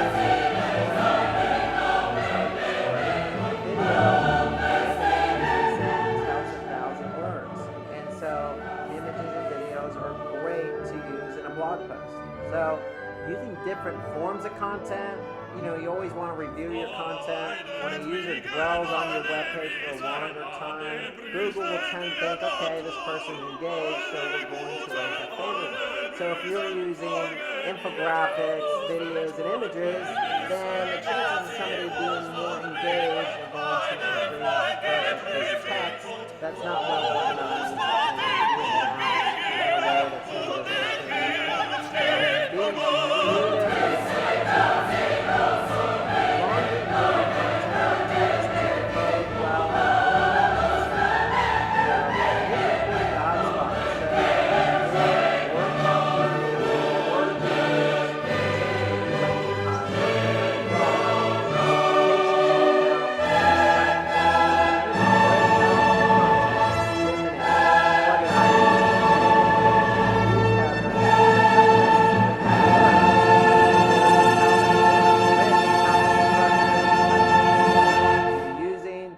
engaging with your audience. There's a lot of factors, again, those best practices we just went over. But the key is, if you have longer, more engaging content, then it's going to bode better for you on search engines. So a couple of steps to create high quality content. So you want to begin with a comprehensive introduction. So always introduce your content. Remember, the content should be relevant to the keywords. So if you're choosing keywords in your keyword research, think about answering that question. If somebody's typing in bread recipes, maybe they're looking for banana bread recipes. How to make the best banana bread, or how to make banana bread using dried figs. We want to be able to align our content with that keyword naturally. You want to create a title that's worthy, that's click-worthy. So remember, if you're in Google search and you're doing search for something simple like bread recipes, you want to make something that's going to be engaging for somebody to click on, like easy perfect yeast bread, or easy crusty French bread, or something that's going to be engaging. The best bread recipes, or how to make the best homemade bread. There's something that's going to draw somebody's attention to the title of that blog post. So we want to include LSI keywords. So what I mean by LSI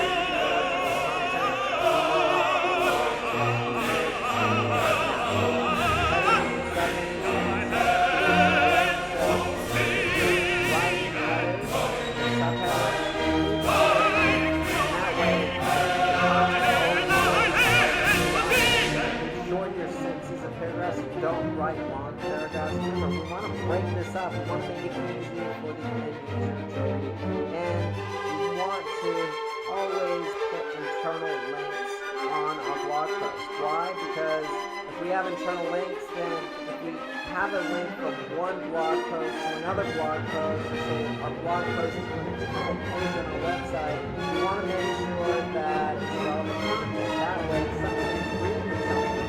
If you have an internal link, let's just say from a bread recipes page to banana bread recipes page, then they may find it interesting to click on that link and go to the banana bread recipe. So it's keeping somebody engaged on your website. So putting in internal linking will help keep the end user engaged, because you're offering up links as well as content. You always want to break up that content with images.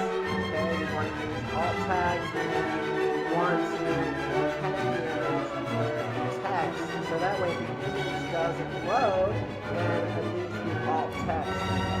So we can incorporate call-out boxes, and the more you want to link, you want to update our content regularly. So we always want to get the best recipe out there if it's banana bread, or different ways to create banana bread, or always just coming up with ways to update the content. So we want to keep our content, our blog posts fresh. And then we want to include a CTA, call to action. If we include a call to action, then that's going to keep somebody engaged and have them act on your content. So these are steps to create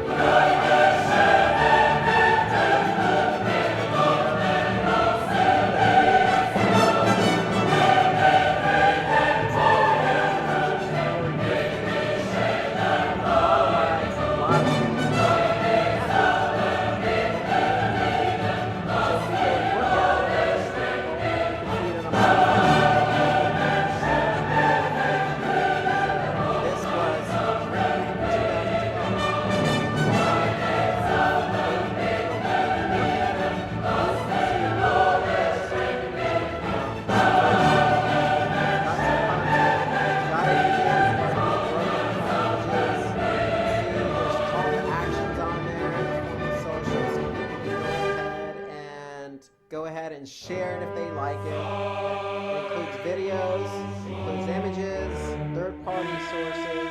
So it's a good post because, listen, it's engaging content. It's probably answering somebody's question about humanity, and we can see clearly that, look, there's a lot of different examples here from a lot of different sources, and we can take action on this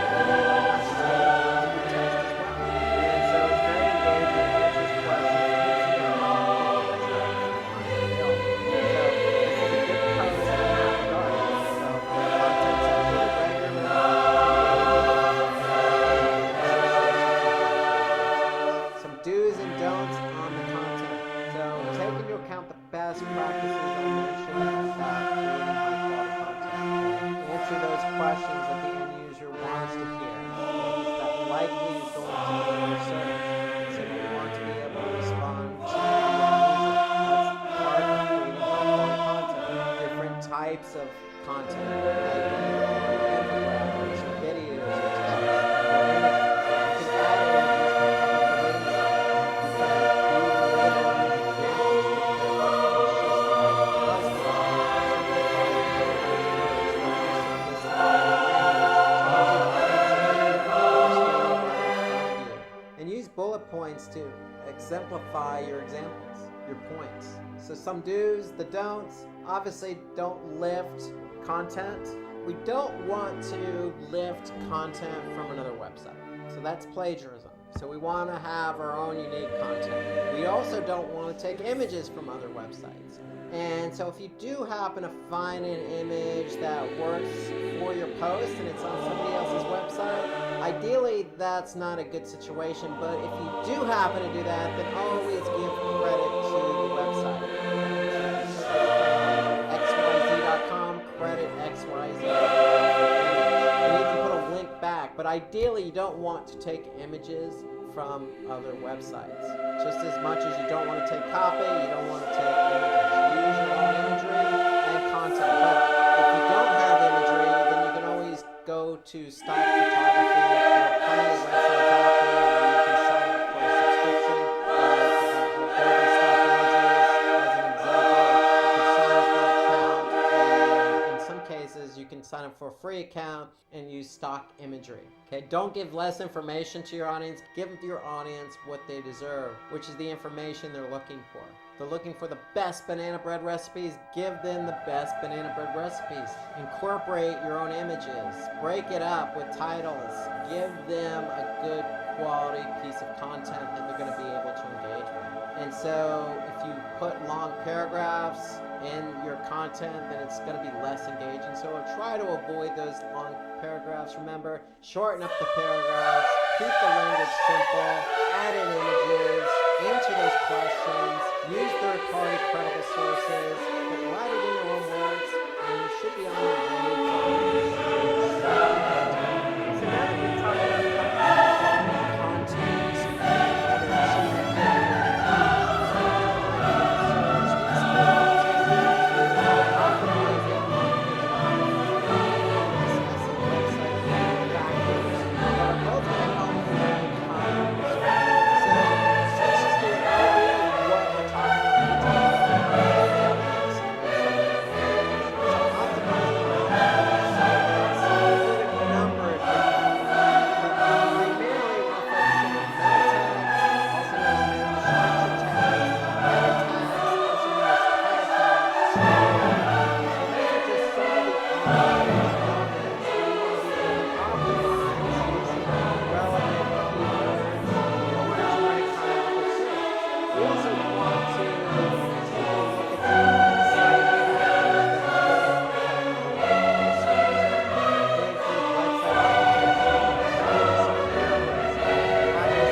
When I say unique, that means the title and the meta description need to be different for every page on the website. And so if you're not quite sure what a title tag and a meta description tag is, if you go to search and just type in any particular search query, the title tag is what's going to show up here in bold, and then the description is going to show up below it, below the URL, and that's going to describe the page. So both of these meta tags are important because it describes what your page is all about, and that's what Google uses in the search results pages. So we want to be able to pay attention to the length of meta tags. So if we go back to our search results pages, title tags are generally 65 characters. Meta description tags are generally 160 characters. So anything really longer than that, then what's going to happen is the meta description tag or the title tag will get truncated. And so if we look here, for example, we can see all of the title tags here fit the 65 character limit. But if you run over the character count on meta description, then Google is going to truncate. So you want to stay within your parameters in order to avoid getting your content truncated. And so the other thing when we're writing title description tags, we want to minimize optimizing the keyword.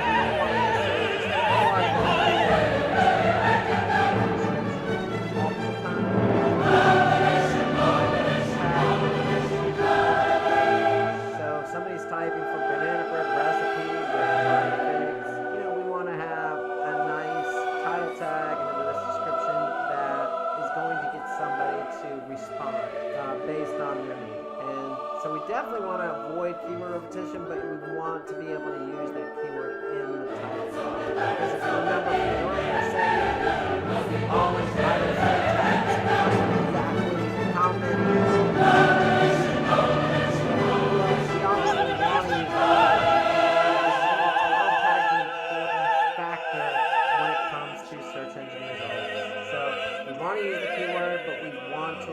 stuffing or using it repetitively in our title tag and our meta description.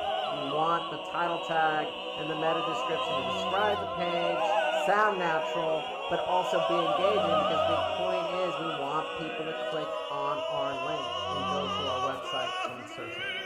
So title tags with numbers tend to result in higher click-through rates. This is according to Moz. So for example, if you just put in a title tag that says learn digital marketing, well, that may work, but if you put a number in there like 5 easy ways to learn digital marketing, that might get somebody to click on your link and go to your website. So having questions in your meta tags can also increase your click-through rate. For example, if you just put learning or first page ranking, not too bad.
Particular H1 tag, because the H1 tag, especially with the keyword in it, is going to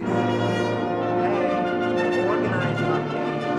Because it's an H1 tag, it's structuring the page according to best practices. So having only one H1 tag in your post is definitely helpful. Having multiple tags, H tags in your post, help organize the page a lot better. So we want to add that targeted keyword in that tag, and your header tag should be relevant to content. Go back to our example of using the right figs with banana bread.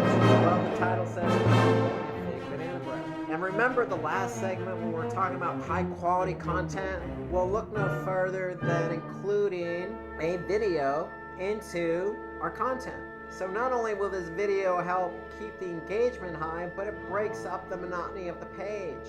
And it's from a third-party source, so it adds credibility to the page. So adding a video based on the last segment of high-quality content definitely helps with ranking high on Google search. So following hierarchical structure, that means putting those H tags in there. H2 tags help break up the content. And we want to avoid repetition of H1 tags on your different web pages of your site, meaning don't just put the same H1 tag with the same keyword in it and keeping it blasé. We want to make those H1 tags exciting to read, but also used appropriately to break up the content. So remember, all white hat techniques. We want to avoid hidden tags. We want to avoid stuffing keywords. We want things to be natural. We don't want things to be forced. And your H1 tags should be 20 to 70 characters. Don't make long H1 tags. So if we go back to our page example, a short, sweet tag here, California fig banana bread. It's relevant to the content. It's short, sweet, and breaks up the monotony of the content. And more importantly, and again, any content you have on the page should always answer the user's intent. Remember, people are using search to answer questions, find information. Our content should be able to answer that for them. So, according to John Mueller, Senior Webmaster Trends Analyst at Google, header tags would definitely help Google for rankings in the search results. So we want to use header tags. So when it comes to URLs, we want to use hyphens and avoid underscores. So if we look at this URL here, this uses hyphens. Fig and banana bread. So it's all broken up with hyphens. That's a best practice. Remember, canonical URLs. A canonical URL signals to Google this is the original content. So we want to use original content, and if you have multiple sources of content out there on, say, different websites, we want to use a canonical tag to signal to Google this is the original content. Please index this content. And doesn't hurt to use a favicon in URL, meaning a small icon. It helps to break up the monotony and help your URL stand out. We can add targeted keywords in the URL. So again, looking at the URL here, I could see we're using targeted keyword as part of the URL structure. Fig and banana bread. And notice the H1 tag is fig banana bread. So it's all consistent and it flows naturally. URLs that are no longer existing, then we want to be able to set up a redirect for those URLs, meaning a 301 redirect is a server response for Google that says, hey, Google, this page is no longer available, but we permanently redirected it to this page, which is now available. So that's what a 301 redirect does. It helps signal to Google and all the other search engines that if the page is no longer there, that's fine. You're just going to go to this page. This is the page that's permanently there now. And another thing we want to do here is if you have mobile URLs, you want to include those in the sitemap. And we're going to hit on that in just a minute. But all URLs should be mobile friendly as well as desktop friendly, meaning take into account those best practices. Keep your URL short, use hyphens, put the keyword in that URL, and make it easy to understand. You want to avoid capital letters in the URLs. The URLs are case sensitive, so go lowercase. You should always go lowercase on the URL. Readable URLs, again, the rule of thumb here is if you understand what the URL is, then Google's going to understand what the URL is. So the shorter the URL, the easier it is to read. The easier it is to read, the better chance you have to rank on it. So, for the backlink to URLs that are shorter, definitely help you. So we want to be able to keep it short and sweet. Don't make them long and unreadable. So those are some optimized ways or on-page elements that help you optimize not only your website level factors that will help you optimize your content. So website structure provides best content. What do I mean by that? Well, having your site organized in a fashion that Google will be able to find. So what do we mean by that? Creating a logical hierarchy structure. So if you're selling shoes, you're going to have a home page, break the structure up into men's shoes, women's shoes, children's shoes. And on the men's shoes, you can have it by brand. Nike, Puma, Adidas. On the women's side, it can be Nike, Puma, Adidas. On the child side, it can be Nike, Puma, Adidas. And so you want to use the structure of the hierarchy. Down subcategories of the men's, it has Nike, Puma, Adidas. The women should have Nike, Puma, Adidas. And so you want to code your site navigation in CSS or HTML, meaning we want to be able to use something that Google is going to be able to index. Most sites are built in HTML, and that's what Google likes to do. One important thing to build is a structure for internal linking. So internal links mean that if you're on a site, you should have natural links pointing to other pages on your website. So to keep the flow going, and we don't want to have unnatural inbound links. You always want to have natural internal links to keep the flow of the user going from one page to the other. So here I can see, as an example, all the ingredients in this recipe. Well, this has an internal link to another page on the site. And this happens to link to a page where somebody can buy the ingredients. So it's a natural internal link. So, John Doherty of Credo has claimed that one of the biggest changes that he can make in fixing the Credo website is architecture. So, for example, in Credo, John Doherty has reduced the organic sessions by 74% and pages per session by 41%, just by changing the site architecture.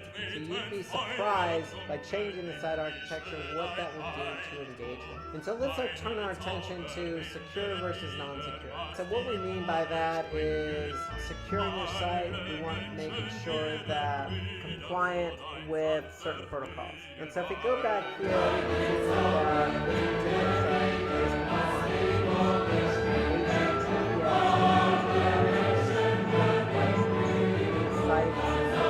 So Google likes secure versus non-secure. So non-secure would be HTTP.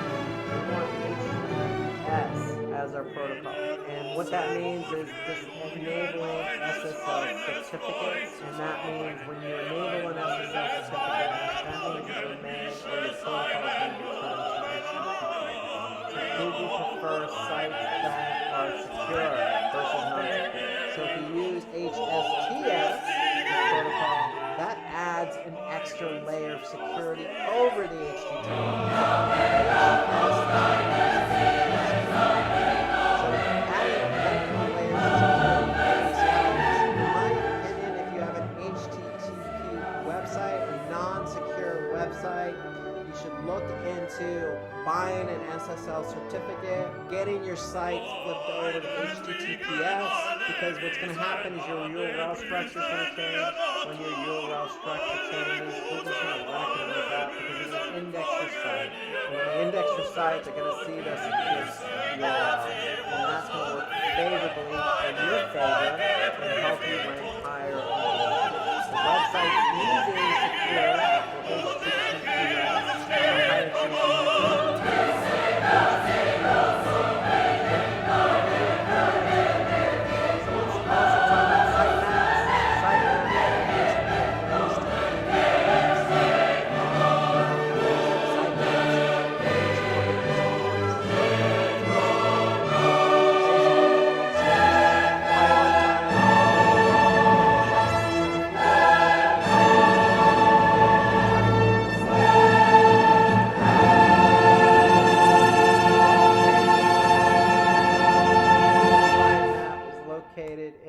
Directory. So if I type in sitemap.xml, I'm going to be able to see all the pages in my root directory. And I can also prioritize them. I can also alert Google as to how often they change. And every page is going to have a date stamp associated with it. So Google can actually see how often it changes. So remember, we want our content to be updated frequently. So if content's not updated frequently or it's not fresh, then Google's going to see that date stamp, that last modification date. So we want to be able to make sure our content's updated frequently. We want to let Google know that we change it frequently.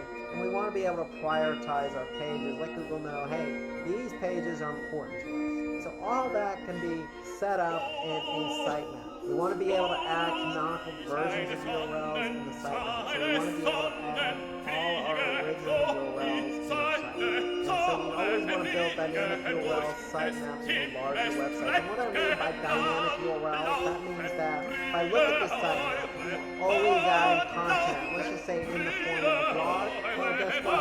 We want those pages to be added to the sitemap. So as we add pages to the blog or to the site, they should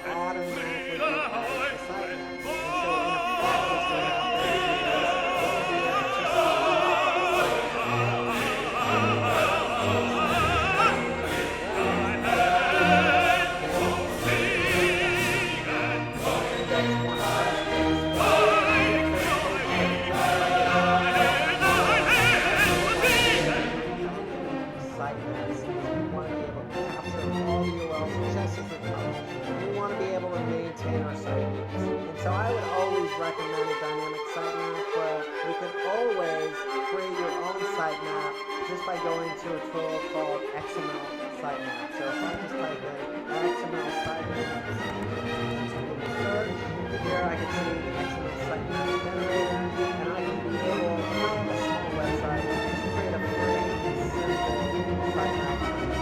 XML Sitemap creates it, or your platform creates a dynamic sitemap. Either way, the sitemap is going to serve correctly. And then what we want to do in turn is let Google know where that sitemap is. So in Search Console, we want to be able to submit the sitemap. So you're going to add the sitemap, and let Google know where it is. It should be in the directory. It should be called sitemap.xml. When you do that, Google's going to be able to take those URLs and index them. So we can see we submitted 528 URLs. So one thing about URLs here is create a sitemap for putting all your URLs. You do not add no index URLs in your sitemap. And what that means is that any URL we don't want Google to index, we're just going to exclude from the sitemap. Okay, so we want Google to take all the URLs we want indexed and put them in the sitemap. So according to Edgy, using sitemaps for SEO can increase your website's visibility and help you get indexed. Why? Because we're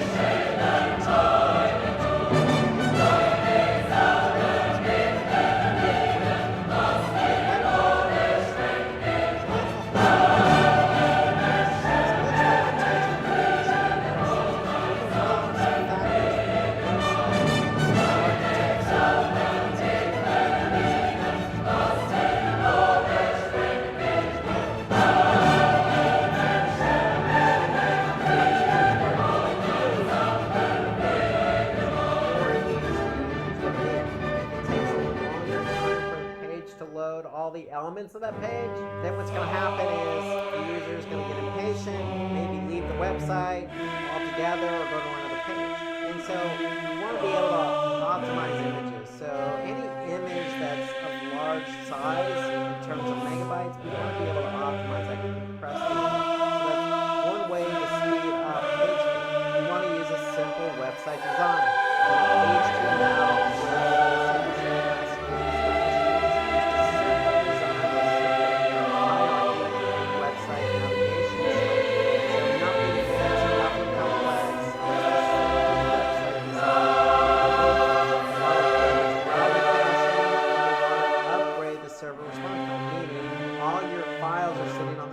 So when somebody goes to a web page, the server is serving up all of those files, the images, the text, etc. And so we want the server to respond as quick as possible. So when it comes to page speed, you can look at the factor effect of page speed in Google Analytics. So if I go to Google Analytics and I go under behavior and I go under the search field and I go overview, I'm going to be able to see if I have a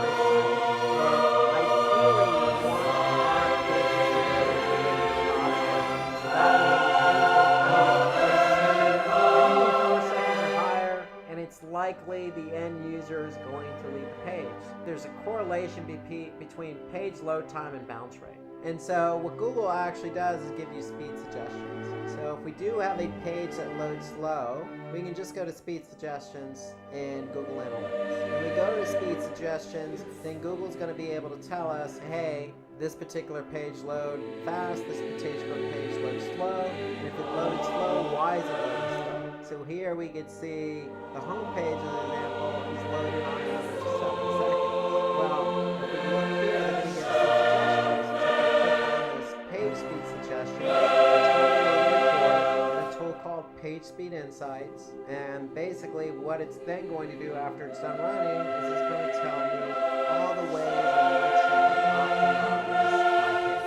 Not only for desktop, but also for mobile. So here I can say for desktop or for mobile, I can look at some ways in which I can optimize it to improve page speed. For example, sizing my images properly, server response response time, reducing my server response time, avoiding multiple page redirects. So there's a lot of opportunities that we can do to speed up page load time. And all that's found in PageSpeed Insights, and all that's found within Google Analytics. So remember, optimizing code, minimizing redirects, optimizing your images, upgrading your server response, and all of those are factors. And so again, you can go into Analytics, PageSpeed Insights, and you can see exactly what Google is recognizing as what's lowering or slowing down your page.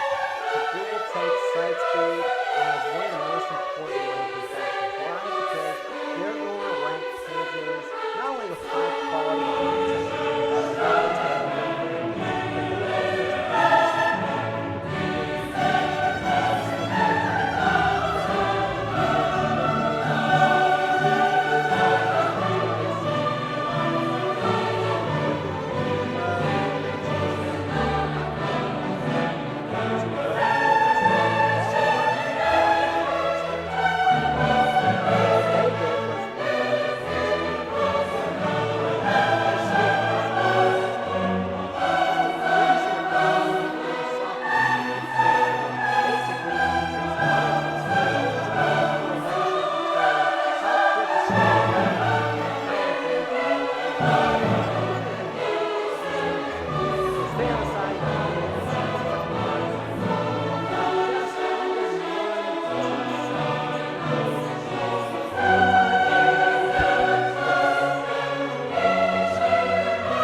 everything we possibly could. We updated the meta tags, the title tag, the meta description. We added H1 tags. We made sure the site architecture was sound. We submitted a site map. We made sure the page load was good and fast. We did all the things we were supposed to do on our web page, but we're still not ranking.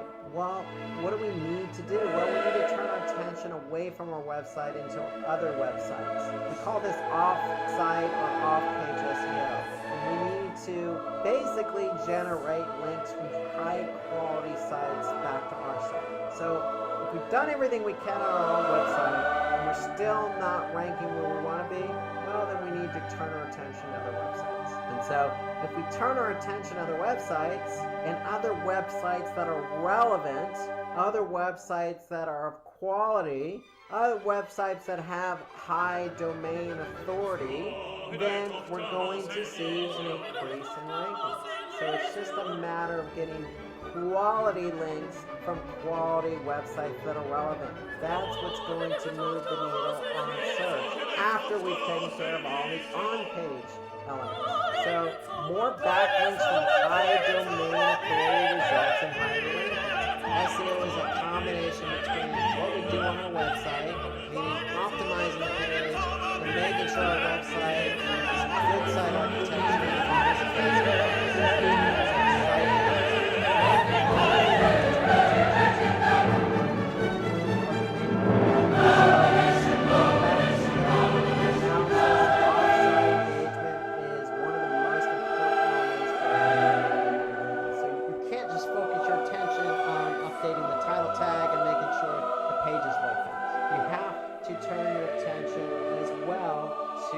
getting backlinks from high quality sites.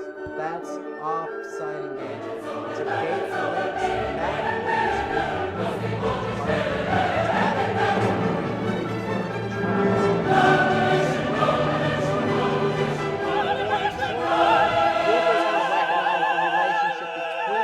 sites and your website. And if these sites that have backlinks or links pointing to your site, and if they're of high quality, then we call that passing link juice. So it's going to bring quality to you in terms of organic search. So if we look at an example, if I do a search for banana bread recipe, there are 241 billion results. for banana bread recipe. Why did this particular page from Simply Recipes rank number 1? Well, we can turn our attention to Moz, and Moz has a report called Link Explorer, and so Moz's Link Explorer report helps us identify our own page authority, our own domain authority, and how many links we have from other quality websites. So if I put that particular URL into Link Explorer, and notice the URL here is short, even though it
because domain authority and page authority both need to be high in order for us to rank on Google search.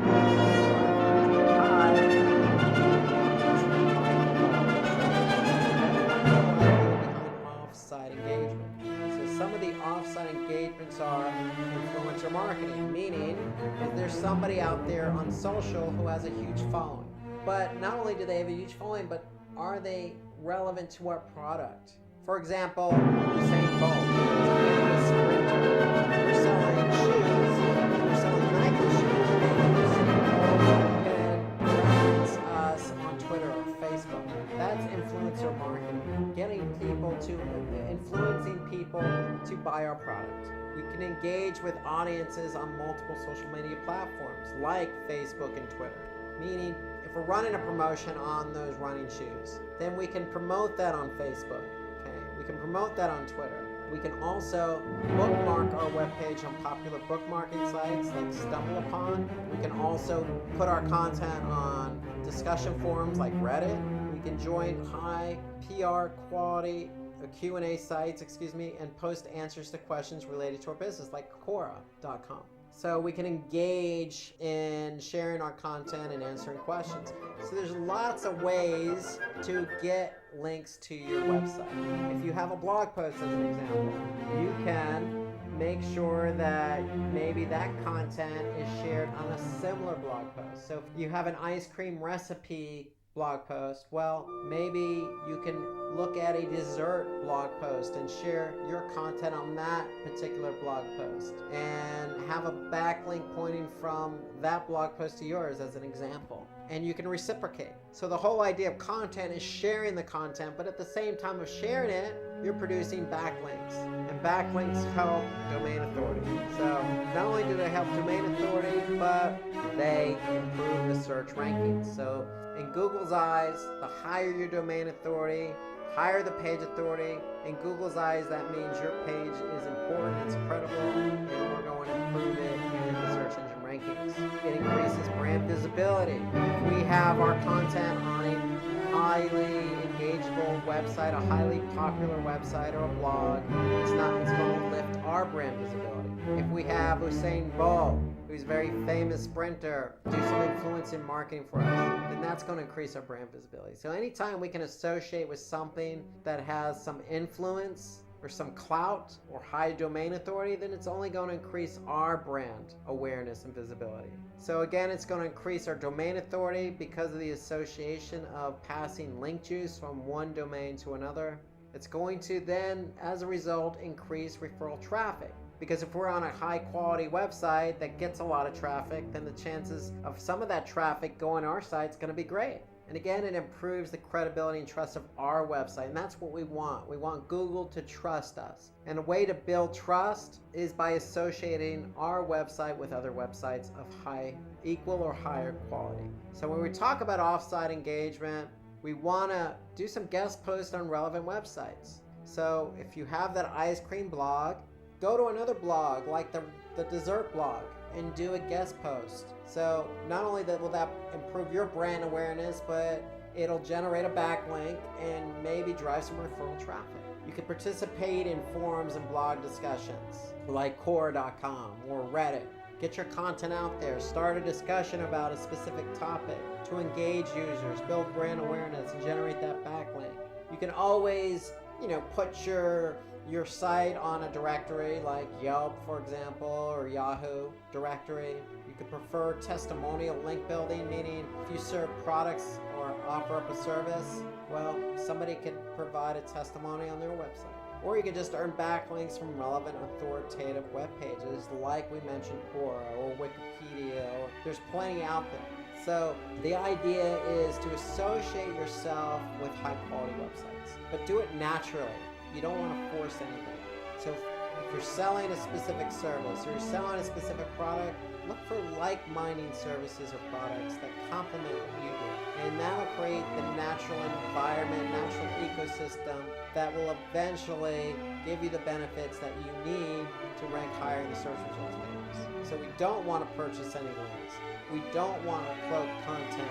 We don't want to just inject links on sites that aren't relevant. We don't want to just have site-wide links all over the place pointing to the same page. And we certainly don't want to have low quality websites. It's all about quality when you want to take it offsite. Having offsite engagement together, both of those efforts will get you higher. So let's start out with why GTM. So let's just say you're Sam and you have your own e-commerce website. You want to understand how people interact with your website. Well, say today's world, websites contain a lot of activity, videos, PDF downloads, to commenting, to form submissions, to all sorts of chat functionality, interactivity going on with your website. So there's just a lot that you need to track outside of just page views. And so really what GTM does is they help you track all of these things from somebody clicking on the play button in PDF to somebody clicking on the submit button to somebody entering in something on a chat function. So that's what GTM is. So why GTM? Because it helps us track all that interactivity. So all GTM is really allows you to replace a piece of Java code, which is this script. And the script is added to the web page to collect information. So that's really what a tag is. It's just some script that gets put on a web page in order for you to collect information, like page views, clicks, etc. And they send it to third-party tools. Okay, so that's what GTM does. It basically allows you to take all these tags that collect information and you can use them in GTM. So if you want to, for example, collect how many people enter a chat functionality and start chatting, well, you're going to take that script and you're going to put it in GTM, and GTM will then allow you to start tracking that information. So that's really what GTM is. It just allows you to put tags into it. Or think of it as a toy box. You have all these toys and you want to track, or you can put all those toys or tags in a toy box or container. And we're going to talk a little bit more about that. But before we get into GTM, let's just say you're communicating with your developer and there's a new user request on your webpage and you want to update the tag. Well, the developer, considering it's probably a small update to your website, is probably not hesitant. And so what happens is the developer's putting your website on the tag. Well, what if you have a few things that you want to track? All those things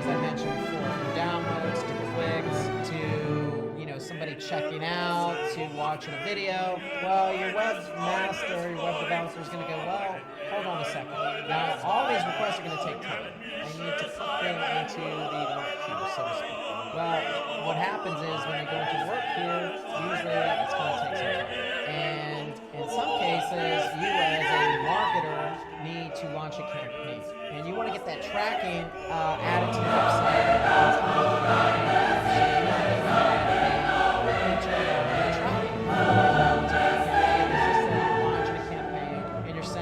To a landing page that has a form submission, and you want to be able to track how many people click on the submit button of that form submission. Well, if you need to turn that around, your developer's like, well, I need to put that in the work queue. The timing isn't going to always work out between you and your developer, is my point. And so that's where GTM comes in, because there is a solution to update your tags faster, and that's Google Tag Manager. So when we say GTM, that's what GTM stands for, Google Tag Manager. For you to add tags quickly and easily. So tags, remember, are just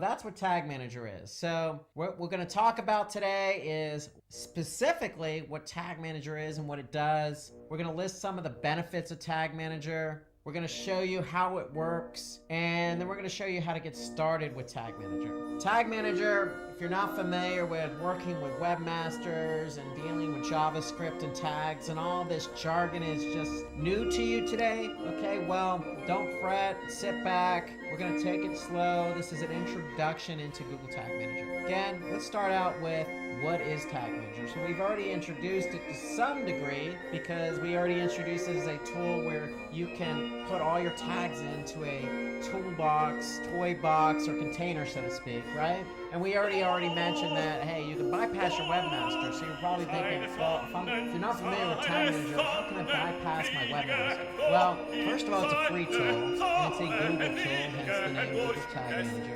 And it helps you really, that's the main point, is to pull and track tags on your website, bypassing your webmaster. So that's Tag Manager. And so examples of tags that can be deployed via Google Tag Manager are numerous. These are just some examples, like Google Analytics, Facebook Pixel Tracking, or Google Ads.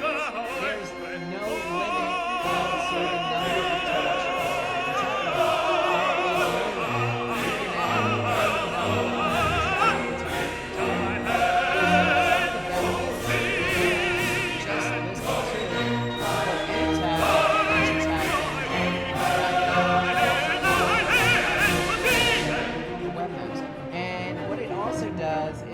Allows you to test and deploy your JavaScript codes quickly. So remember, these JavaScript codes or snippets of codes are just there to track certain things on your website, whether that be a page view or somebody clicking on a play button or tracking somebody who converts. So it just goes to your website. So the biggest benefit is you can take that snippet of code, let's just say Facebook. Let's just say you're doing Facebook marketing and you want to put that Facebook pixel on your website so that you can track people who come from Facebook and convert. Well, you need to put that Facebook pixel right to Tag Manager.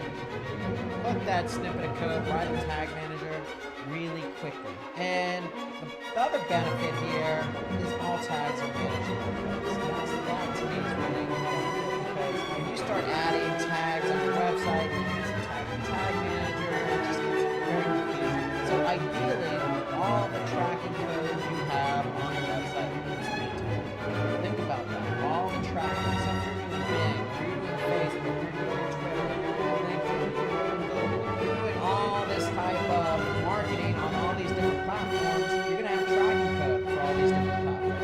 And instead of the load time of your web page and website, you want to put them all in Tag Manager so they can be organized and you know exactly what you're trying to track. And the other great benefit of Tag Manager is there's a versioning control. So let's just say you have added tags to your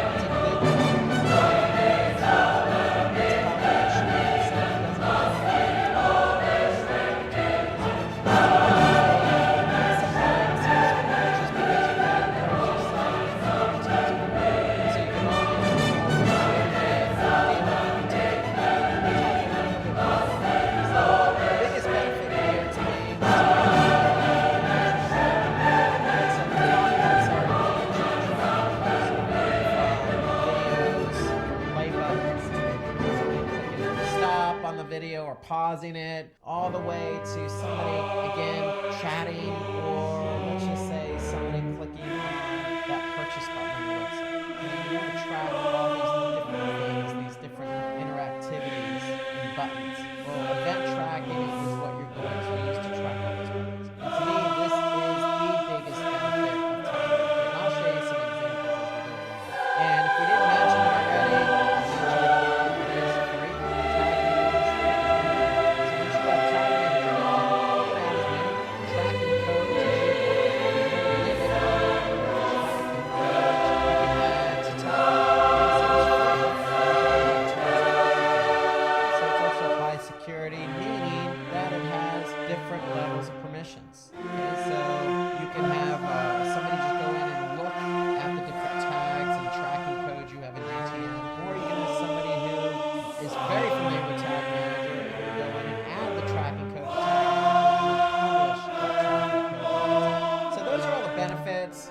about how it works and specifically how this tag manager works. You're like, well, okay,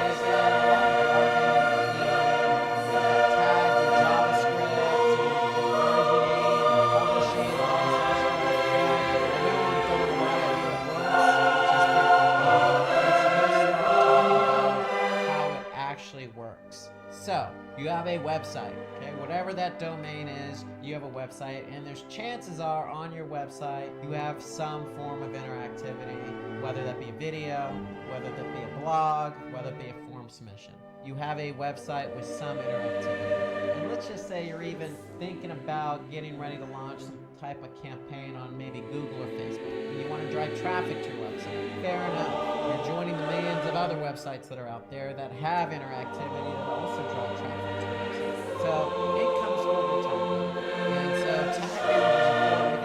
You want to track people doing Facebook campaign or that Google campaign and interacting with their site. So if you are running Facebook and you are running Google Analytics, well, guess what? You want to put that tracking code in Tag Manager. So Google Analytics, being a Google product, works very nicely with Tag Manager. Facebook has its own tracking code. But you still want to be able to track people who come from the Facebook campaign to your website. So you're going to get that tracking code from Facebook and put it in Tag Manager. That's generally how it works. So here, information from your website is shared with another data source through Tag Manager. So think about that. If I add Facebook tracking code to Tag Manager, or let's just say I add Google Analytics tracking code to Tag Manager is the one that's pushing out and doing all the heavy lifting. They're the ones that are controlling what code gets fired and what code doesn't. So if you're putting the code in Tag Manager is controlling the code. Think about it that way.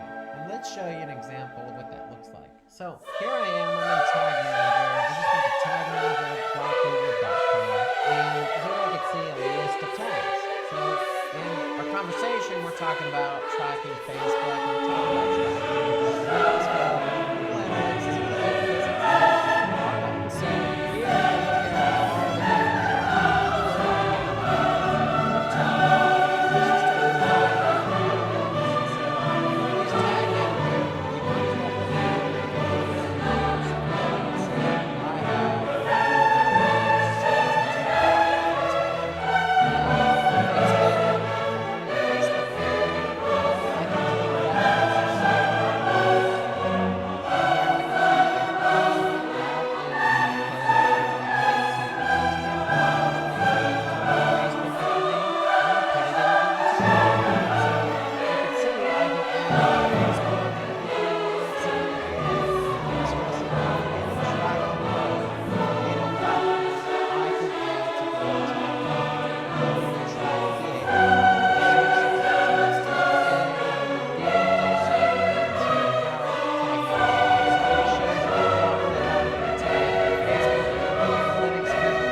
Okay, well that's what this code is, and that's what a container is. The code is the code, and that's going to go into the toy box or container. And so the way Tag Manager works is you have tags, triggers, and variables. So if I take my Facebook tracking code and put it into a container, I need to set up a tag and a trigger. Okay, so let's take a look at what that is. So first, if I go back to Tag Manager, I'm going to have an account, and if I have an account, I'm going to have a container.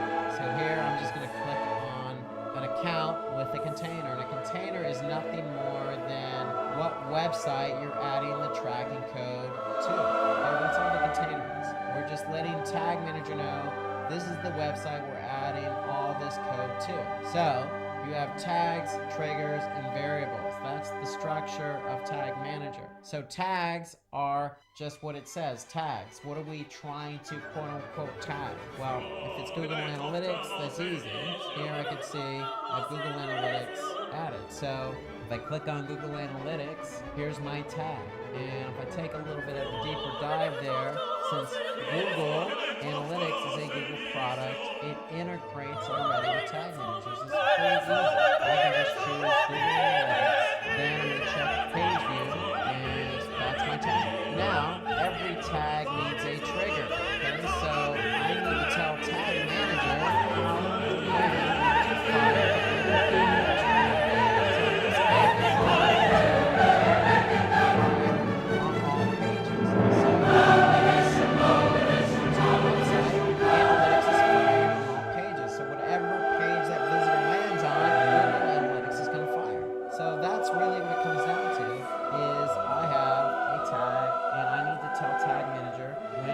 trigger that tag. That's really what the structure of Tag Manager is. It's tags, triggers, and variables.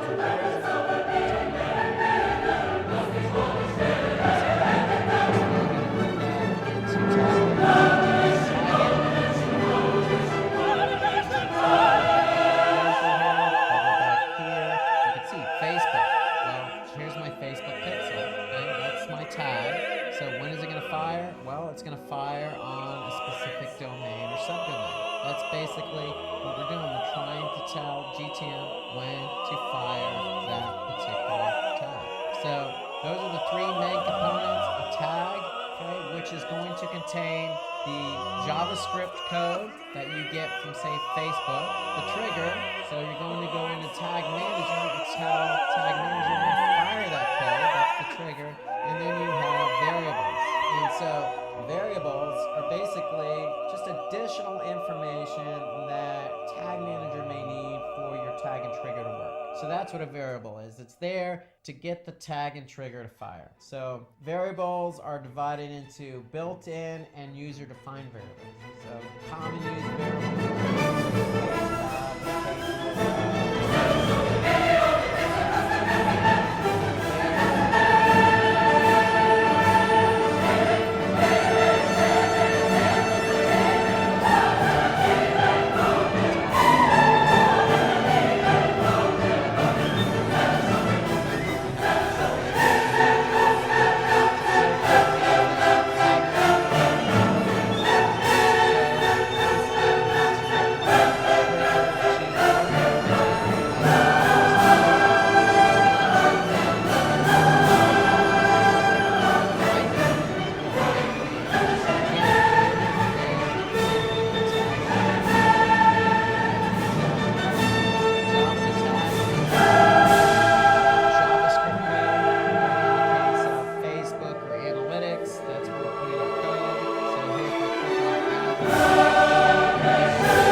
To get the tag to fire, so you're telling GTM when to fire the tag, and the variable is there to help you make sure that that trigger and that tag work together. So that's how all three work together there. You need the tag to put the code. You need the trigger to tell GTM when to fire the tag and code. And the variable's there to help you define when that tag and trigger should work or how it should work. So again, in review, tags they're just small codes of JavaScript. And so tags are about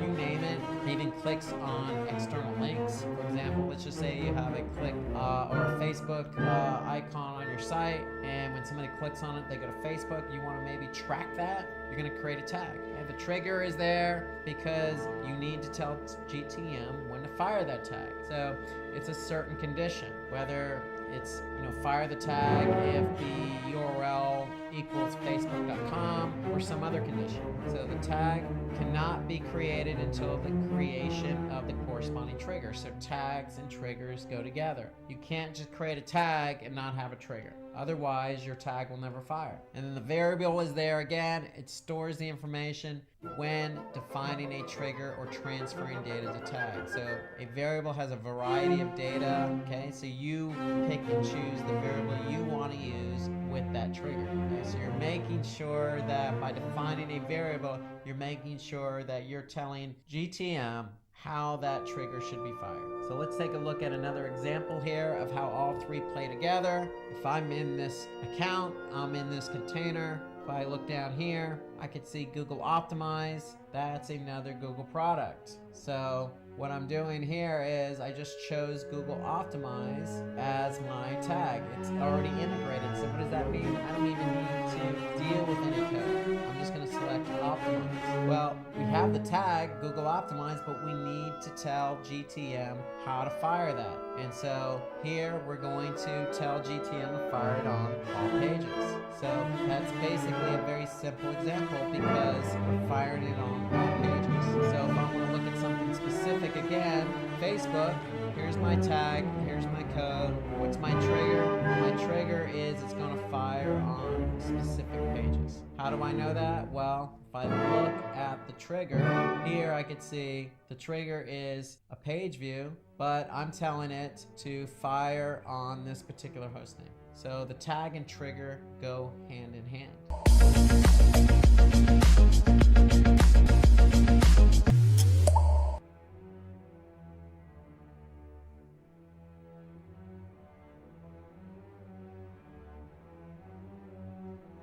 So how to get started with Tag Manager. So first things first, you have to create that account. So you're going to go to tagmanager.google.com, or you can do a search for Google Tag Manager, and you're going to create your account. And then when you create your account, what's going to happen is you're going to set up a container. And when you set up a container, you have choices. So you could set it up for your website, for an app on iOS, or maybe Android, or you can even set it up for AMP, an accelerated mobile page. So most people by default are probably going to set up Tag Manager for their website. And so when you do that, when you actually select website, what's going to happen is you're going to get some Google Tag Manager code in return.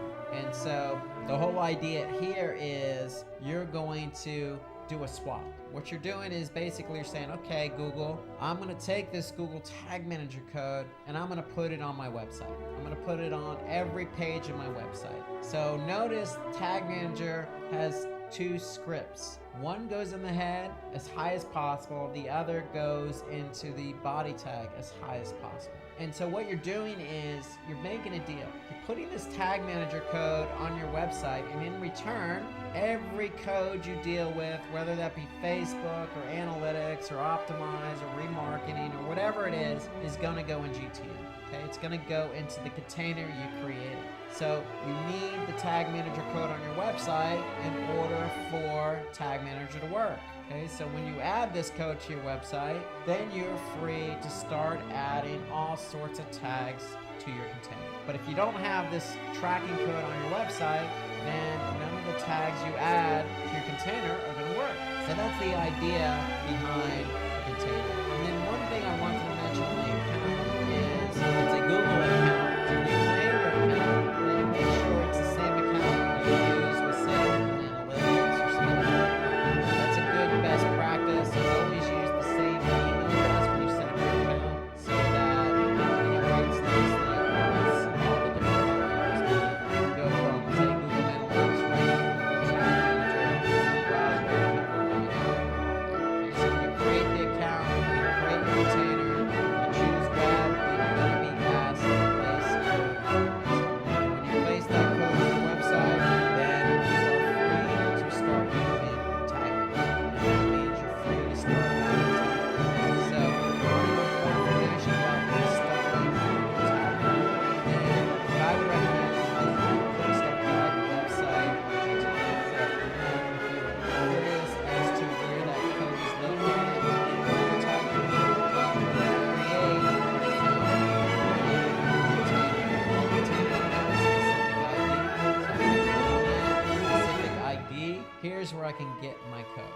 So again, when I'm logged in to Tag Manager, I'm going to click on Workspace, but in the top navigation, I'm going to see my unique GT. Click on that. That's where my code is going to be located. So again, if you're not sure how to add the code to your website, well, you can always click on the Quick Start Guide. Okay? And that'll take you to a Quick Start Guide page, a reference page related to Google Tag Manager. So, let's talk about creating a tag. So once you get Tag Manager installed, I'm sure you're excited to get going and create that first tag. So let's talk about how to create a tag in Tag Manager. So when you're in Tag Manager, all you need to do is basically you're looking at all your tags. If you click on tag in the left side navigation, you'll see all your tags, and there's a new button. So you just click new. And so basically what you're going to do is you're going to create your first tag. And so I would recommend, once you get Tag Manager installed on your website, I would recommend setting the first tag up as Google Analytics. So that will get you going with tracking page views on your website when somebody visits your website. Okay?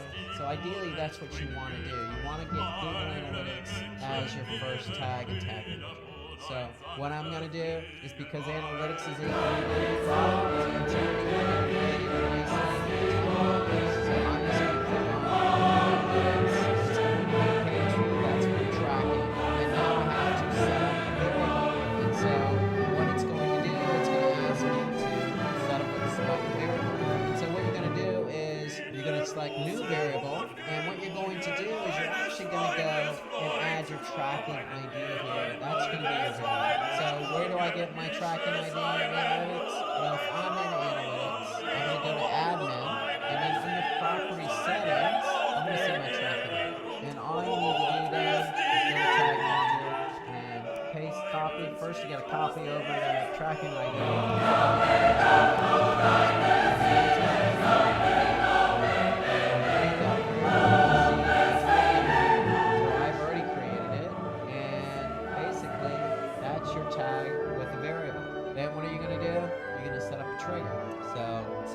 Some triggers already set up. You're going to see a default trigger already set up for you, and it's going to be all pages. So ideally what you want to do is you want to select all pages in order for Analytics to fire on all pages. So that's what we're doing. Set up the trigger. We're basically telling Tag Manager, hey, if I get a visitor to any page on the website, then I'm going to do the fire. So that's basically the summary.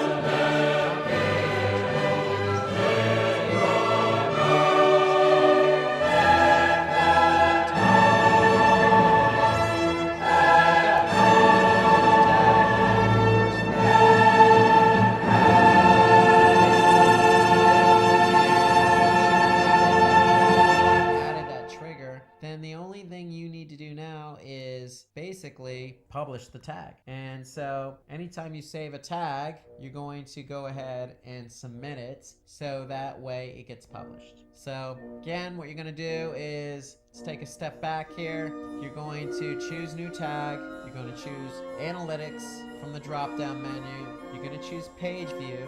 Then basically you're going to add your tracking ID so you can set up the variable, and then basically that's what you need to do. Okay, you're going to add that tracking ID, and then voila, that's your tag with a variable. And then once you've done that, then you're going to click submit. So when you click submit, you're basically saying, hey, I want this tag to go live now, this tag and trigger. And once you've done that, then Analytics is ready to go. And anytime somebody goes to your website on any page, Tag Manager is going to fire Google Analytics. So the great thing here is you have something called Google Tag Assistant, and that's an extension that works with it. And so when you've actually added Tag Manager to your site, or you have Analytics running in Tag Manager, you can confirm if those tags are firing.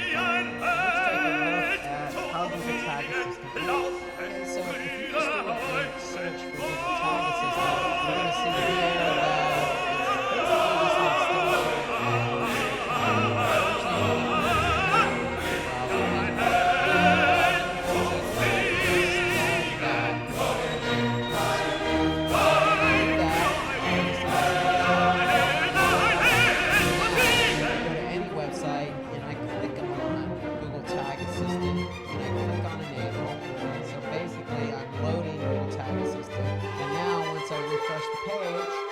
see that this particular site has Google Tag Manager installed. And not only does it have Tag Manager installed, I can see that it's also has Google Analytics running, also Google Optimize running, and I have Google Ads Marketing Tag running in Tag Manager. So that's what Tag Assistant does, and you can only see if one Tag Manager is on the site, and if it is, great.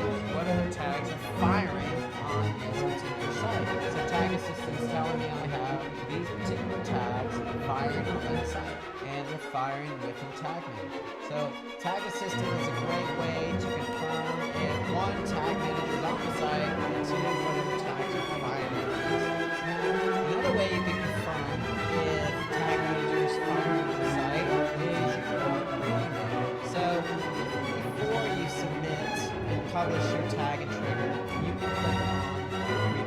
So if I click preview in Tag Manager, so basically that's going to preview. And so what does that mean? Well, that means that now I'm free to go to my website and see if those tags are firing. And so let's take a look at what that looks like. So if I go to the website and just click refresh, then what's going to happen is Tag Manager is going to load in preview mode, just as you see here. Okay, so that's going to take a couple seconds to load up. And now, what can I see in preview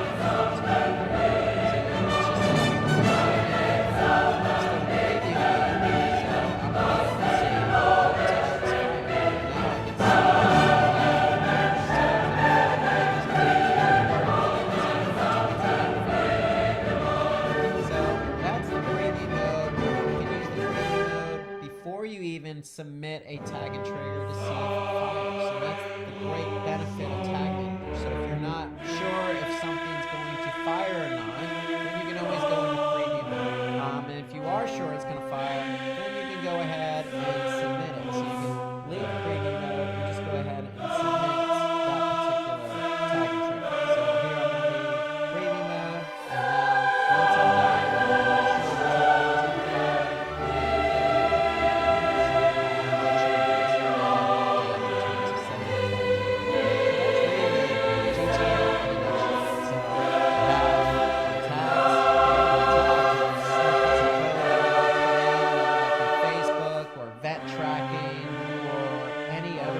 product like Optimize or PageView, then I have my triggers. My triggers are there to tell GTM when to fire that tag.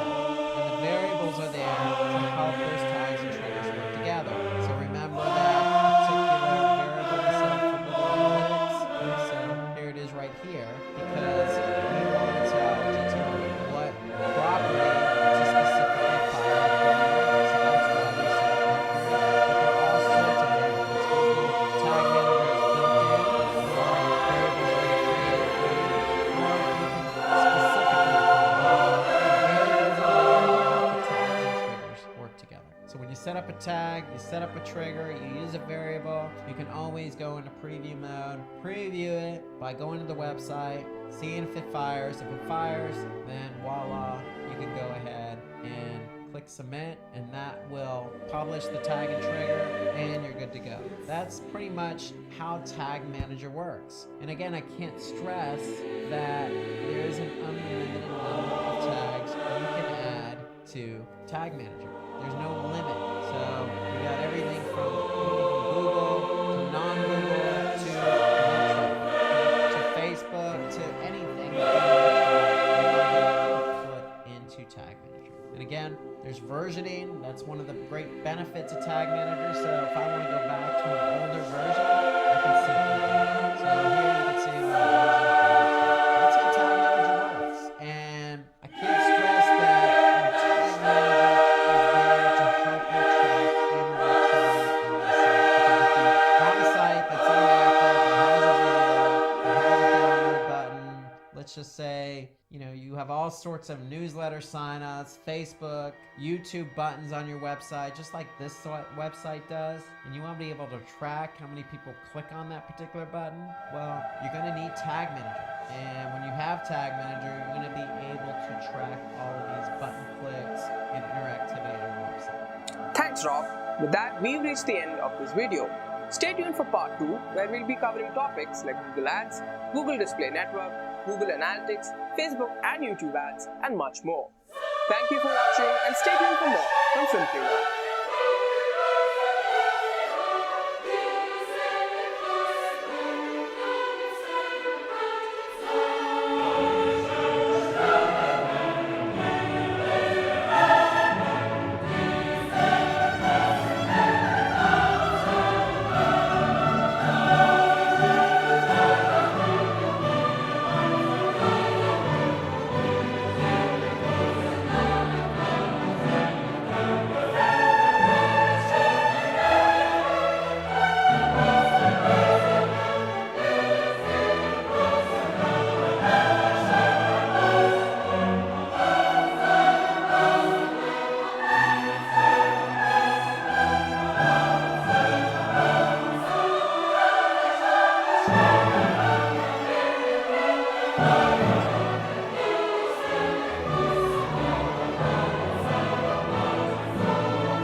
Tochter aus